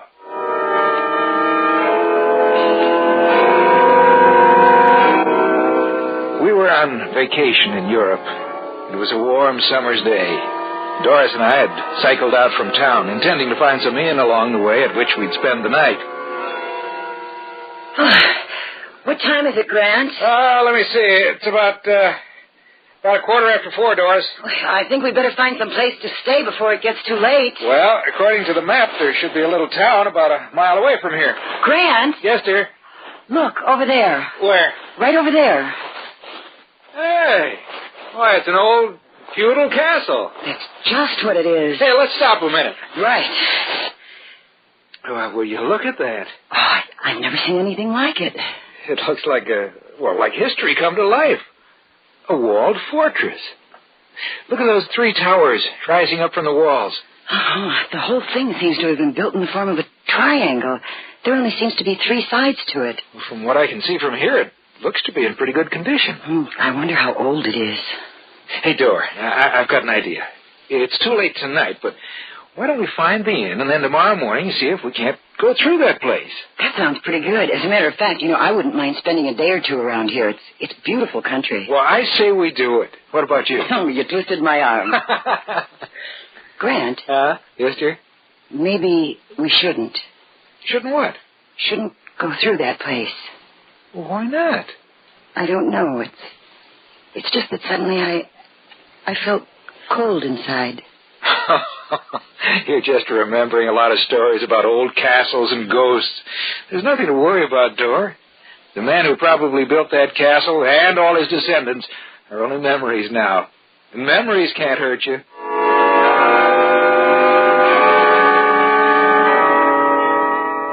When we had first sighted the castle, I was quite surprised, because there was no indication of its existence on the map I carried.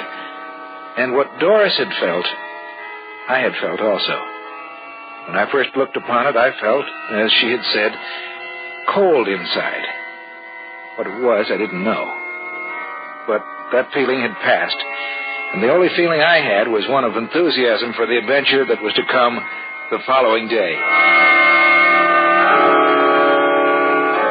About a mile from the castle, we found the town indicated on the map, a little place called Lavoca. It was no more than a village with a population of a few hundred. The inn was on the other side of the town, and as we pedaled through, the townspeople looked at us curiously. It took us only a few minutes to reach the inn and to enter it. A tall, dark man sat at a table, and he looked up as we passed him. Then he turned away again, obviously lost in thought. We were in a large room full of tables. There was no such thing as a reception desk, save for the bar at one side of the room, which served a double purpose, a bar and a registration desk. A large man with pounds of extra flesh stood behind it. Are you the proprietor? Do you understand English? I do. I was afraid... But I wouldn't. It happens that I do. Well, we'd like a room for 2 or 3 days. I hope you have something. All of my rooms are empty save one. It is occupied by the man you passed on your way in. I would be able to accommodate you. You are American? Yes, that's right. I'm surprised to see you with the world so close to war. We won't be in this one. Perhaps. I do not have many visitors these days. The hospitality of my inn is offered to you. If I may be of service to you while you are here, please let me know. As a matter of fact, you can. In what way? Well, we passed an old castle on our way here. Do you think it would be possible for us to... You must mean Lavoca Castle. Why, don't know its name. It's laid out in the form of a triangle. Yes. Yes, I know the castle. It has a particular significance to the people of this area. Well, can you tell us anything about it? Later. After you've had the evening meal, you shall hear of it. Come. I shall show you to your room.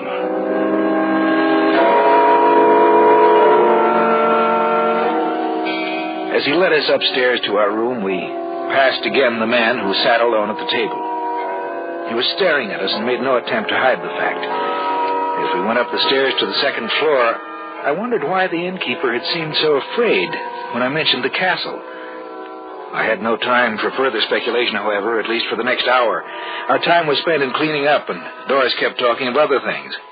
Well, I'm ready to go back downstairs, Grant. What about you? Hey, look at the sunset, Doris. Oh, it's a beautiful sight, Grant. Grant? Yes? Look where I'm pointing to. Isn't that Lavoca Castle? Yes, it is. Stands out so in the sunset that it seems to be on fire. Grant, did you watch the innkeeper's face when you asked him about the castle? He seemed surprised. I wouldn't call it that. I'd call it frightened. Perhaps you're right. And perhaps we should forget about seeing that castle tomorrow. Perhaps we should start back. We'll see. You know, Dora, you make it seem so serious.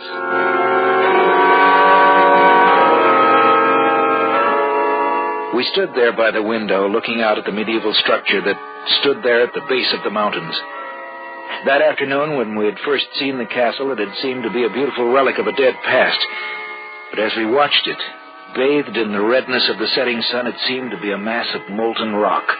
Little by little, the sun slipped down, and the gray shades of dusk moved out towards the castle, advancing slowly, covering the walls with the dark shadows of night. And then it was gone from our sight, swallowed up in the darkness. I had a fantastic thought for a moment that Lavoca Castle was the dwelling place of death. The meal was excellent, and we were both quite hungry. At length, well, it was over, and our host walked over to us. Some brandy, perhaps? Not for me. And you? Or perhaps later, not now. If you do not mind, I shall join you. Yes, of course. You say you wish to know about Lavoca Castle. Would you object to another at this table? I mean, another besides myself. Well, no, of course not. Marek? Yes? Marek, come here. What do you want? They desire to know of Lavoca Castle. There are strangers here? Yes, you must have seen us come in this afternoon. You were sitting right over there at that table. Oh, yes, I remember. Please, sit down, won't you? Thank you. Yes, I know of the castle. Perhaps more than anyone. Well, we'd like to learn some of its history. I will tell you the story. Then we shall see whether you are still interested in Lavoca Castle.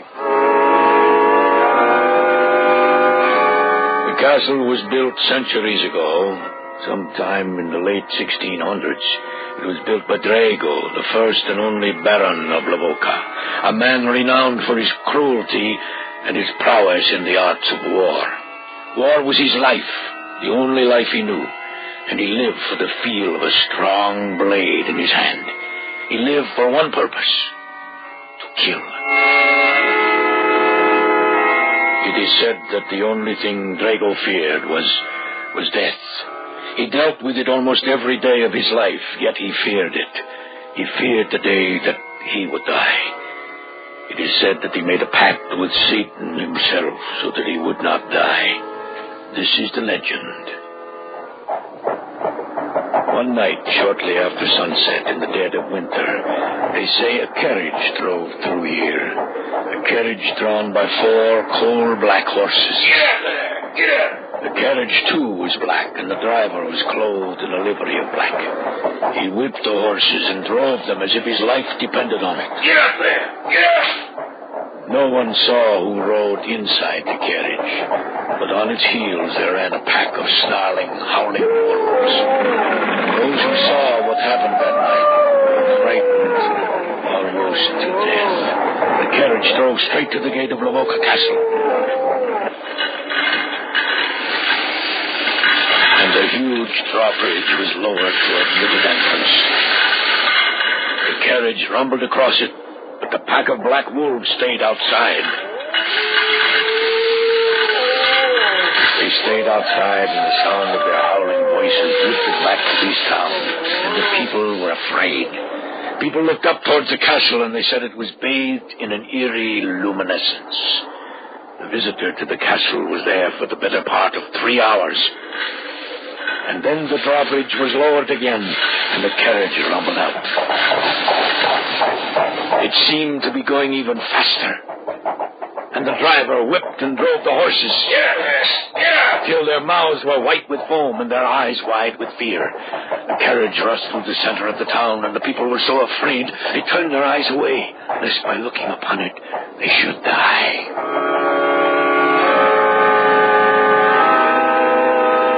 There were those who said they heard the sound of a crying baby coming from inside the carriage, but they thought they were mistaken. The following evening, the news was brought to them that the Baron's son had disappeared and was nowhere to be found. And as the man stood before them, telling the townspeople of what had happened, the shadows grew together in the night, and from the distance they heard...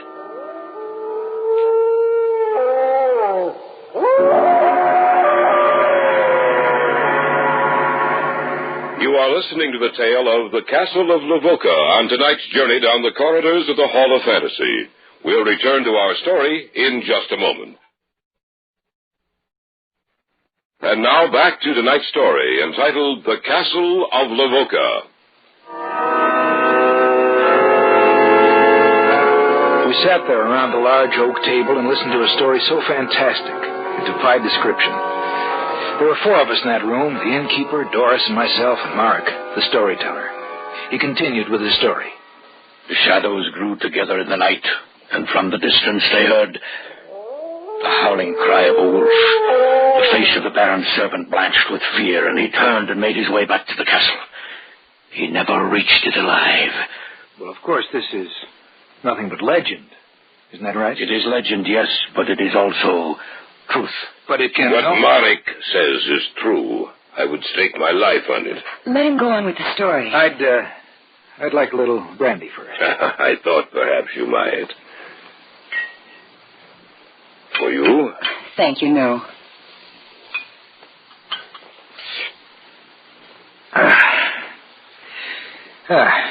Now then, go on with your story. By your leave.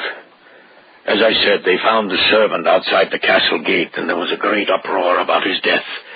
But the Baron issued an edict that it was never to be discussed. And of course the people obeyed him, for by now they lived in superstitious fear of the Baron. I must add that the night the carriage appeared, that night the Baron's son was carried away. The war began. Of course, the Baron went off to the war and distinguished himself in the field. The war was over in due time, and the Baron returned to Lavoca Castle. He lived a quiet life in the years that followed. But 21 years to the night his son disappeared, it happened again. Again, it was a cold winter's night. The snow crunched under your feet, and the air was brisk and biting. From the north, the wind began to blow. Then, from out of the night, the carriage appeared again. It was exactly the same as that which had happened 21 years before. Get up! Get up there! It was the same driver, the same carriage, and it even appeared to be the same horses. It flashed through the town and up the road leading to the castle, and in the back of it, the devil dogs ran, snarling and howling. Until the carriage rolled into the castle, and they sat outside as they had a generation before. But it was not for long, for in a few minutes the carriage appeared again. There was no doubt about it this time, for very clearly the townspeople heard... No, let me go! Let me go! In the name of...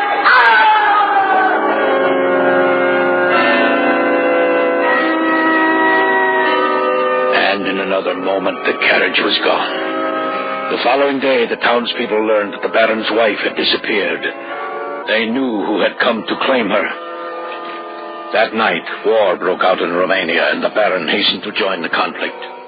If I understand you correctly, both times the carriage appeared, war broke out? That is correct. What happened then? Just as he had done before, the Baron distinguished himself in the war and returned to Lavoca Castle. By this time, the Baron was almost 60. Peace reigned for a period of 40 years, and sometime during that time, the Baron disappeared. He died? I say he disappeared. Well, when did he die? There are no records of his ever dying. They say he lies at rest in one of the catacombs beneath the castle, waiting. Waiting? Waiting for what? Waiting for the war. The war? The black carriage has appeared each time war begins, no matter where it happens. And in each war there has been a report of a man who calls himself Baron Lavoca, fighting in the battles. That's fantastic. Call it what you will, but when the last war began, the carriage appeared and drove straight up to the castle. I was but a boy then, and I saw it with my own eyes. The night before that, we heard the wolves. Each time the carriage appears, the wolves appear the night before to warn us of its coming, to let us know we should guard ourselves. Now that you have heard the story, do you still wish to visit Lavoca Castle? No. Yes. I don't care what you say. I can't bring myself to believe your story. I think it's nothing but superstitious nonsense. But, Grant... I'm sorry, darling. But I want to visit that castle. If you want, you can remain here. No, I'll go with you. What about you, Mark? Will you show us the way? Enter the castle with us? You say that in such a way that if I were to refuse, I would appear to be a coward. I shall go with you, American. Tomorrow afternoon will be all right with you? Yes. Let us have a drink to your trip. That's a good idea. Will you join us, madame? Yes, I will.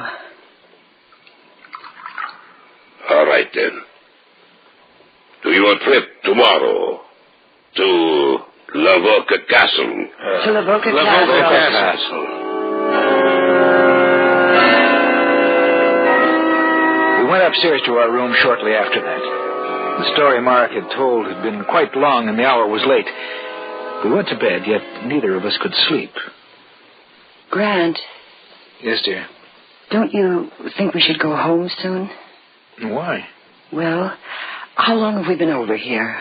Since the middle of May. Well, this is August 30th. I've seen enough of Europe. I want to go home. I think 3.5 months is enough time to spend... All right, Dora. When we get back to Murat's, we'll make arrangements to go home. Good. About tomorrow... What's that? What? I heard an animal outside. Oh, that was just a dog, Dora. Go to sleep. All right. Good night. All right.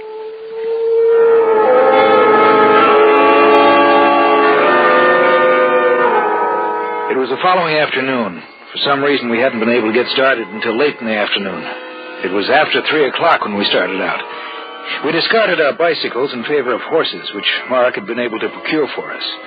The trip up to Lavoca Castle was uneventful, and within an hour we stood at the edge of the drawbridge, looking into the courtyard.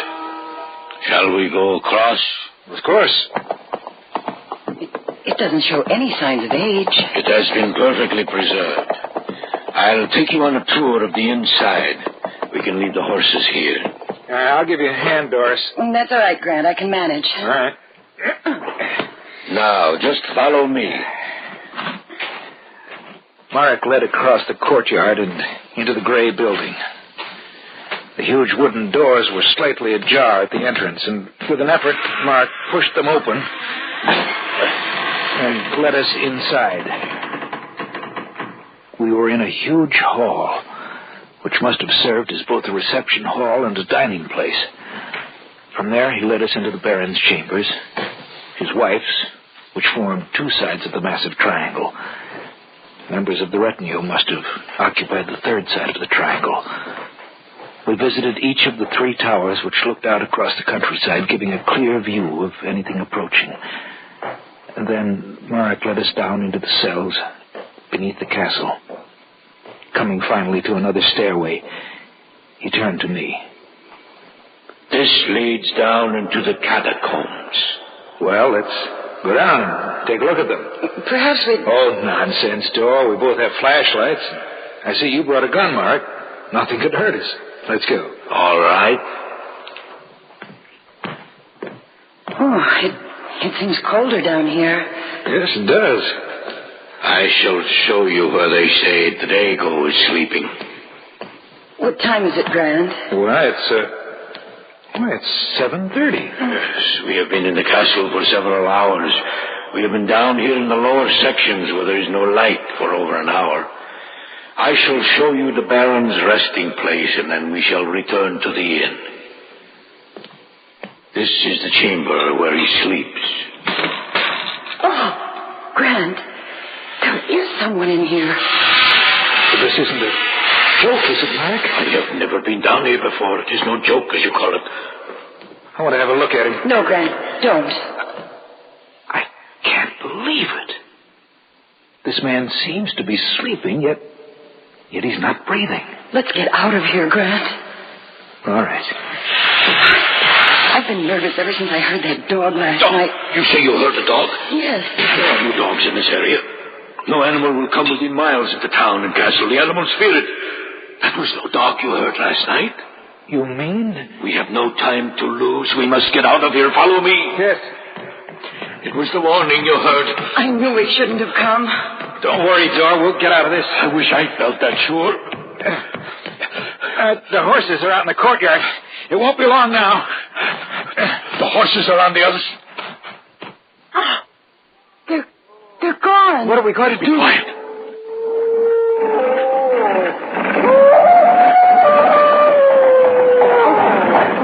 Get back over here in the shadows. Yes.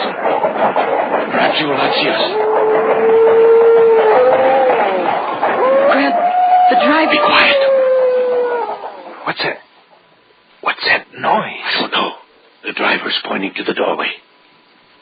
Oh. Grant. It's the Baron. Baron Lavoca. He's walking towards the carriage. Quiet.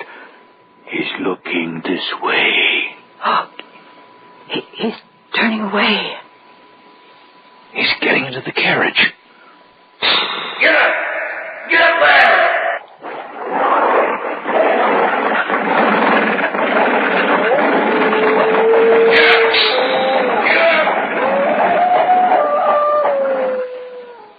Before our eyes, the carriage wheeled around the courtyard and then thundered across the drawbridge and out into the night, followed by the snarling wolves.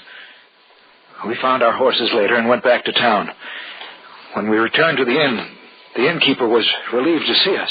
The carriage drove through here a while ago. I thought you'd all be dead. Providence must have had an eye on us. Well, it will happen tomorrow. What will happen tomorrow? The war. The war will begin. The innkeeper was right. The night we saw the carriage in the courtyard of the Castle of Lavoca was August 31st. On September 1, 1939, the Germans marched into Poland and the Second World War began.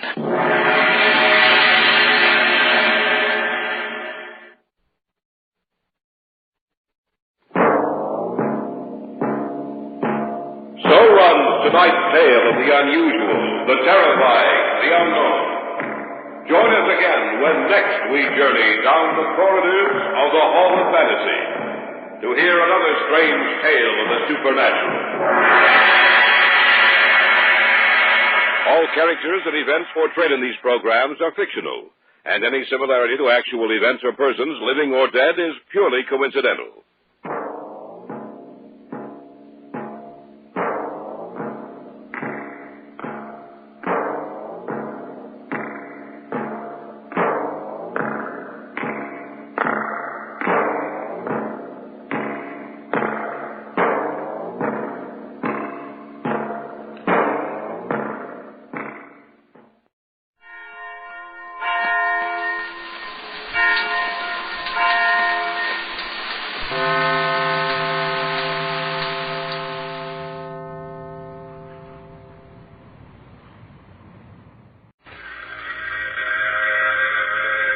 Transcribed.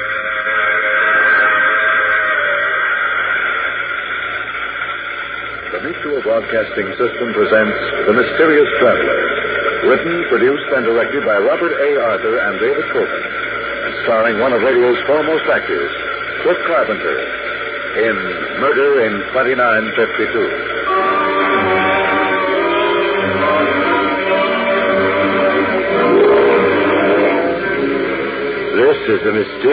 traveler, inviting you to join me on another journey into the realm of the strange and the terrifying. I hope you will enjoy the trip, that it will thrill you a little and chill you a little. So settle back, get a good grip on your nerves, and be comfortable, if you can, as we leap 1,000 years into the future to see how the forces of crime and detection may operate then. It's a story I call Murder in 2952.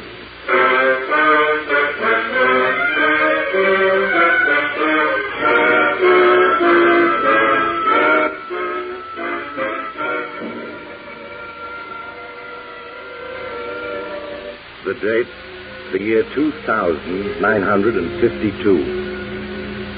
Mankind has colonized the planets Venus and Mars and is mining uranium on Mercury while making trips of exploration to the more inhospitable celestial bodies Saturn, Neptune, and the moons of Jupiter. But still, life is not so different from life today. There are still men and women, which means love, jealousy, hatred. And there are still crimes and criminals, which means a police force. People still live in houses, even though they're very different from the ones we know. In the living room of one of these houses, a young woman is playing an ancient tune on an ancient musical instrument to an appreciative audience of one. John Malawan, a field researcher for the World Biological Institute.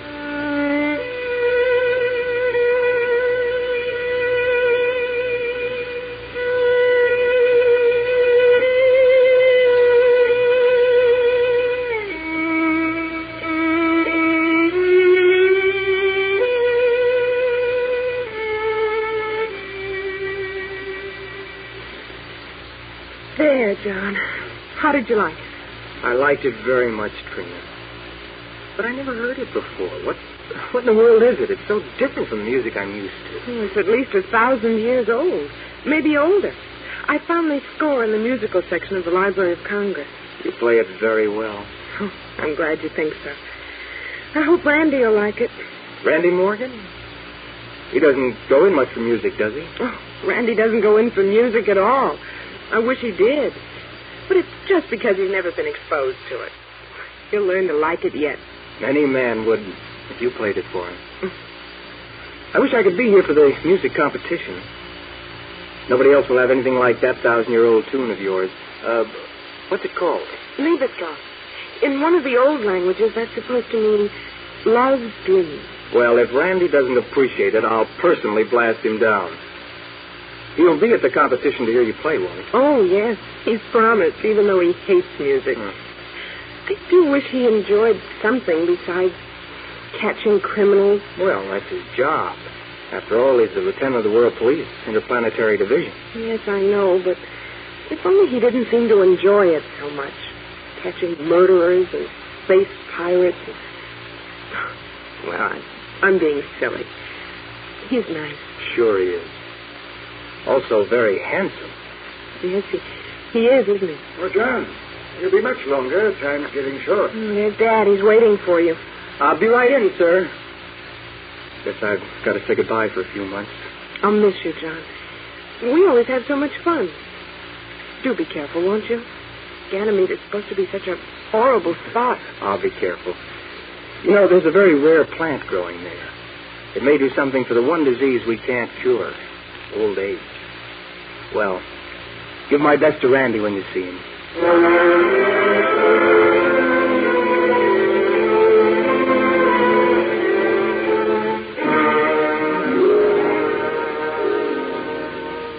So you're off to Ganymede, eh, John? Leaving the field clear for Lieutenant Randolph Morgan to marry my daughter. Well, I guess that's how it is, Professor Fergus. She's in love with him. He's in love with an illusion, John. An illusion 6 feet tall, broad-shouldered, beautiful teeth. An illusion that can dance the Venusian jump perfectly. She thinks the illusion is a man. It's a very convincing illusion, Professor Fergus. Randy Morgan is everything that I'm not. I can't blame Trina for preferring him. Yes, you're a cerebrotonic type. Intelligent, skinny, stoop-shouldered, nearsighted, and twice the man Randy Morgan is. Well, thank you, Professor, but I don't think you're being quite fair to Randy. After all, I know all about Morgan, John. I tell Trina, but women are one thing that haven't changed in the last 1,000 years. When they think they're in love, the devil himself can't convince them that they're wrong about a man. Well, I hope she's not wrong, sir. If I thought there was a chance for me, but I know there's not. I'm not so sure. What if Morgan were out of the way? What do you mean, sir? I've been quietly investigating. I have some facts that would get him dismissed from the service, maybe jailed. For one thing, he's a dream apple addict. Randy eats Martian dream apples? Oh, that can't be, sir. Why, those things are worse than heroin or cocaine. I have the proof. So, John, Randy Morgan may be removed from the scene after all. Professor Fergus. Yes, John? Take my word for it. You'll just make Trina hate you. She'll believe all the evidence was framed. Framed? It's an old word meaning falsified. She's in love. You yourself said a woman in love can believe no wrong about a man. Nevertheless, I'm going to the authorities. So, John, if you could possibly stay on Earth for a few weeks. I wish I could. But the harvest season on Ganymede won't wait. I have to blast off tonight. Goodbye, sir. I'll be back as soon as I possibly can.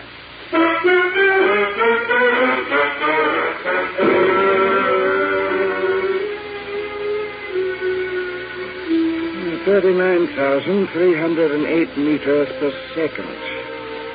Let's see, add to that a trajectory of beta over 3. We have a force field curve of Professor Fergus? John, you've come back, but why? No.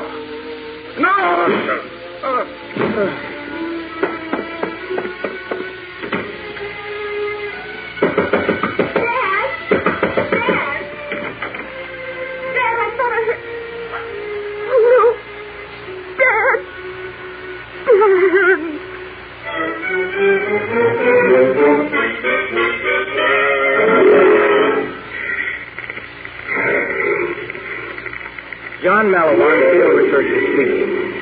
This is my final transcribed report on my 47th day in the Ganymedian jungle. I'm almost ready to blast off, but an hour ago, a small police rocket sat down in the dense jungle about half a mile away. And now I see a man approaching. He seems familiar. He looks like... Why, it's Randy Morgan. John Malawan. Randy! So it is you. Well, what the devil are you doing here? I'll tell you in a moment. Well, John, so this is your hideout. My hideout?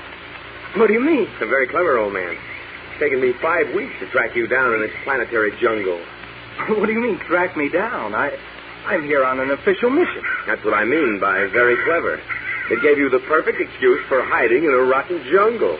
Randy, are you woggy? I'm not hiding. Oh, no? Most murderers do hide, you know. Murderers? Oh, now listen, Randy. You listen. I'm officially placing you under arrest for the murder of Professor Fergus just before you blasted off from Earth. Professor Fergus murdered? If this is some kind of a joke... This stun gun is no joke. Make a move to resist and I'll paralyze you. You're crazy. So you are a dream apple addict. I warned you. All right, John, you can see and hear, but you can't move. I'm bringing my patrol rocket over here and loading you on board. You're going back to Earth with me in chains. And I rather think that you'll wind up in the old-fashioned gas chamber for committing willful murder.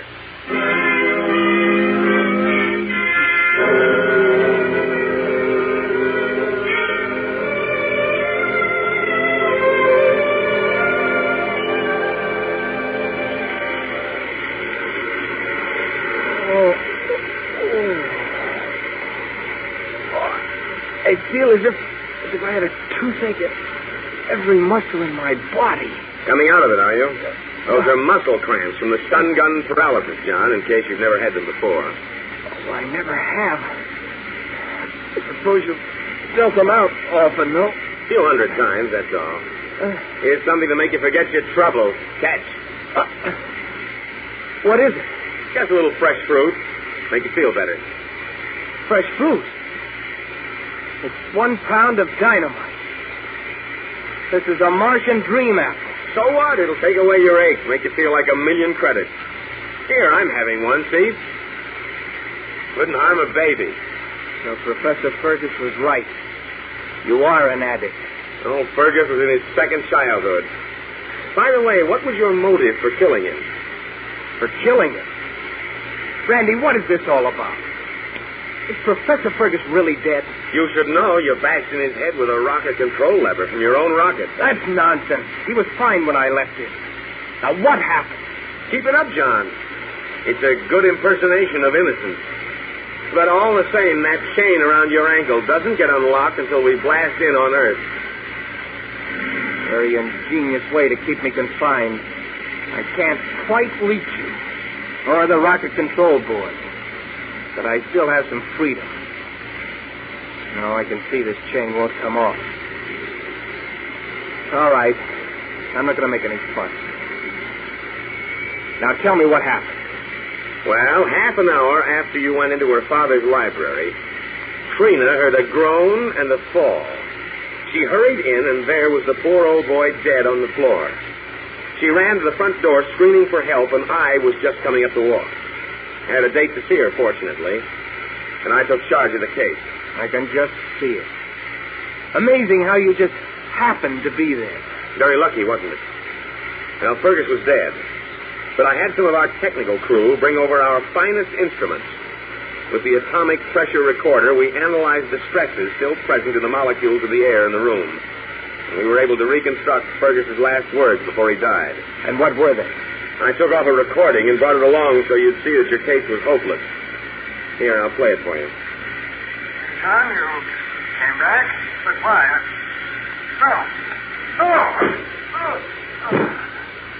There you have it, John. Testamentary evidence by the victim himself to your guilt. How did you fool him, Randy? How did you make him think it was I? Oh, John, I don't know what you mean. You go in for amateur theatrical. It gives you a chance to show off that handsome physique. Easy for you to imitate my voice well enough to fool a deaf old man. A pretty weak defense, John. You'll really have to do better than that. He did have evidence that would get you court-martialed, so you killed him. And being a world police officer, it was easy enough to falsify the evidence to make me look guilty. Especially since you assumed charge of the case. A world police officer falsify evidence? Why, John, you know we are absolutely incorruptible. Until you start using dream apples. After that, the ordinary rules don't apply. Dream apples remove all moral sense, give delusions of grandeur, and eventually cause hopeless insanity. They're perfectly harmless, as you'll see when you eat that one I gave you. I'll never eat it, Randy. I think you will. It's a 3-week trip back to Earth, and you're getting nothing else to eat or drink. By the time we blast in, you'll want nothing else. It won't work. I'll hold out. Against hunger, maybe, but not against thirst. 2 days from now, you'll eat it. After all, why not? If you're going to die, you might as well die happy. You've constructed a very tight case against me, haven't you? I think it'll hold up. We have Fergus's dying words and the weapon, which we found in the bushes between the house and your rocket. Your spare rocket control handle. Which you must have stolen. But one thing you haven't got. That's a motive. John, by the time we hit Earth, you're going to be a confirmed Dream Apple addict. And Dream Apple addicts don't need motives. Remember?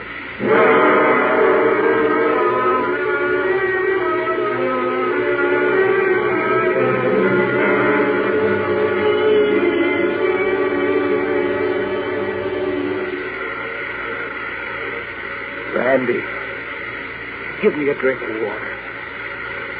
I'm thirsty. Oh, awake again? And thirsty? How about a nice, juicy Martian apple? All right, forget it. I'll die of thirst first. You'll have a hard time explaining how a prisoner came to die of thirst while in your charge. Now, John, you don't think I'll let a prisoner die.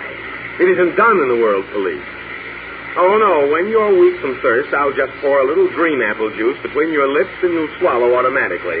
It's a very easy technique. I see. You're about 8 times as rotten as I ever imagined. Trina doesn't think so. We're going to be married after your trial. You filthy space rat. If I could reach now, you... Easy, old boy, easy. You'll sprain an ankle and that chain won't break. And suppose you could reach me, I can handle you with one hand and you know it. Maybe, but if I could reach that control board... What would you do? Well, that depends on where we are. I don't mind telling you. At the moment, we're heading directly for Calypso, going to make a brief landing. A landing? On Calypso? Are you crazy? Calypso is one vast swamp. And the swamp is full of surgeon birds. I know. Charming fellows, the surgeon birds. 5 feet tall, shaped roughly like human beings, covered with feathers, and each one with eyes all around its head. Each one having 4 arms that end in 10 flexible tentacles. Rather startling to look at, but such interesting tricks they have. Tricks?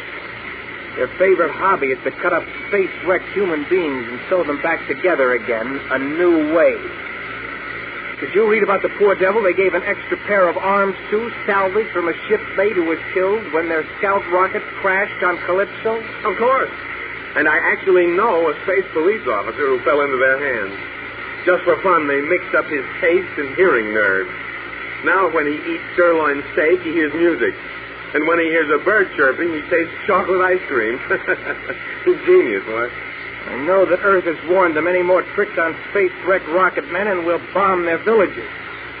But to actually risk landing among them... Relax, you worry too much. They promise to be good, and some of them have learned to talk English after a fashion. And they have a new hobby, raising dream apples. Dream apples on Calypso? So that's where the supply is coming. Yes, a nice secret little plantation. We're going to load aboard a supply, only, of course, the authorities back home are going to think you were smuggling them in. Oh, no, Randy. Oh, yes, Johnny boy. You're sewed up 3 ways from Sunday. You really have me, don't you? I think so. I kept hoping, but I guess I'm licked. Okay, what's the use of struggling? Give me a dream apple. I'll be happy for now anyway. Now you're being sensible. Here's a nice juicy one. Here, catch. Okay. Just right. Hey, if you throw that thing at me... I'm not going to throw it at you. I'm throwing it at that little button on the board marked full acceleration. Like this. Wait a minute. You cut in full blast velocity. I can't move. Acceleration pressure spinning me down. We'll crash on Calypso. I know it. We'll both be killed. Anyway, I'll take you with me to the world. And Trina, one last good turn. So long, Randy.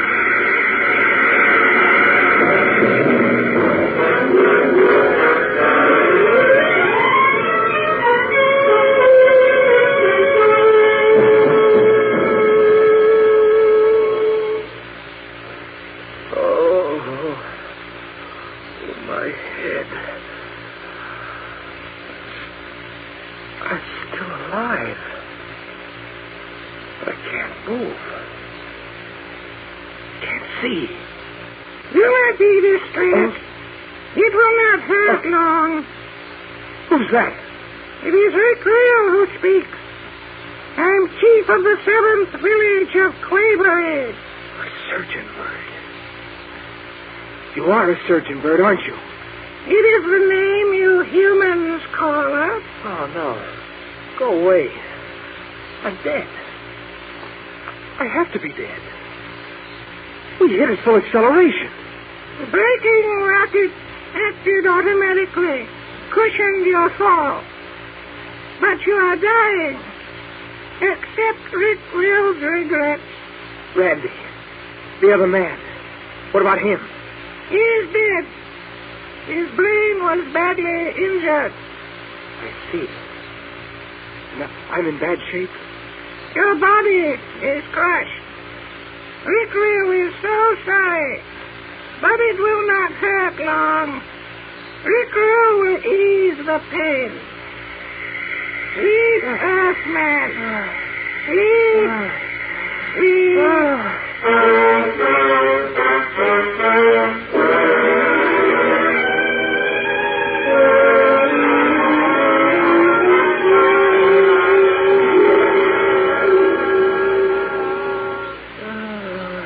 Matt, Sanctum, come quickly. The Earthman is waiting. I've slept a long time. Good Lord. Surgeon birds. 3 of them. Do not be afraid. You're well. You've slept for 27 Earth days. 7 days. But I was dying. You said I was badly crushed. We saved you. Please accept apology. Rickrew, very sorry. Sorry? You saved my life. We break the law. We operate on you. As long as you saved my life, I'm not complaining. But what about the other man? He's dead. We could not save him. The brain, it was injured. You see, so I'm alive, and Randy is dead. But I'm still framed into a murder charge. Excuse. We must hurry away. The rocket is landing. We are going to hide. We do not want to be punished. But I tell you, you won't be punished for saving my life. You will be angry. So we must hide. We will put you to sleep until your friends come. But listen, I'm not... you cannot tell where we hide.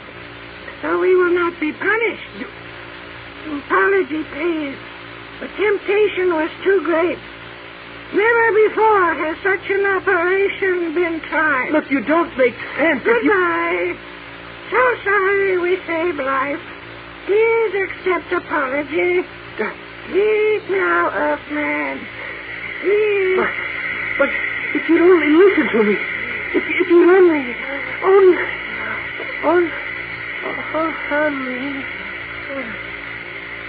He sleeps. Come, we must go. You'll be angry.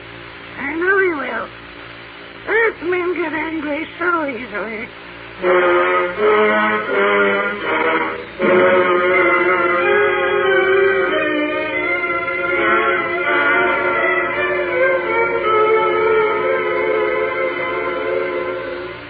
Lieutenant Morgan, wake up. Wake up, Lieutenant. Wake up. That's it. What? You're coming out of it. How do you feel?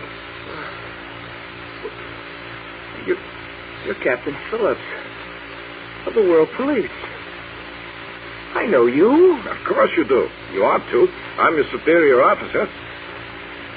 My superior officer? Of course. What's wrong, Randy? Or don't you remember that you're Lieutenant Randy Morgan? Me? Randy Morgan? Look, are you crazy or am I? I'm John Mallowan. You're the one who's crazy. Mallowan is dead. John Mallowan dead? But we found his grave outside when we landed an hour ago. Been searching for your rocket for days, you know. You found John Mallowan's grave? You're sure? Of course. We checked. He all right. Badly smashed up from the crash, though.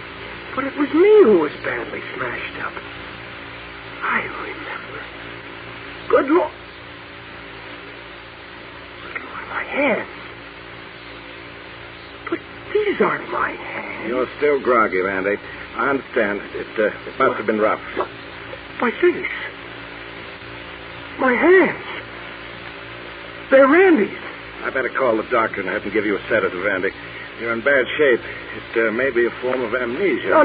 No, wait. It was those surgeon birds. Do you realize what they've done? From the evidence, operated on you and saved your life. So this time, I guess we won't punish them. No, but more than that, Captain Phillips, Could I have just a couple of minutes to pull myself together? Then I'll be all right, I promise you. Of course, Randy. I'll bring you a drink. You can use one. Yeah. I'll be back in a minute. These hands, Randy's hands. My face. My body. Randy's face. His body. I'm Randy now. Me, John Mallowin. Those surgeon birds, they found my body smashed, his brain damaged. They couldn't resist an experiment. They put my brain in Randy's body. So now I'm Lieutenant Randy Morgan, and John Mallowin, framed into an airtight murder charge, is dead. The case is closed. Well, I guess I've got to be Randy from here on. I'll resign from the World Police. Feeling better, Randy? Here's some whiskey. It'll do you good. Well, thanks.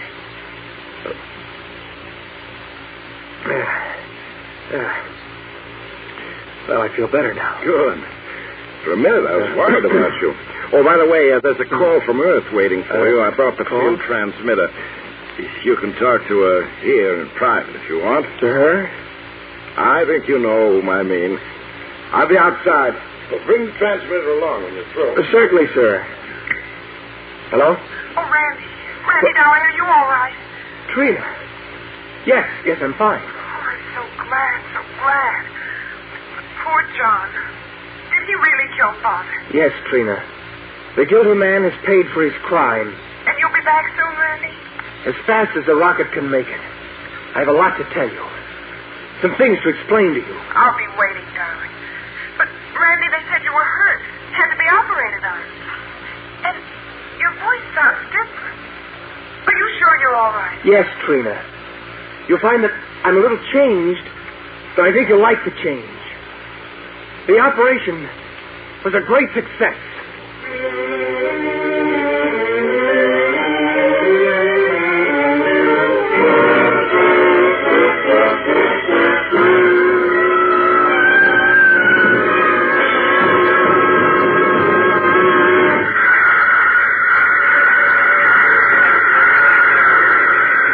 This is the mysterious traveler again. Dear me, that's the most original method of escaping from a false murder charge I ever heard of. To exchange bodies with the man who framed you. Oh, but don't try to make use of it. You'll have to wait 1,000 years before it'll be practical. Of course, if you have the time and don't mind waiting, then you... Oh, you have to get off here. I'm sorry. I'm sure we'll meet again. I take this same train every week at this same time.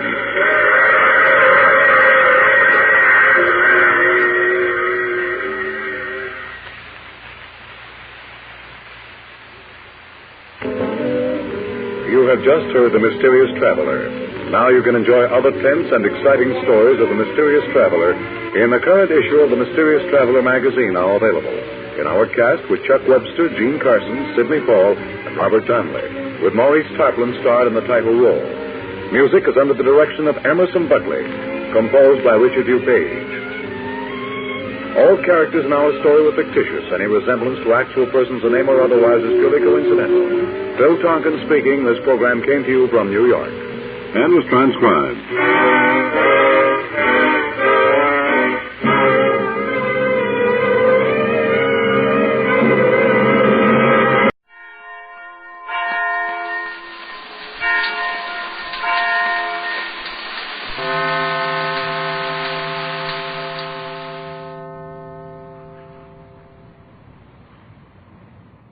The Mummers in the Little Theater of the Air.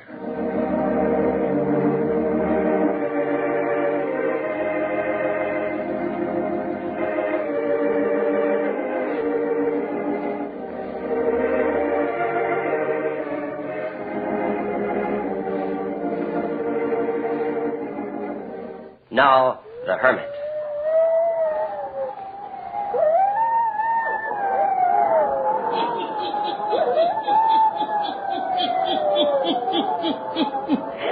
Ghost stories. Weird stories. And murders, too. The Hermit knows of them all. Turn out your lights. Turn them out. Have you heard the story? Notebook on murder, eh? Then listen while the hermit tells you the story.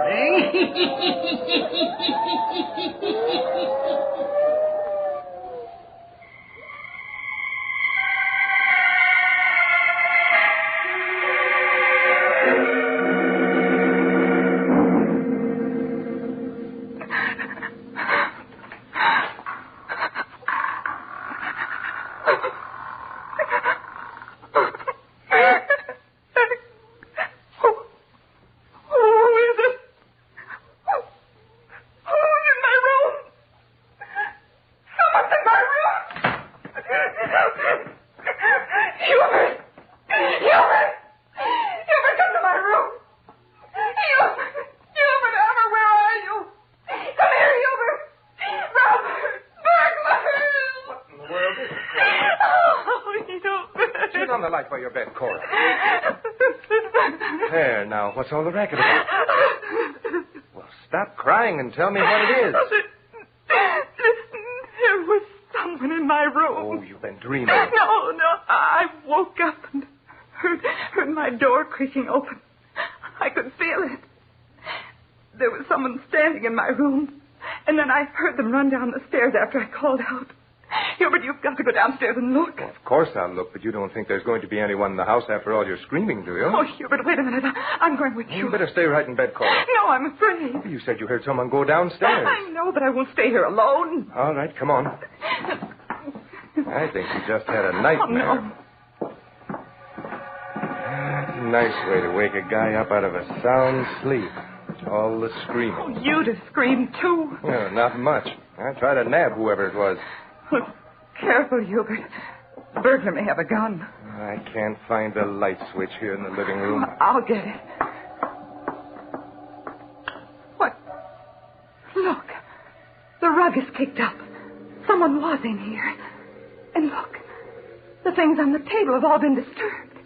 Yeah. Hubert, where are you going? Well, to look through the house. Oh, wait for me.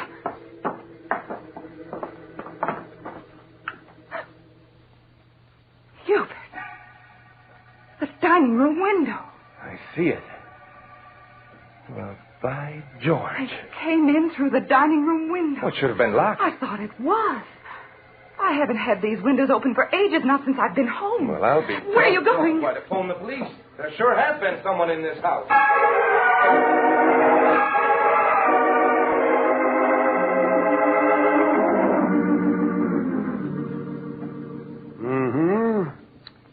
Looks like they used this window for entrance and escape, all right.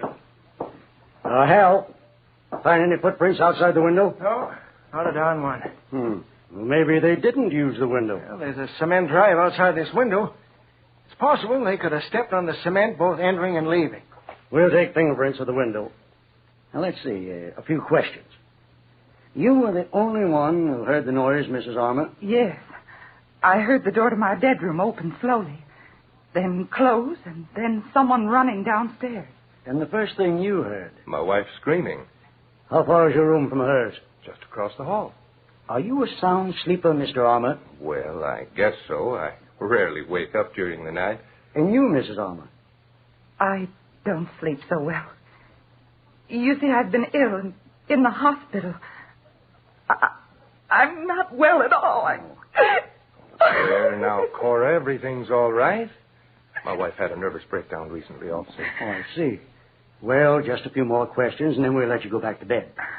Any valuables in the house? No valuables exactly. I usually have quite a bit of money on me. Why is that? I don't bank anymore. Cash my salary checks, and what I don't put into bonds, I use to pay bills.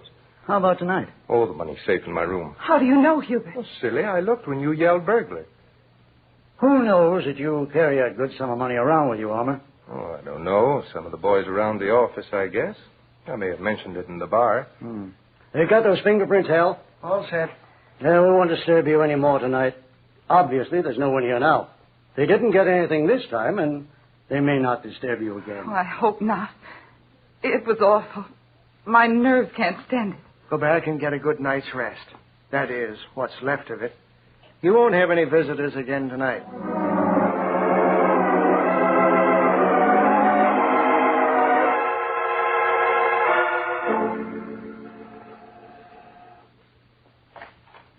Good morning, Mrs. Armour.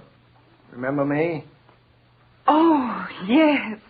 You're one of the policemen who was here last night. Mind if I come in? I'd like to ask you a few questions. Oh, no, come in. I was just out in the kitchen finishing up the breakfast dishes. Well, then we'll go out there. I can talk to you while you work. Did you sleep after we left? Well, yes, sir, I did. And you know, this morning I can't remember much of what happened last night. That's all? But I don't remember things well at all. Not since I've been sick. Lots of times things are foggy with me. How long were you in the hospital, Mrs. Armour? Let's see. It was a long time, over a month, I guess. What brought on your illness, Mrs. Armour? Well, sir, I don't know exactly. Were you unhappy? Yes, sir, I was. What about? Well, Hubert got so he didn't pay any attention to me. That's so? Stayed out a lot nights? Yes, he did. He was never home. But since I've been in the hospital, he's been wonderful to me. Kind and good and home every night. Oh, came to his senses, did he? Yes, sir. There's been a great change in Hubert. That's good. Yes. I feel like I can get well now. Of course, the burglar coming has upset me. Coming into my room like that and standing there in the darkness. Hubert said that if it wasn't for that window being open in the dining room, we might just think of it as a bad dream I had. Well, Mrs. Armour, we're going to keep an eye on the house. And we want you to help us. All right. What do you want me to do? If you see any strange persons hanging around here in the daytime or night, you call the 4th Street station and report it. Now, here's the telephone number. Or anything strange that happens. You remember and tell us. Sure, I will. The best I can. You know, it might be a good thing, Mrs. Armour, if you wrote things down in a notebook, as long as you can't recall things very well. Oh, what should I write down? Oh, anything odd that happens. And what's more, Mrs. Armour, you keep this notebook a secret, just between you and me. Think you could do this? Why, sure, I guess so. Not even tell your husband? I could keep it from him. Good. Now, let's see. Suppose you keep these notes under the mattress of your bed. Only you and I will know that they're there. Write down anything you want to, and keep it for me.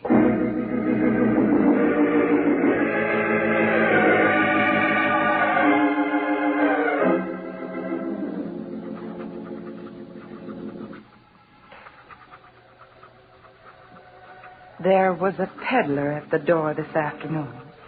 He had funny eyes. I thought he might be the burglar come back again. Didn't let him in. He went to Mrs. Joyce's next door. She didn't let him in either.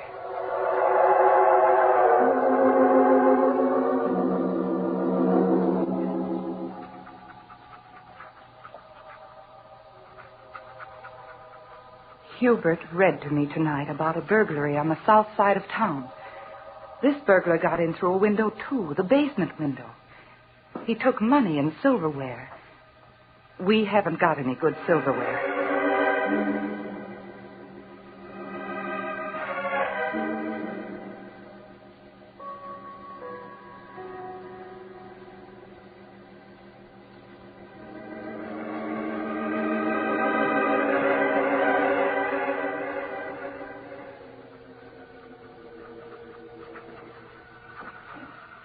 It's 15 minutes to 12, midnight. I just woke up, and I'm scared. Awful scared. I'm writing in this notebook because I've sort of got accustomed to doing it. And it steadies my nerves a little. I've been writing in it for a couple of weeks now. But the policeman called Hal hasn't been around to see it. Maybe it's because I haven't called or had anything to tell him. But I'm scared tonight. It was at supper that Hubert said. You aren't frightened of burglars anymore, are you, Cora? Sometimes I'm afraid of him coming back again. Oh, fiddlesticks. There won't be any more disturbance after all this time has passed. Oh, I hope you're right. Of course I am. Anyhow, I have to go out tonight. Oh, Hubert. Now, don't cloud up and cry, baby. No one's going to hurt you. What's more, we'll see that all the windows are locked and the doors. Why do you have to go out, Hubert? A buyer. Boss asked me to see him tonight. I'm afraid. Terribly afraid. Now, listen, there's nothing to be afraid of. Before I go, I'll see that you're safely tucked in your bed. Well, you were complaining before supper about being tired. So you can take a little sleeping pill and go to bed early. Then I'll lock all the doors, and you'll be as safe as a bug in a rug. What's more, I'm going to be home early. I told the boss I couldn't leave my wife for too long a time. So Hubert got me all fixed up. And after taking the pill, I did fall asleep. But a little while ago, something must have woke me up. It's exactly 12, and Hubert isn't home yet. I know because I just called out and he didn't answer me. It must have been about 10 or 15 minutes ago that I woke up and heard something outside my room.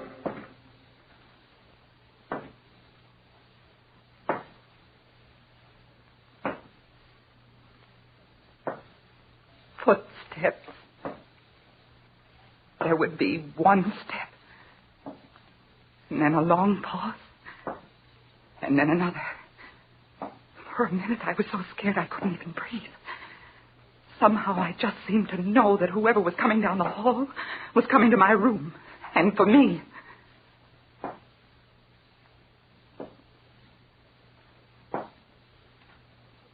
For a few seconds, I couldn't move, just sort of paralyzed with fear. And then I got brave enough to reach out and turn on my bed lamp.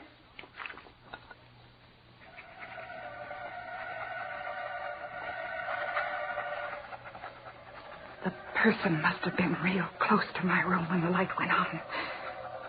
There was one more step. And then they stopped. Officer Hal, as true as I'm writing, they stopped right outside my door. I heard a board creak.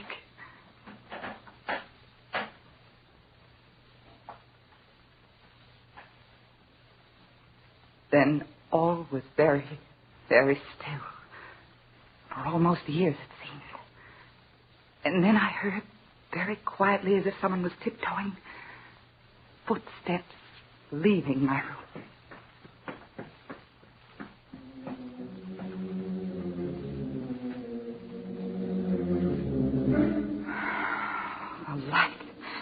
The light has frightened them away. Oh, I'm so certain that it was someone coming for me, but what am I going to do? I'm too truly afraid to go downstairs and phone for the police. I'm going to call out to Hubert again. Hubert? Hubert? No, Hubert isn't home yet. Or perhaps whoever has come into this house has done something to Hubert. Hubert!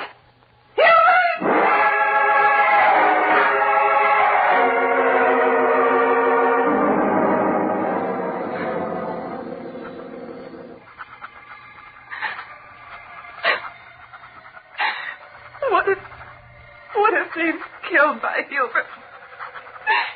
Oh, officer, writing in this notebook doesn't give me strength enough to leave my room and find out.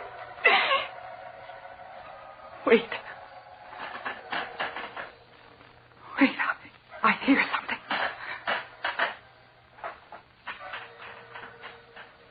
There's someone outside my door. I know it. Someone just moved outside my door. I'm going to hide this notebook under the mattress like you told me to do, and then I shall scream out the window for help.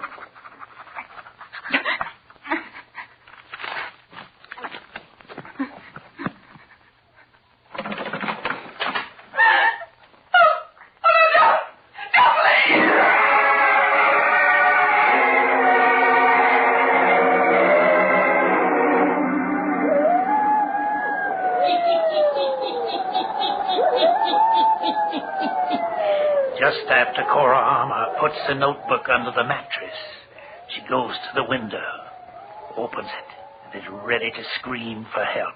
The door to her bedroom opens, and she calls out in terror as she sees a man standing there with a gun in his hand. One pleading cry, and then...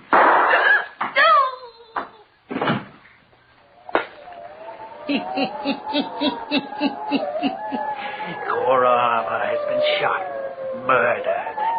Will the police be able to find her assassin? The hermit will tell you before the night is done.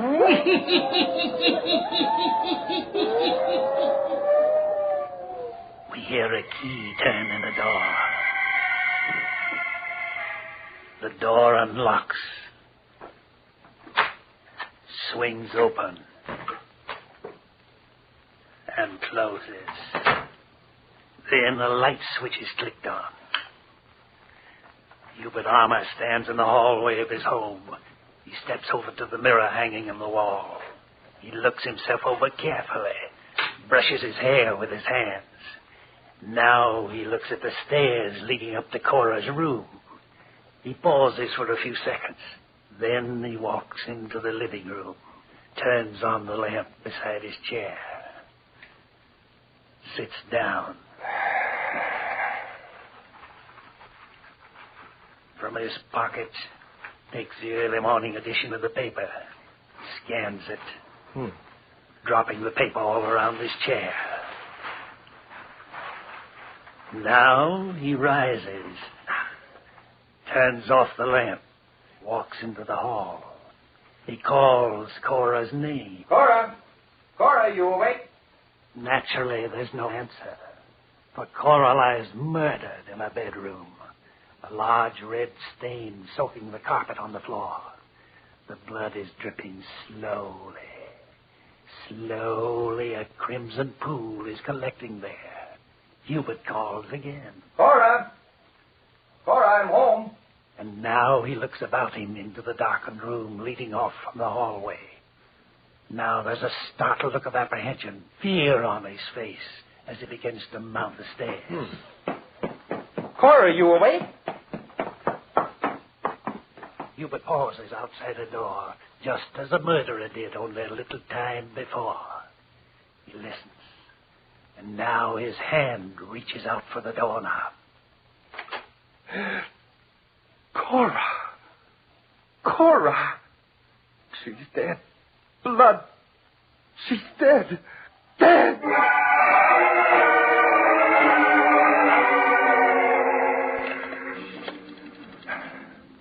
Operator, get me police headquarters, please.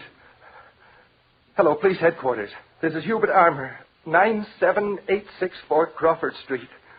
Come at once. Hurry, it's my wife. She's been murdered.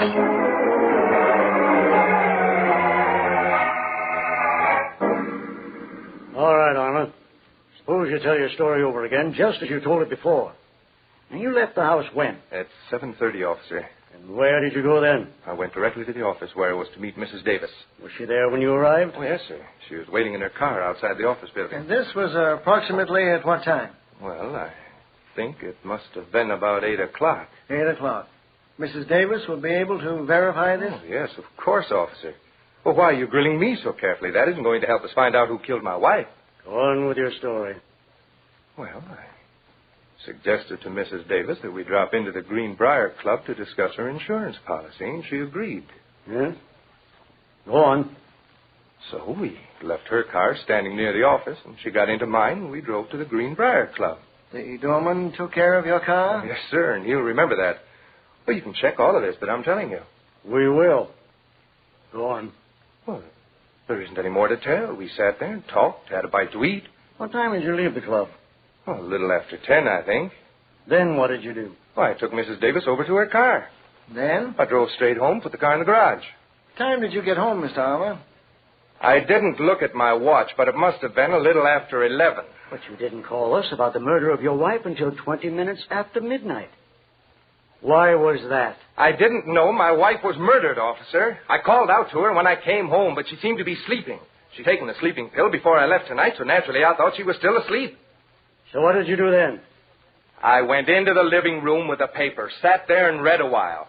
All the while until I went upstairs and discovered my wife's murder. I don't know what time it was I called you.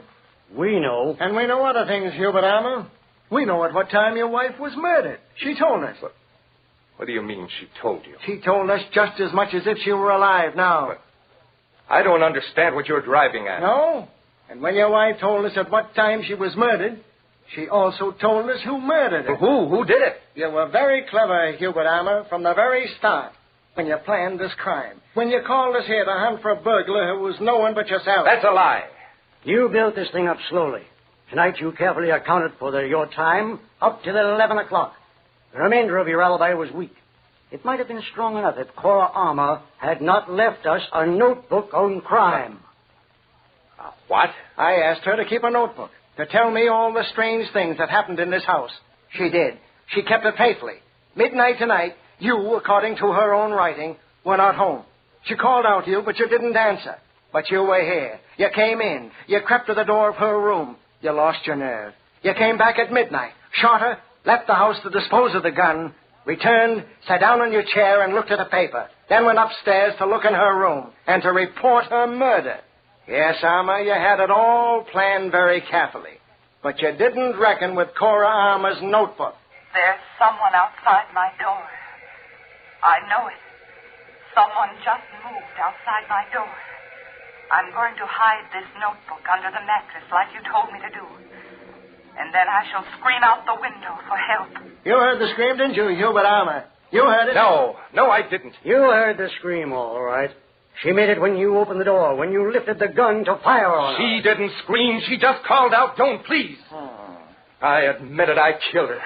She was a stone around my neck, nagging, never well. I hated her. I wanted freedom. She wasn't well because she feared you, Hubert. She feared you all the while. It was fear that sent her down to a sanitarium. In her heart, Cora Armour feared death at your hands. And yet, without her notebook, you might have gone free of the crime of murdering her.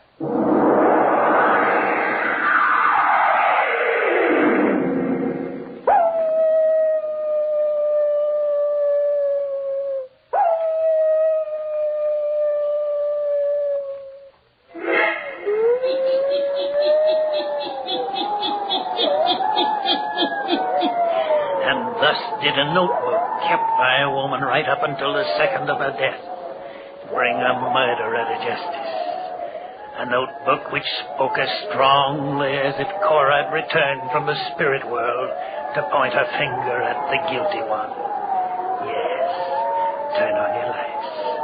Turn them on. I'll be back. Pleasant dreams.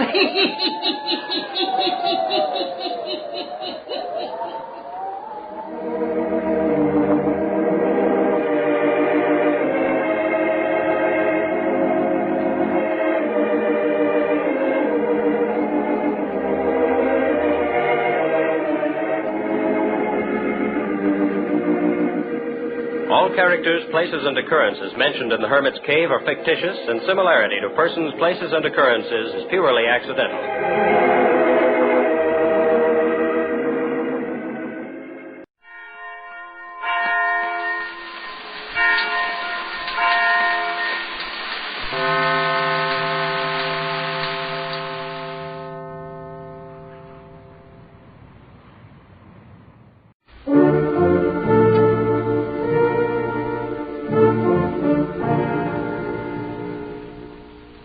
Unsolved Mysteries.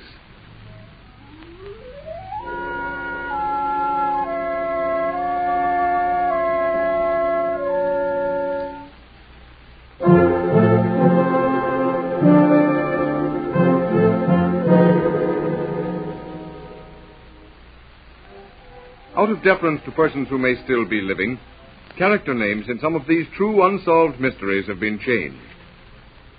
Within the memory of living man, no vile horror has ever been loosed upon the world that could compare with the subject of tonight's unsolved mystery. Like some hideous specter, unshriven, bestial, lecherous, he moved like an unclean thing through the courts of Russia. The horse thief who rose to be the most powerful man at the court of the Tsar, Rasputin the Mysterious.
The scene is the Tsar's winter palace. Luxury such as only the palace of an oriental potentate can boast. A squandering of human lives and the wages of human effort for the glory of a man who was called the little father of all the Russias. But in one room of the palace, all this wealth means nothing. For there Alexis, the little son of the Tsar, lies sick.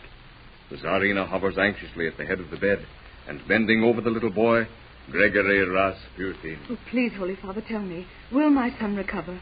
If thy son is left in my care, on the third day he will be well. If not... If not, Holy Father? If not, madam, on the third day the boy will die. Then, Father, it must be as you say. I will give orders that you are to remain at the palace. But your noble courtiers, the Grand Duke, Putakov, will they permit such a thing? They would not dare dispute the orders of the Tsar. Olga. Yes, madame? See that the Holy Father is provided with suitable quarters in the palace. Yes, madame. I must attend a reception. If there's any change in the Tsarevich condition, notify me at once. Yes, madame. I shall see you later tonight, Holy Father. If your majesty so desires. After the reception,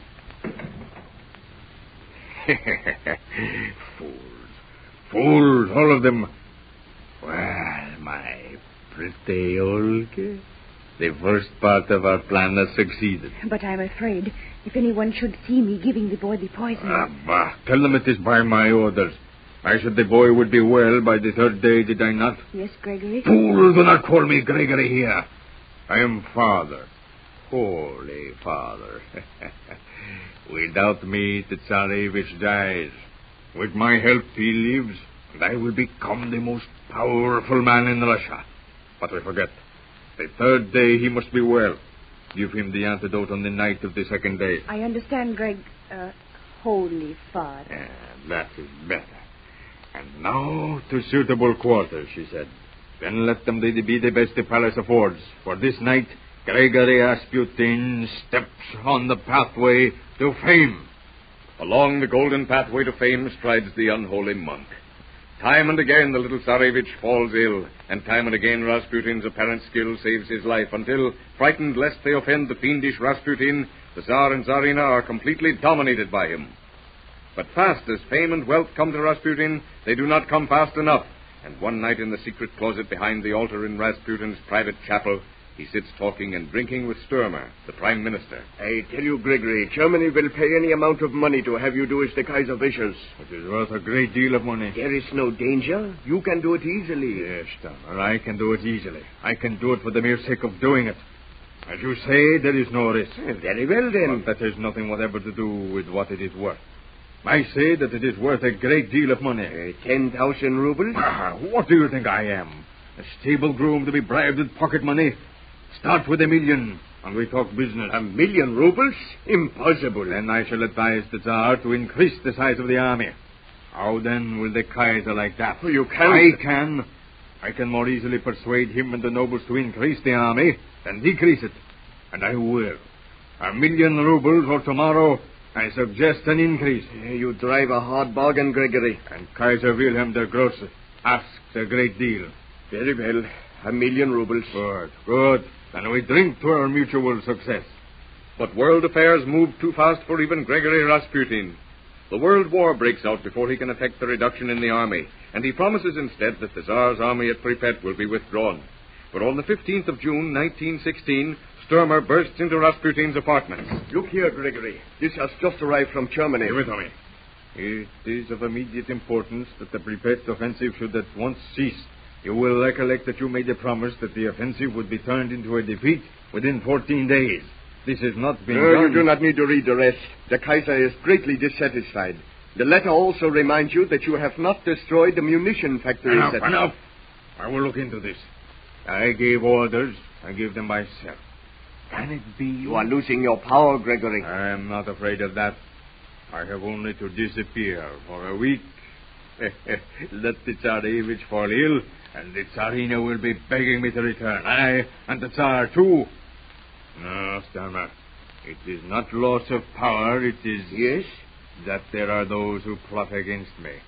The Grand Duke Dmitri. The Grand Duke. I shall have to have him exiled. Don't be a fool, Gregory. Quiet, idiot. I know what I am doing.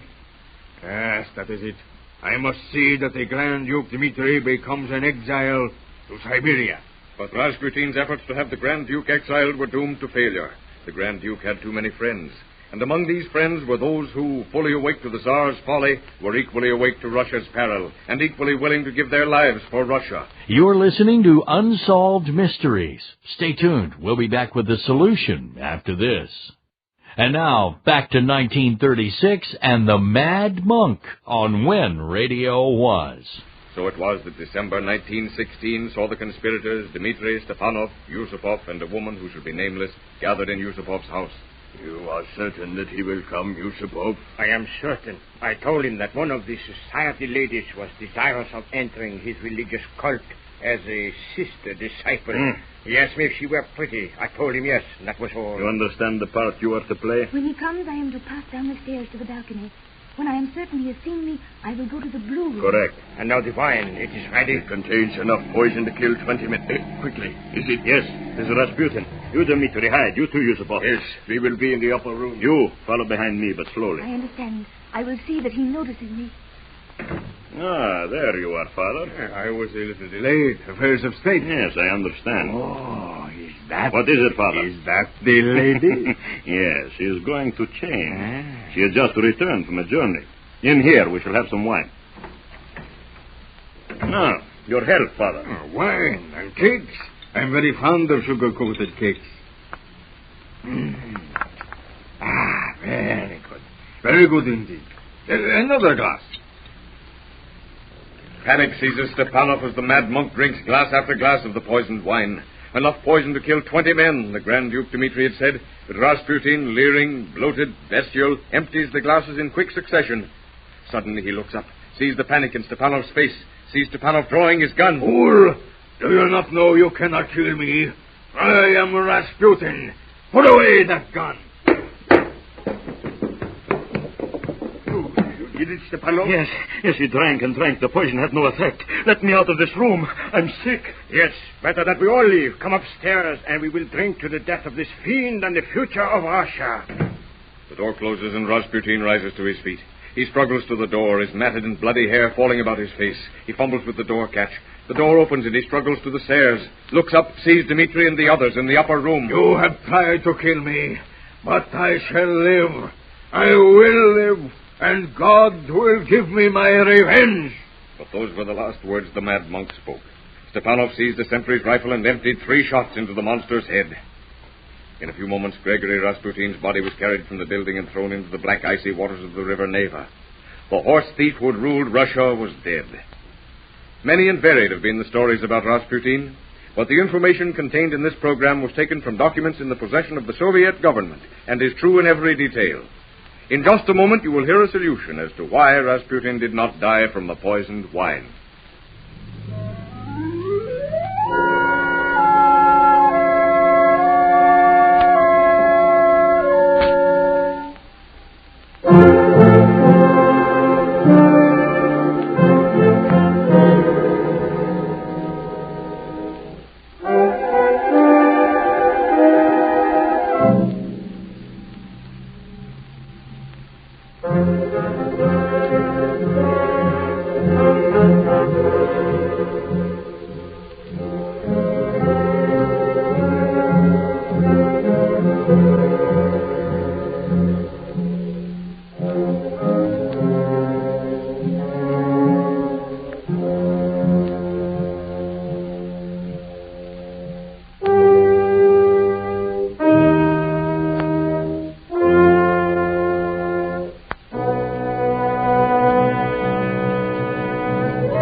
Ladies and gentlemen, inasmuch as any solution must of necessity be supposition, liberties of time, place, and character have been taken in the solution for which you have been waiting.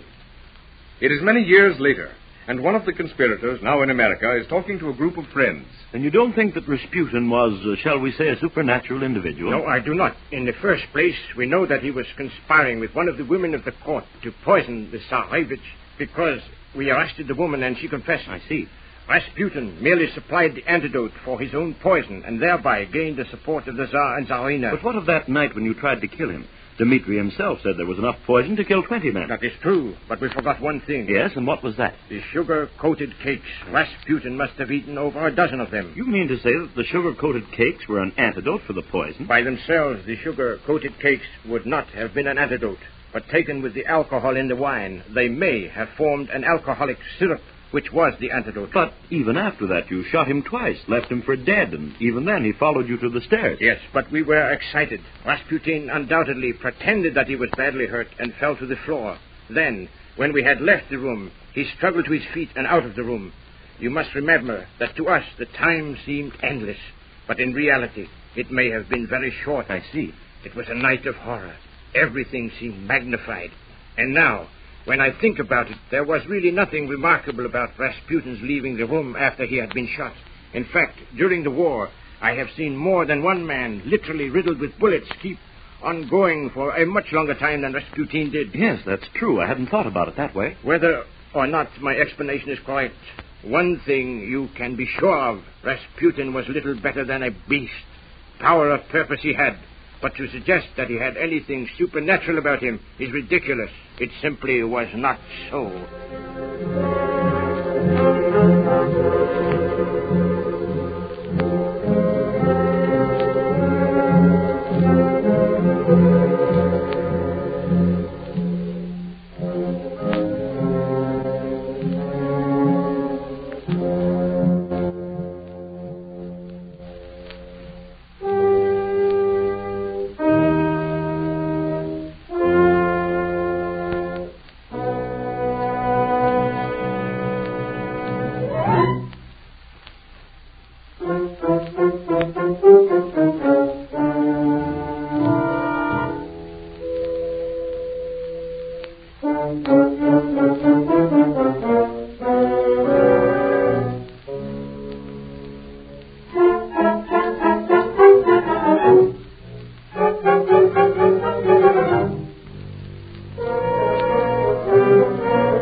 Suspense. At the world-famous Waldorf Astoria, where luxury is legend and hospitality is a high art, the discriminating clientele is offered a full selection of CRESTA, VLANCA, Cresta, Blanca, Cresta Blanca. In serving magnificent Cresta Blanca wines, the Waldorf preserves a tradition for pleasing the palates of luxury-wise world travelers. Such choice selection is distinguished proof that when you pour proud Cresta Blanca wines, you and your guests enjoy the best. Shenley's Cresta Blanca Wine Company, Livermore, California. And now, Shenley brings you radio's outstanding theater of thrills, Suspense. Presented by Roma Wines. That's R-O-M-A. Roma Wines, America's favorite wines. Tonight, by popular request, we bring back the brilliant young star who appeared with us only a few weeks ago, Mr. Donald O'Connor, and in a play which was first presented on Suspense 2.5 years ago, and was the subject of considerable comment. Donald O'Connor in The Visitor, a suspense play produced, edited, and directed for Shenley by William Spear.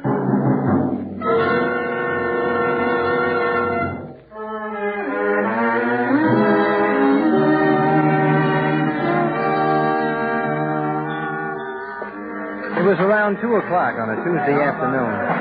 I was right in my usual groove. Counterman in Al's Coffee Pot, Route 22 out of Baltimore. Not a bad job for a green guy. $18 a week in my meals. But I was aiming to be a short order cook when I really got the hang of things.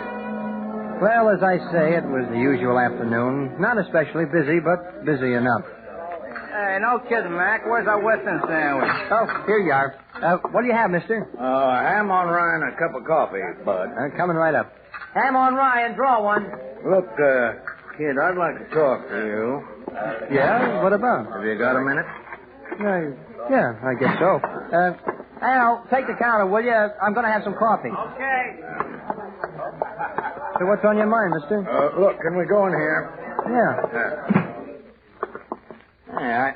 I've been looking for a long time for someone who looks like you. Yeah? Your name could be Bud Owen, couldn't it? Why should it? Well, I'm looking for a boy named Bud Owen. For what? Disappeared from his home about 3 years ago. Forth from my town. He'd be about your age now, about 18. 17. Well, that'll do. Well, his folks have just been worried sick about him. Everyone else gave him up for dead. And then I heard you were working here, Bud. Yeah? Who told you? Oh, no one told me. I got a note, anonymous. You didn't write it, did you? No, I didn't write it. You know, I think I'd have recognized you anyway. You're a lot taller, of course, and you look older, Bud. Well, anyone would, wouldn't they? Same here, though. I call them wings. You remember who I am, of course. Mac Burrow. Used to be chief of police. Pleased to meet you. Again, Mr. Burrow. Well, Bud Owen. A lot of know-it-alls are sure going to be surprised. Surprised at what? Well, to see you. Edgerton certain to a man that you were drowned 3 years ago off White's Pier. I was drowned, huh? Yeah.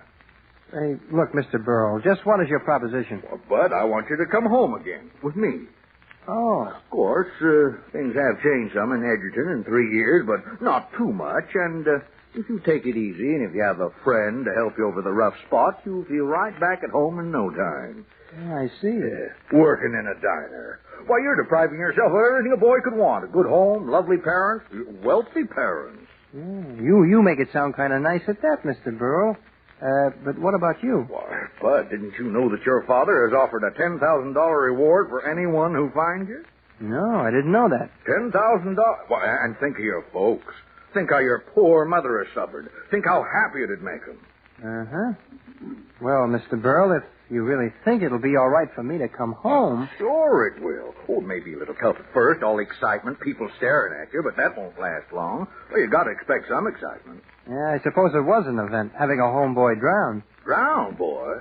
Why, they thought you were murdered.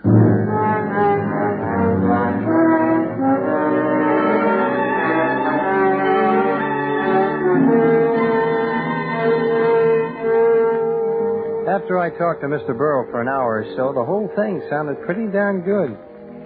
We took the 5 o'clock train for Edgerton. On the way, Mr. Burrow gave me the lowdown on what had been going on in the town for 3 years. How the town thought I was murdered and how my mother and David Cunningham, my stepfather, just wouldn't give up hope that I was still alive. And he told me how my mother hadn't changed anything in my room. She was so sure I'd come back. Although she'd bought new stuff for the rest of the house, new rugs, a couch, things like that. Mr. Burrow described it so plain I could almost see it. Well, by the time we got to Edgerton, I was feeling pretty sad for my mother. And I thought if I could make her happy, even if it was tough for me, it was worth a try.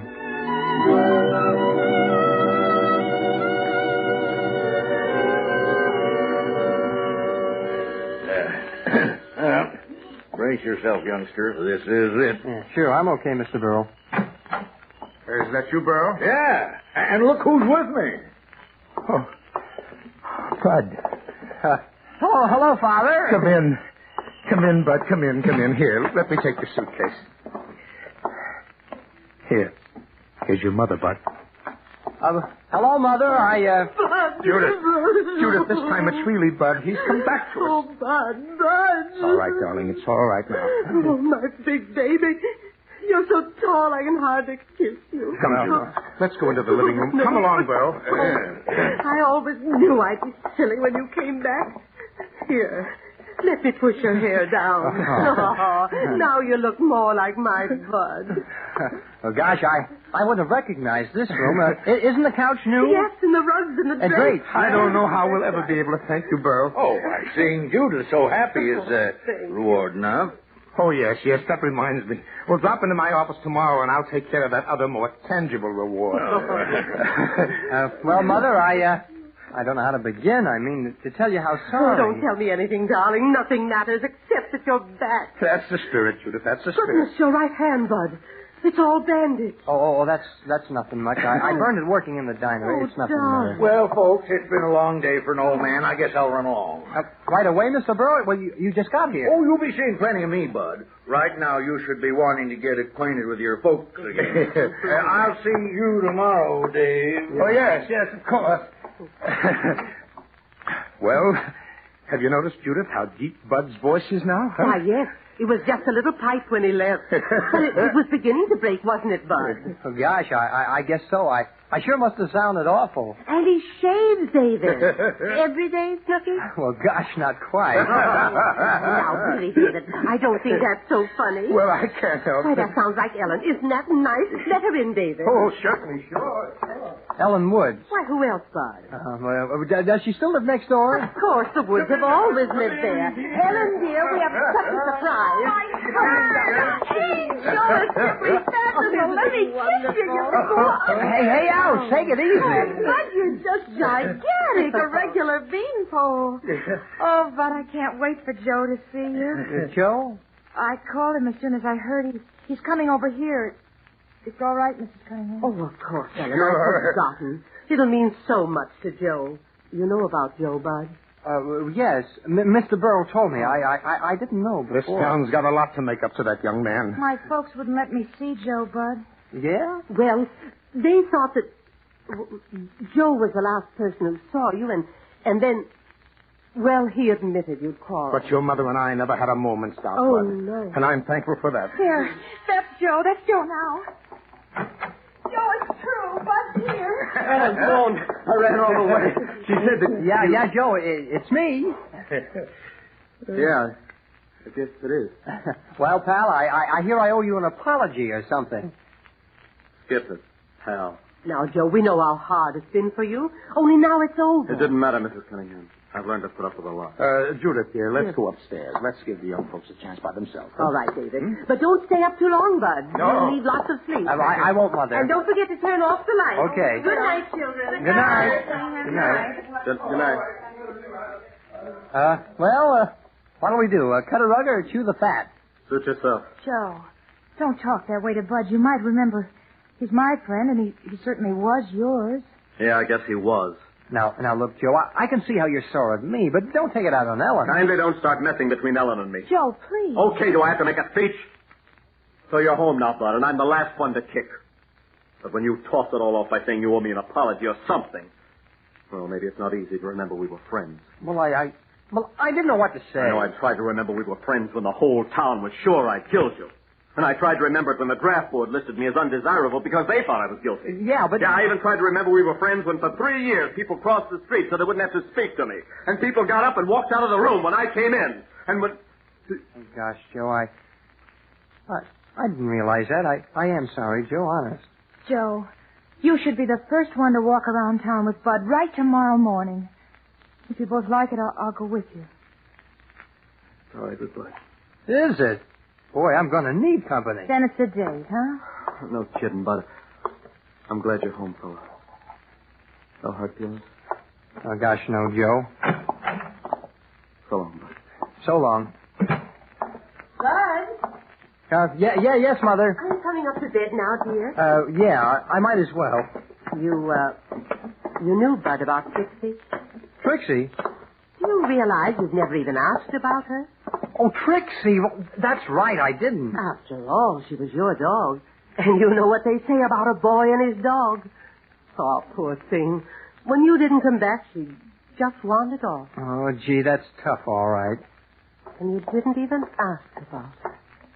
Oh, but I guess you can't be expected to remember everything. No, I guess I can't remember everything.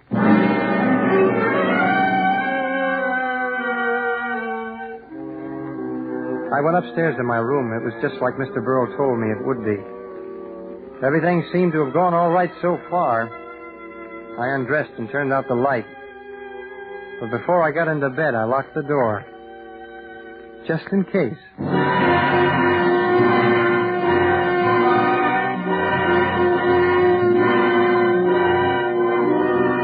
For Suspense, Roma Wines are bringing you Donald O'Connor in The Visitor. Roma Wines' presentation tonight in radio's outstanding theater of thrills, Suspense.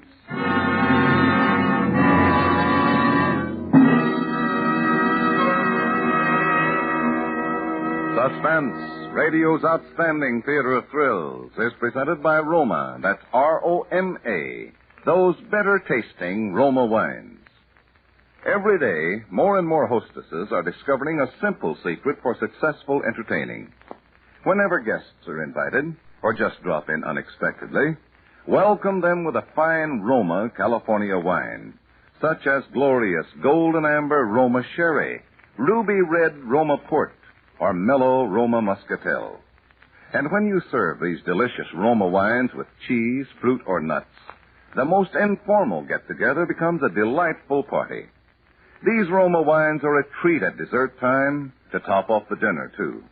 If you are planning to entertain this weekend, be sure to have better-tasting Roma Sherry, Roma Port, and Roma Muscatel on hand. Then you'll be sure of pleasing everybody, because Roma wines are America's favorite wines. And now, Roma Wines bring back to our Hollywood soundstage Donald O'Connor as the visitor in a play well calculated to keep you in suspense.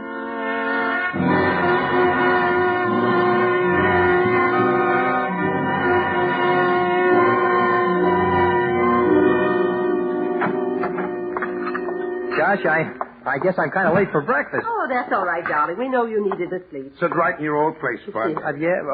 Sure. Your mother and I have been mooning over old pictures of your son. Yes, really, Bud. Except for the ears and something around the eyes, you've changed so that I can hardly recognize you. Now, look, here's the last picture before you went away.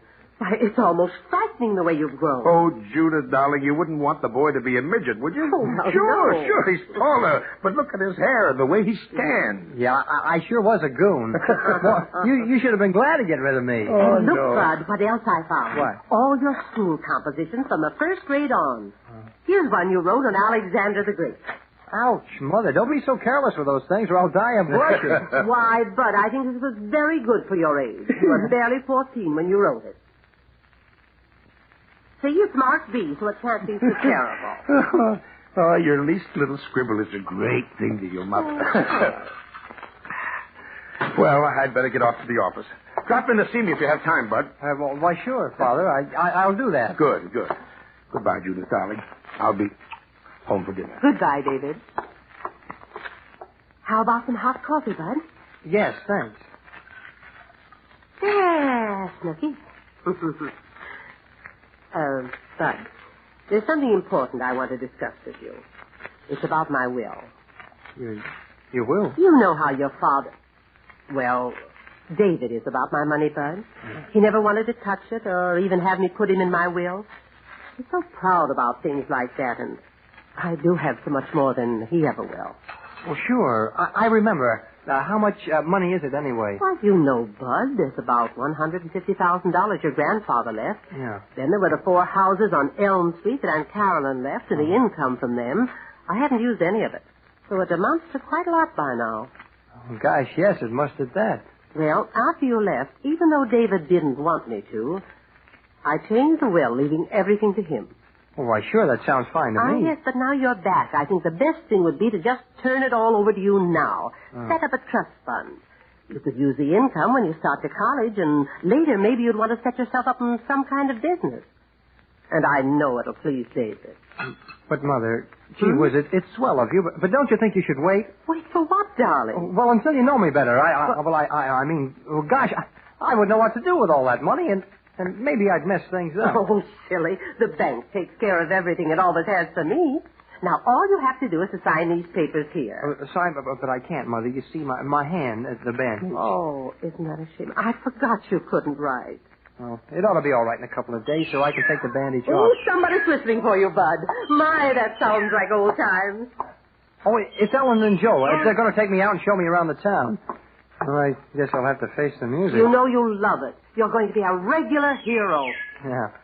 I don't feel much like a hero now.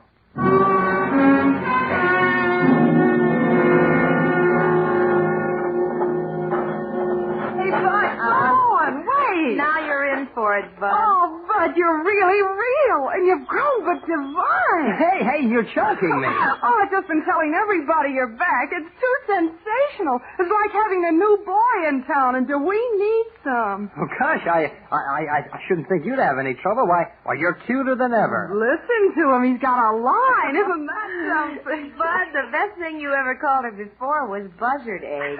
Oh, gosh, I called her something besides that once in a while. Oh, you did call her Mary Louise. Oh, well, of course I called her that. Gee, it's swell to see you, Mary Louise.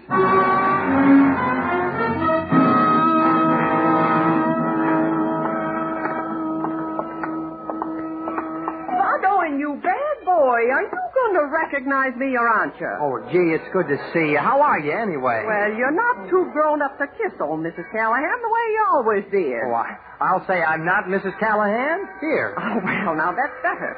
I heated enough bottles for you and washed enough of your diapers, too. So don't let me catch you putting on airs. Oh, no, ma'am, I won't. Well, goodbye for now. Goodbye. What's the matter? Didn't you recognize her? Oh, Mrs. Callahan? Well, of course I did. Well, then why didn't you call her what you always used to? Couldn't you see she was sore? Yes, I did. Bud, you used to call her Aunt Seeley.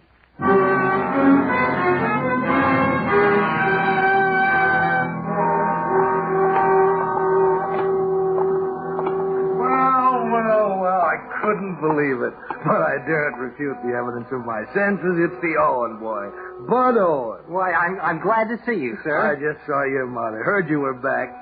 She told me she was bringing you down to my office in a day or two. Oh, yes, she told me. Your mother is one in a million, young man. She thinks only of your welfare. I hope you've learned to appreciate her. Well, yes, sir, I have. Well, I just wanted to check on the news. And no nonsense, my boy. You do as your mother says. Yeah, goodbye. Hey, what did he mean, no nonsense? Don't you know? I guess so. Mother told me this morning we had to go to the lawyer's office. Oh, Bud. I've been waiting for you to outsmart yourself, and this is it. Oh, I don't get it. You sure don't, Bud. Give him a chance, Joe. Because it happens that's not Mr. Rady, the lawyer, but Dr. Sterling, the dentist.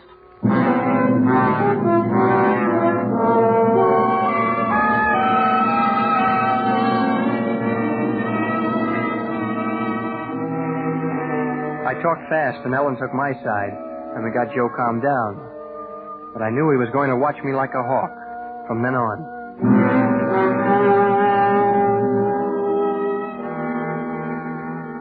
That afternoon, Ellen, Joe, and Mary Louise got the really snazzy idea of going to the beach. My father knocked off work and drove us down, sort of to celebrate my homecoming. Oh, it was really a hot day, so when we got there, the others made a beeline for the water. But I didn't because of my bandaged hand. I stayed around the beach club near the pool. When it began to get dark, we all dressed and went down to White's restaurant for a seafood dinner. Then we walked out on the pier, the same pier where I was supposed to have been murdered. I remember I said something about taking the bus. Everybody laughed. Gee, isn't it heavenly out here? Yeah. Gee, the breeze is swell. Well, Bud, it looks like you and Joe are right back where you were 3 years ago. Yes, I guess so, Father. This railing's just where we stood, isn't it? When you and I had our fight? Yes, about. Hey, what's the mobile people have looking down from tall buildings? Gee, I get it looking down at the water from up here. That shouldn't worry you, Ellen. You swim like a fish. Now, me, I should really feel funny. Well, you about ready to go home, children? I don't want Judith to worry. Oh, yeah, all right, Mr. Cunningham. She hasn't been a heavenly Joe. Bud, wait a minute. Come on, Joe. Wait a minute. There are a couple of things I want Now, later, Joe. Ellen and Father. Everybody knew Bud Owen couldn't swim. That was why when you disappeared, they thought I'd pushed you off the pier and you drowned. Now, Bud Owen couldn't swim. But this afternoon, when you thought we were all at a good, safe distance, I walked up to the beach club looking for you. And I saw you swimming in the pool. Yeah, but I learned. And your bandage was off. Well, start talking. Or do I do the talking to the cops? Now, listen, Joe. You've got to wait. You've got to give me time. No one in this town should be gladder to have Bud Owen come back than me. After all, I've taken plenty because he disappeared. Rather than let Mrs. Cunningham be fooled. Well, that's what I mean, Joe. You've got to give me time to square things. Just a little time. Well, you better move fast, brother. Now, Joe, no matter what you think you know, I haven't hurt anybody. Not yet. And if you give me time, maybe nobody will be hurt.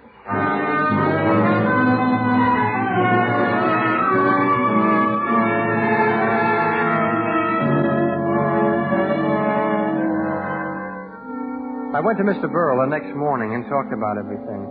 About how people were making cracks at him about the $10,000 reward and the whole mess. I knew things were moving awfully fast, and I told Mr. Burrell he had to help me. That night when she finished her coffee, my mother said she was awfully tired. My father, David, saw her upstairs to bed. I looked out the window and saw Mr. Burrell's car pull up to the curb in front of Ellen's house. I knew he was going to do everything he could, but by this time, I was scared.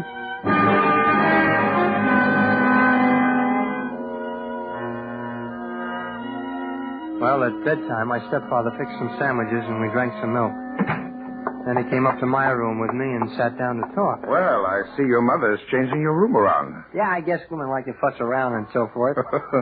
That's a fact, and there's no use opposing them. I guess that's right.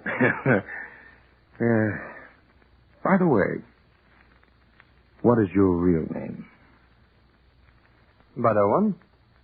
You don't need to be afraid of me. I've protected you so far. Why have you? I ask you first. What's your real name? Bud Owen. You're stubborn, aren't you? You know, at first, I thought you'd work this little scheme out all by yourself, or with Burrow. But there's someone else involved, isn't there? Who do you think? What about that bandage? Well... Take it off. Well. Not even a scar. I don't suppose you'd mind writing with it, now that it's healed. No. I don't mind. What shall I write? Well, suppose we take this little composition of yours on Alexander the Great. Here. Would you copy this sentence, say, on the top of page 3? Why not? Mm-hmm. And to make it a fair comparison, write your name, Bud Owen. Bud Owen. Here you are. Hmm. So she taught you Bud's handwriting, too. Who did? My wife. Do you think I didn't know what was going on? Every move she made gave her away. Why is she in such a rush to change her will? I don't know. Why? She thought she was being so smart, trying to pass you off, trying to trap me. But I was one person who knew you weren't, Bud. Yeah, what makes you so sure I'm not, Bud? I know. Isn't that enough? I know. I see. Well, don't you think we'd better get my mother in on this? Yes. Yes, I think perhaps we better. She's asleep. You'll have to wake her. Mother. Mother? Oh, she's... Mother!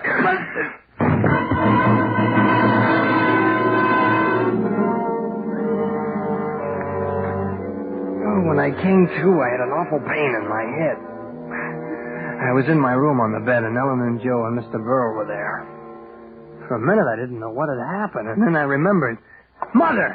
Where's my mother? She's all right, Bud. She's in the hospital. Well, he gave her enough of those sleeping pills to kill a horse, but she's all right now. How do you feel, Bud? All right, I guess. Oh, it's a good thing you had us standing by tonight, son. Why, he had you trussed up like a turkey. He was going to hang you. Oh. Gee, Mr. Burrell, he must have been crazy. I guess he wanted to get us both out of the way before Mother could change that will. For crying out loud, Bud, why didn't you let me in on this? I thought Gee, I hated to do it, Joe, honest, but I had to. Somebody had to be the guinea pig. It was my idea, Joe. I sent the note to Mr. Burrell. I really found Bud in that hash house. Yeah, but if you'd let me know. We knew that if Bud could fool you, if you thought he was a phony, he could fool everybody, even David Cunningham. Yeah, you see, Joe, for 3 years, I suspected that guy. He pushed me off the pier that night when I was only a kid. But I knew I was a kid, and it was just his word against mine, so I ran away. I kept putting off coming here, but I swore that someday I'd trap him, and tonight I did. Because when he said he knew I wasn't Bud Owen, I knew he thought he'd kill me. You took one whale of a chance tonight, Bud. He had you framed pretty. Another half hour, we'd have found your mother dead, you strung up, and that suicide note you wrote propped up on the dresser. Suicide note? Why, I just copied a sentence out of an old composition, something about Alexander the Great. Alexander the Great? Listen to this. It is terrible what awful crimes are done for greed and ambition. Signed, Bud Owen. Oh, sure. Well, you see, I was writing... What? I signed that? Holy...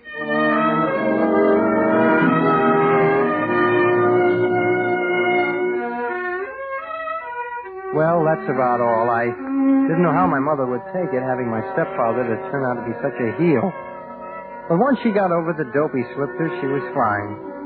As happy as a lark over me. And Joe and Ellen? Well, they got married, but quick. Mary Louise and I are going together now. And I've been playing hard to get, but gee, she can see through me in a minute. I guess I never could fool anybody.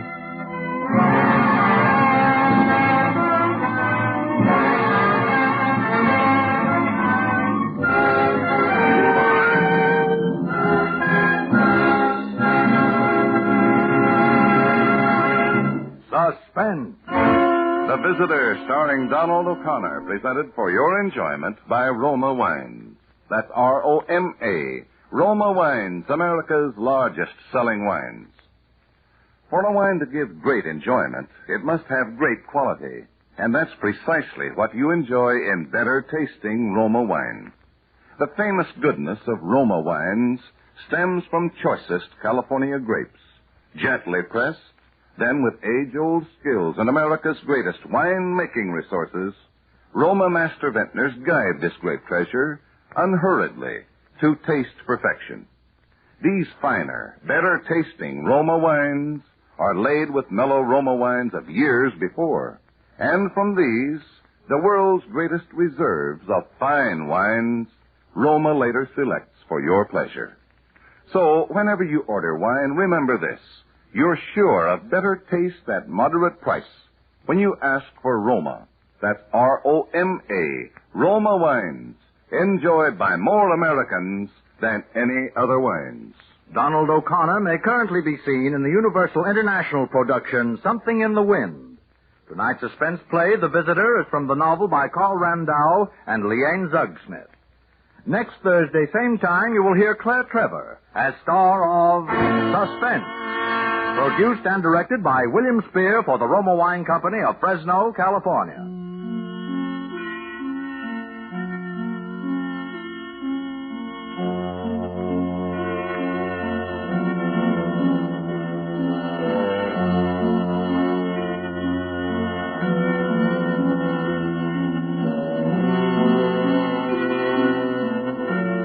This is CBS, the Columbia Broadcasting System.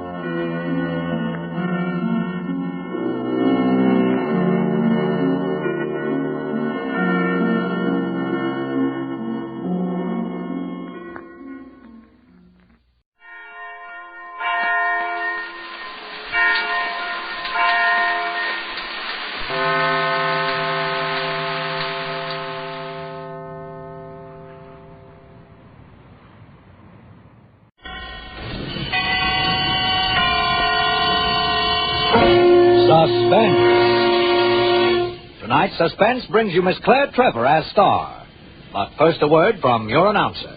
In hotels, restaurants, and homes of distinction, the choice in wines is C-R-E-S-T-A, V-L-A-N-C-A, Cresta, Blanca, Cresta Blanca.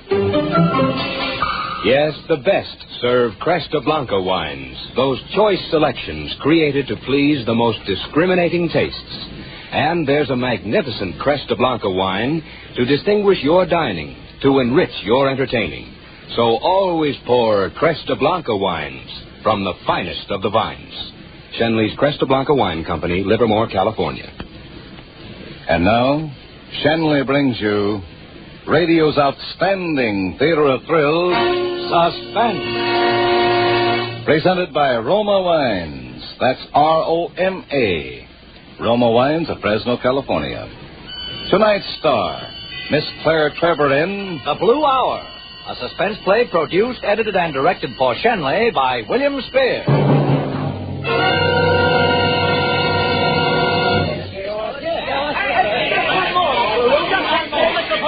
Are you sure you don't know who killed White? Not even a guess? Just one more. Oh, boys.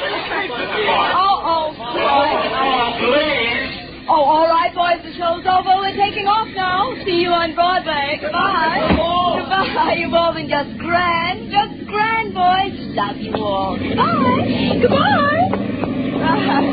Hey, stewardess. Where's my seat, honey?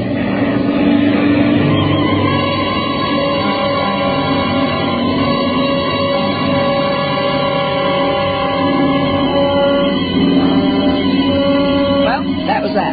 From then on, I had a nice quiet ride into New York with nothing to do but look down at the scenery. You never know when the break's going to come in show business. I've been hooping for 6 years now, and the best I ever did was a one-night stand and some greasy clip joint. I know I'm no ballerina from the Ballet Russe to Monte Carlo, but I can do a couple of whirls without breaking my neck, and besides, I got looks. That's what the men ask for. At least that's what Jason White asked for.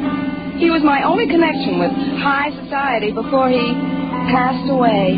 Oh, don't feel sorry for me, because his getting bumped off was my break. They had my legs in every paper in Chicago. That's how I happened to come to New York. I got a contract to dance at an extremely chic joint called the Blue Hour, with a minimum, mind you. All the way from Chicago, I worried no one would meet me when I arrived, but I was wrong. There were about nearly 1 million reporters at LaGuardia Airport. You'd have thought I was Miss America, a Bueller or somebody. I was really intriguing them until he showed up. That man, Mahoney. Well, how about one more picture, Miss LaPaul? A little more leg? That's it. Thank you. Oh, thank you, boys. Come around and see me at the Blue Hour. I'll give an extra good show if I know you're there. Well, you're pretty smooth at extra good shows, aren't you? I beg your pardon. Oh, it's you. Yeah. Mahoney's the name. Alec Mahoney. I didn't ask your name. My, you're touchy. Wouldn't you like to know? Carry your bag for you? I can afford a porter. Oh, I'd like to speak to you. Call me up sometime. Who killed Jason White?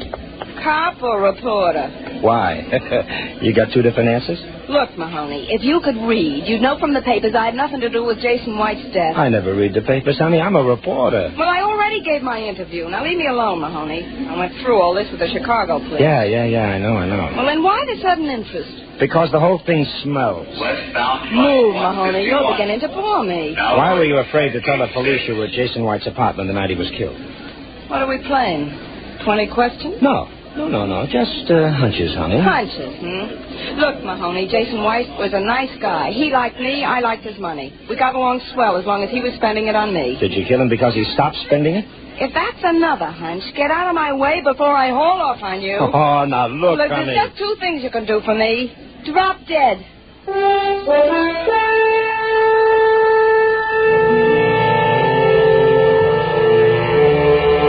I didn't feel so good after parting with Mahoney.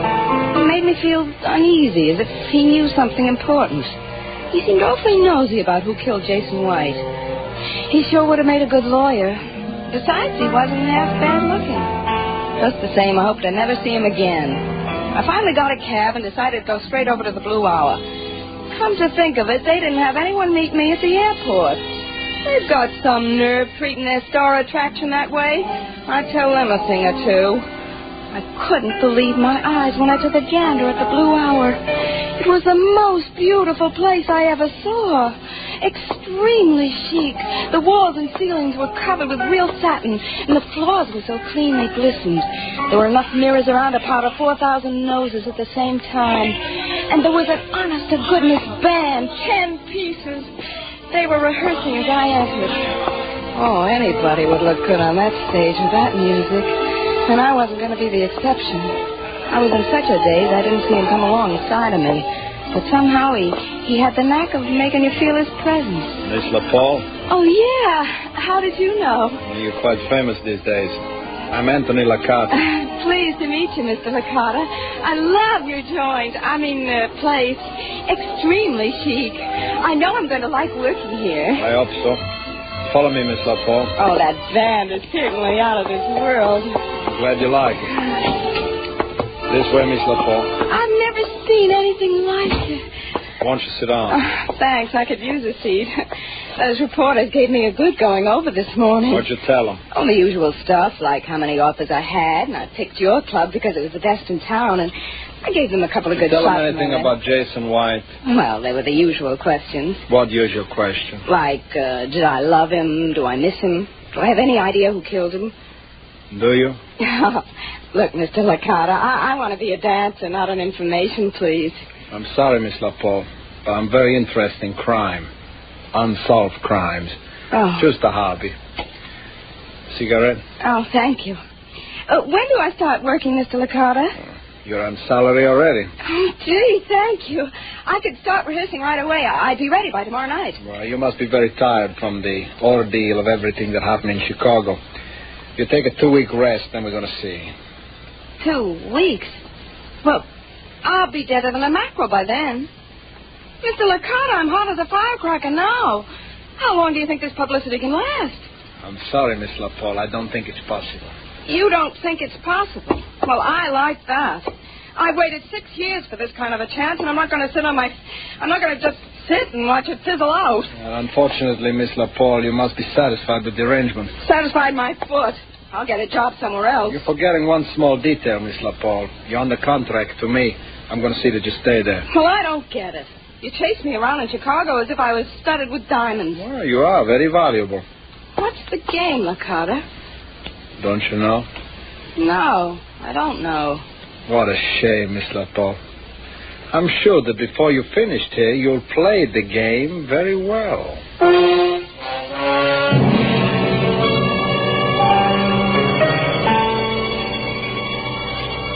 I didn't like it. I didn't like it at all. Because it didn't take a Sam Spade to figure out that the game he was playing had something to do with a guy I knew called Jason White. And Jason White was murdered.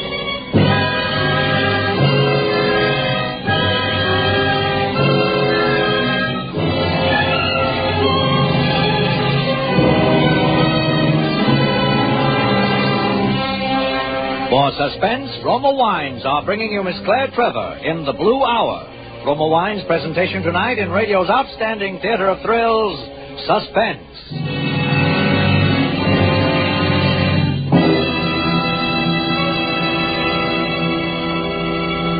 Suspense, radio's outstanding theater of thrills, is presented by better tasting Roma Wines. That's R-O-M-A, Roma Wines, America's favorite wines. Have you discovered how much Roma California wines can heighten your enjoyment of everyday meals? Soaring food costs make this especially important today. Yes, delicate pale gold Roma Sauterne or robust Roma Burgundy can make all the difference between just eating and delightful dining. This weekend, discover how a glassful of better tasting Roma Sauterne adds to your enjoyment of chicken or seafood. Or enjoy the taste harmony of Roma Burgundy with roast beef, steak, or cheese dishes. To make your meals more enticing, serve better tasting Roma wines. Remember, always insist on Roma wines. That's R-O-M-A, Roma Wines, America's largest selling wines. And now, Roma Wines bring back to our Hollywood soundstage Claire Trevor as Lois LaPaul in The Blue Hour, a play well calculated to keep you in suspense.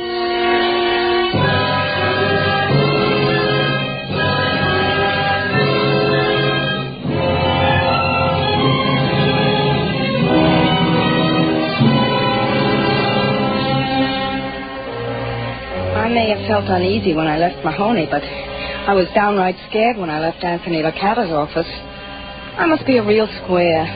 Everybody seems to be talking riddles. I know there's something cooking that concerns me, but I'll be darned if I know what.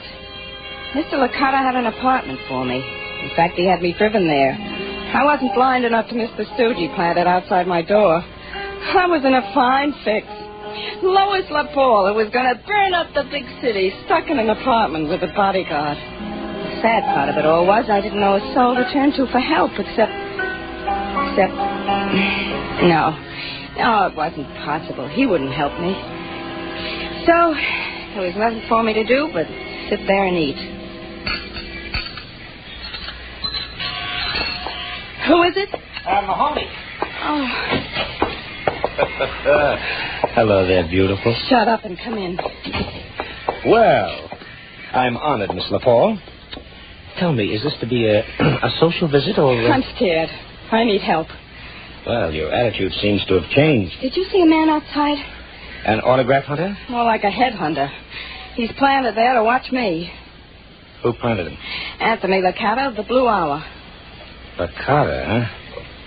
Well, this is developing faster than I figured.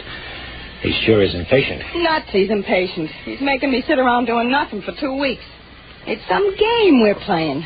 Only I don't like games, and I'm scared. Well, you do have human instincts. Oh, Mahoney, well, what's going on? Why am I involved? Close the faucet on those crocodile tears, honey. Why don't you believe me? Because you're not playing square with me. What do you want from me, Mahoney? The truth. Oh, right. You were in Jason White's apartment the night he was killed. Weren't you? Yes, I was. What were you doing there? I went to see him. Oh, just like that, huh? He called me and asked me to come right up. Do you always run when a man asks you to come up to his apartment? He sounded frightened. He told me to hurry. I grabbed a taxi and got there as fast as I could. I knocked several times, but there was no answer, so I walked in. Every light in the place was lit, and every chair, table, and drawer was upset. You know that from the newspaper stories. Jason was sitting in the one and only chair left upright. I remember he smiled as I walked in. You got here very quickly, my dear. Thank you. Jason, what happened? What's been going on here? Oh, forget about that. Come over here beside me. I don't understand this. Never mind, my dear. It's unimportant. Listen to me carefully. You sound sick. What's the matter? Nothing, my dear. Don't worry. Here, take this. It's a bottle of perfume. Yes, I've had it for you for a long time. But like most men, I forgot to give it to you. Take it now. You mean you had me rush all the way up here for this? What's the gag? Jason, you're bleeding. You've been hurt. I'll call a doctor. No, Lois, please don't do that. I'd rather have it this way. Who did it, Jason? I don't know. Lois, promise me one thing. Don't open that bottle of perfume until they catch and convict whoever attacked me. If you do, your life will be in danger. I promise, Jason. You'd better go now. Forget that you were ever here tonight. God bless you, my dear. And thank you. Thank you for everything. Jason!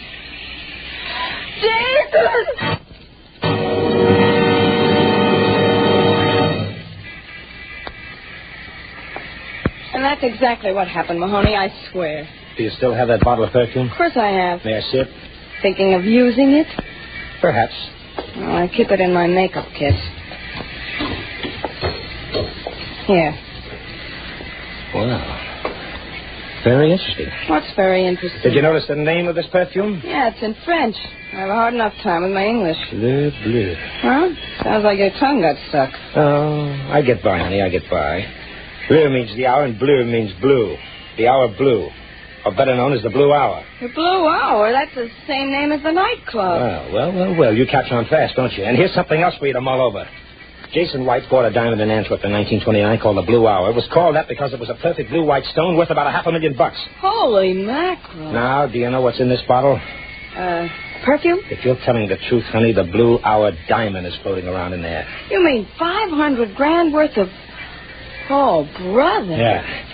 Well, we'll find out in just a minute. No, don't. I told you what Jason said about my life being in danger. If that's open before his murderer is convicted. Sugarface, your life is already in danger. Well, cross your fingers. Here goes. Oh, Mahoney. Oh, brother. Look at that thing dazzling. Oh, gee, it's beautiful. So that's the Blue Hour diamond. Boy, on my finger would that look extremely chic. Look, baby. Look, if you want to live to enjoy it, we've got to beat the early bird to the worm. Now, here. Sit down here. You've got a full evening in front of you, honey. Now, here's what you're going to do.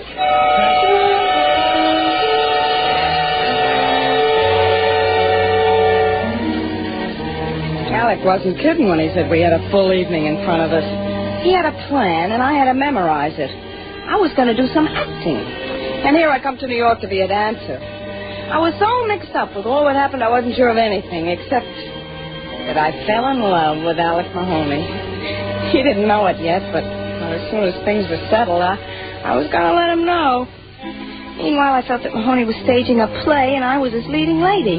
He said things, had me repeat them till I thought I'd scream, but he assured me one mistake would be fatal. He then picked out my chicest evening gown and had me put it on. I thought I detected a gleam in his eye as I paraded before him, but he pulled himself together, gave me a quick pat on the shoulder, and left. I waited 10 minutes by the clock. We still had Licata's fair-haired boy waiting outside. I then opened the door noisily and stepped out. Hey, you going someplace? Look, stupid, I'm going down to the Blue Hour. If you want to come along, just fall in line behind teacher. N'est-ce pas?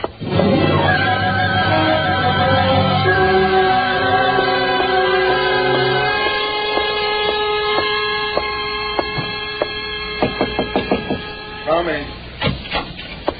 Good evening, Mr. Licata. What are you doing here? I came to see you.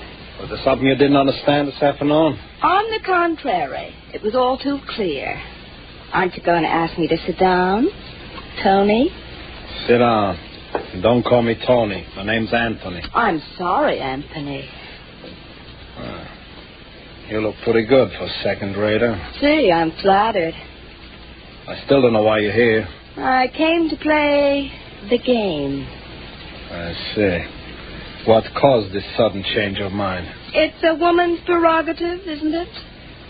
Maybe. You see, I know something about you, and I think you've guessed something about me. Stop beating around the bush. All right, Anthony. I know you killed Jason White. For a dumb babe, you think you know an awful lot. I was in the room when you killed Jason.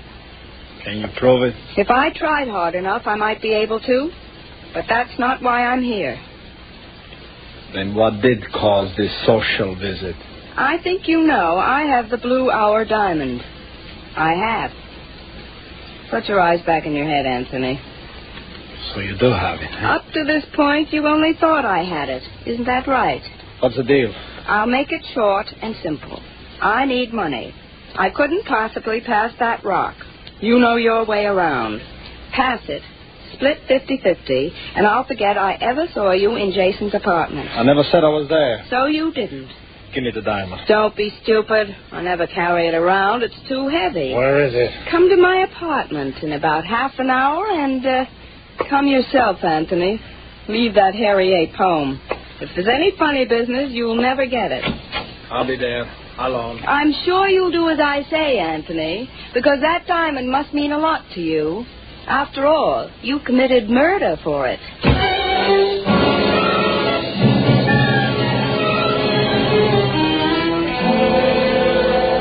When I left Licata's office, the taxi back to my apartment felt like a Turkish bath. Whew. But so far, everything went exactly as Mahoney said it would. He would have been proud of me. I didn't muff a line. Now, the worst that could happen to me was getting killed. The prospect of this didn't appeal at all, and besides, it took me 25 years to find a guy like Mahoney. I wanted to stay around and enjoy him. Once I got back to my apartment, I had nothing to do but wait for Licata. That's like waiting for poison to take effect. I turned on every light and the radio. I figured the soft music would help my nerves relax. It didn't. I smoked 16 cigarettes. I know, I counted them. I was sitting there trying to keep my mind, such as it is, off of unpleasant things, and then I heard it. It was the window opening, very softly in my bedroom. Somebody had come up the fire escape into my room. I should have known that Mikado wouldn't take a chance and come to see me alone like I told him.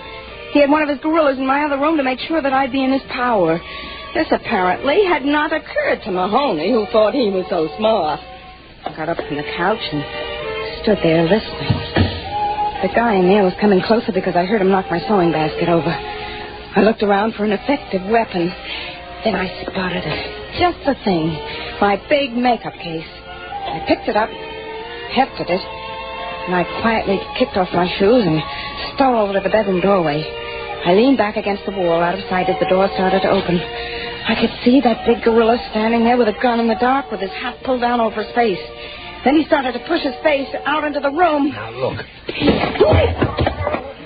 Fell back into the bedroom, and I shut the door and stood there. Oh, Mahoney, wherever you are, don't fail me now. Who is it? Nakata.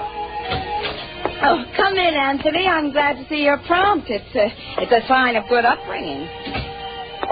You've got to play that radio? Oh, I'm sorry. Shouldn't keep such late hours, Anthony. It's making you nervous. Where's the diamond? Gee, you're in a hurry. Got a date? I got to get back to the club. All right, Anthony, but remember, I don't care what you do with the diamond. I just want $250,000. My share, is that clear? You'll get your share. Good. Here's the diamond. Had it in my handbag all evening. Oh, the blue hour. I saw it only once, but I knew then that someday I'd have to have it. You saw it in Antwerp in 1929. Isn't that right, Anthony? How do you know? I have a crystal ball. You know too much. Any more than you do now, Anthony. What was that reporter Mahoney doing here this evening? Mahoney? I don't recall. My man told me he was here. Oh, yeah. He came for an exclusive interview of my life. Did he tell you it was going to end tonight? No. You think for 1 minute I was going to let you run loose, knowing what you do about me?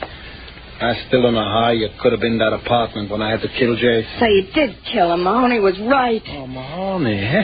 I thought so.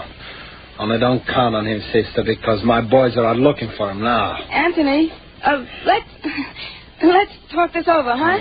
You can keep the diamond. It's yours. You should have stuck to those clip joints back in Chicago. That's where you belong. No. Say your prayers. Lois, are you all right? It's me, Mahoney. Are you all right, beautiful? Are you all right? I'm alive. Oh, good. Well, what did you have to hit me on the head for, you big dope? Was that you? Ooh, you know, I almost didn't make it. Well, I never would have spoken to you again, Mahoney. In fact, I never would have spoken to anybody again, would I? Oh, you're going to be all right now, honey. I must have lost 4 pounds tonight. Well, I never heard a woman complain about that before. Come on, get up, honey. You're all right. You're not hurt. Hey, what's wrong? Nothing. I'm just saying my prayers.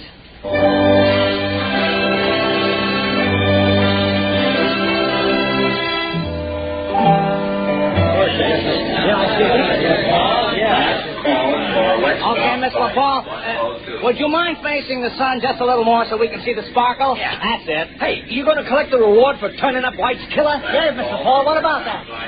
Well, I didn't turn him up. Somebody else did. Yeah, not the way I heard it. Well, why are you going back to Chicago all of a sudden? Oh, that's all, boys. I'm sorry. Well, goodbye, Miss LaPaul. Bye. Well, now you're really famous, aren't you? Mahoney, I thought when I didn't hear from you, I thought... Well, I've been busy.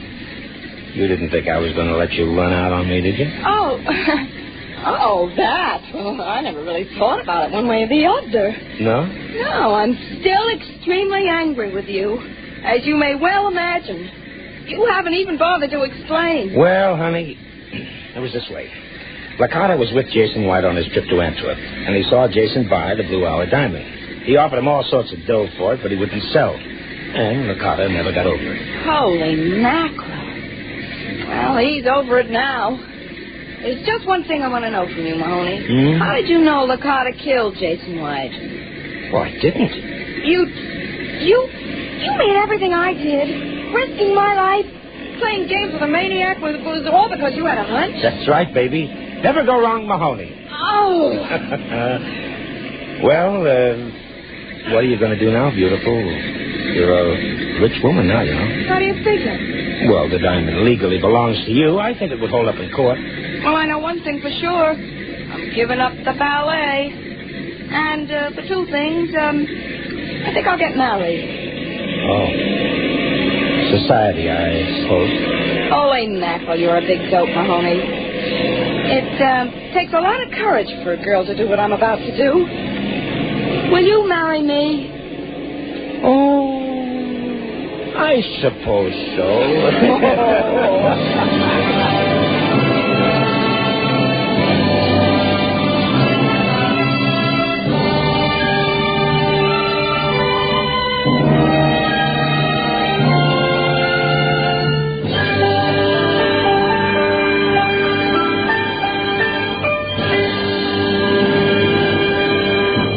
Suspense.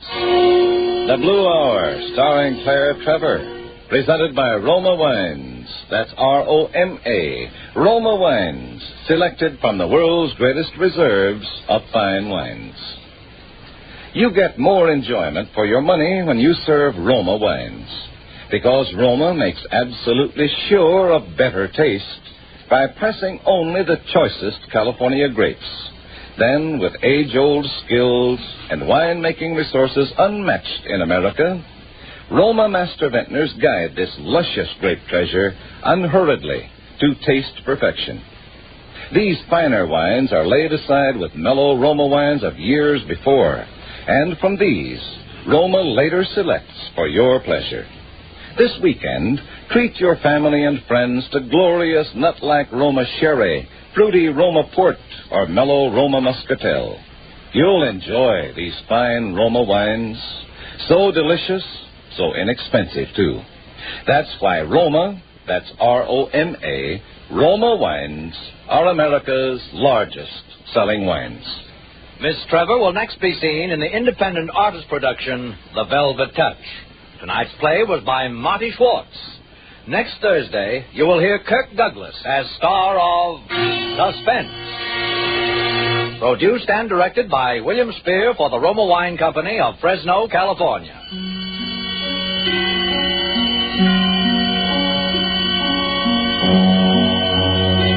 Daylight saving time ends in certain areas September the 28th. This may change the time at which Suspense is heard in your community. Please check your local newspaper for the time at which this program will be heard next Thursday and each Thursday thereafter.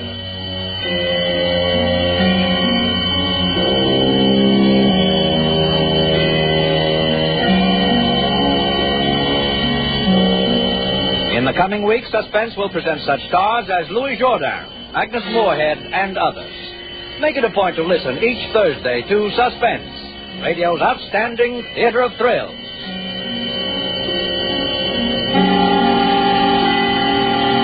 This is CBS, the Columbia Broadcasting System.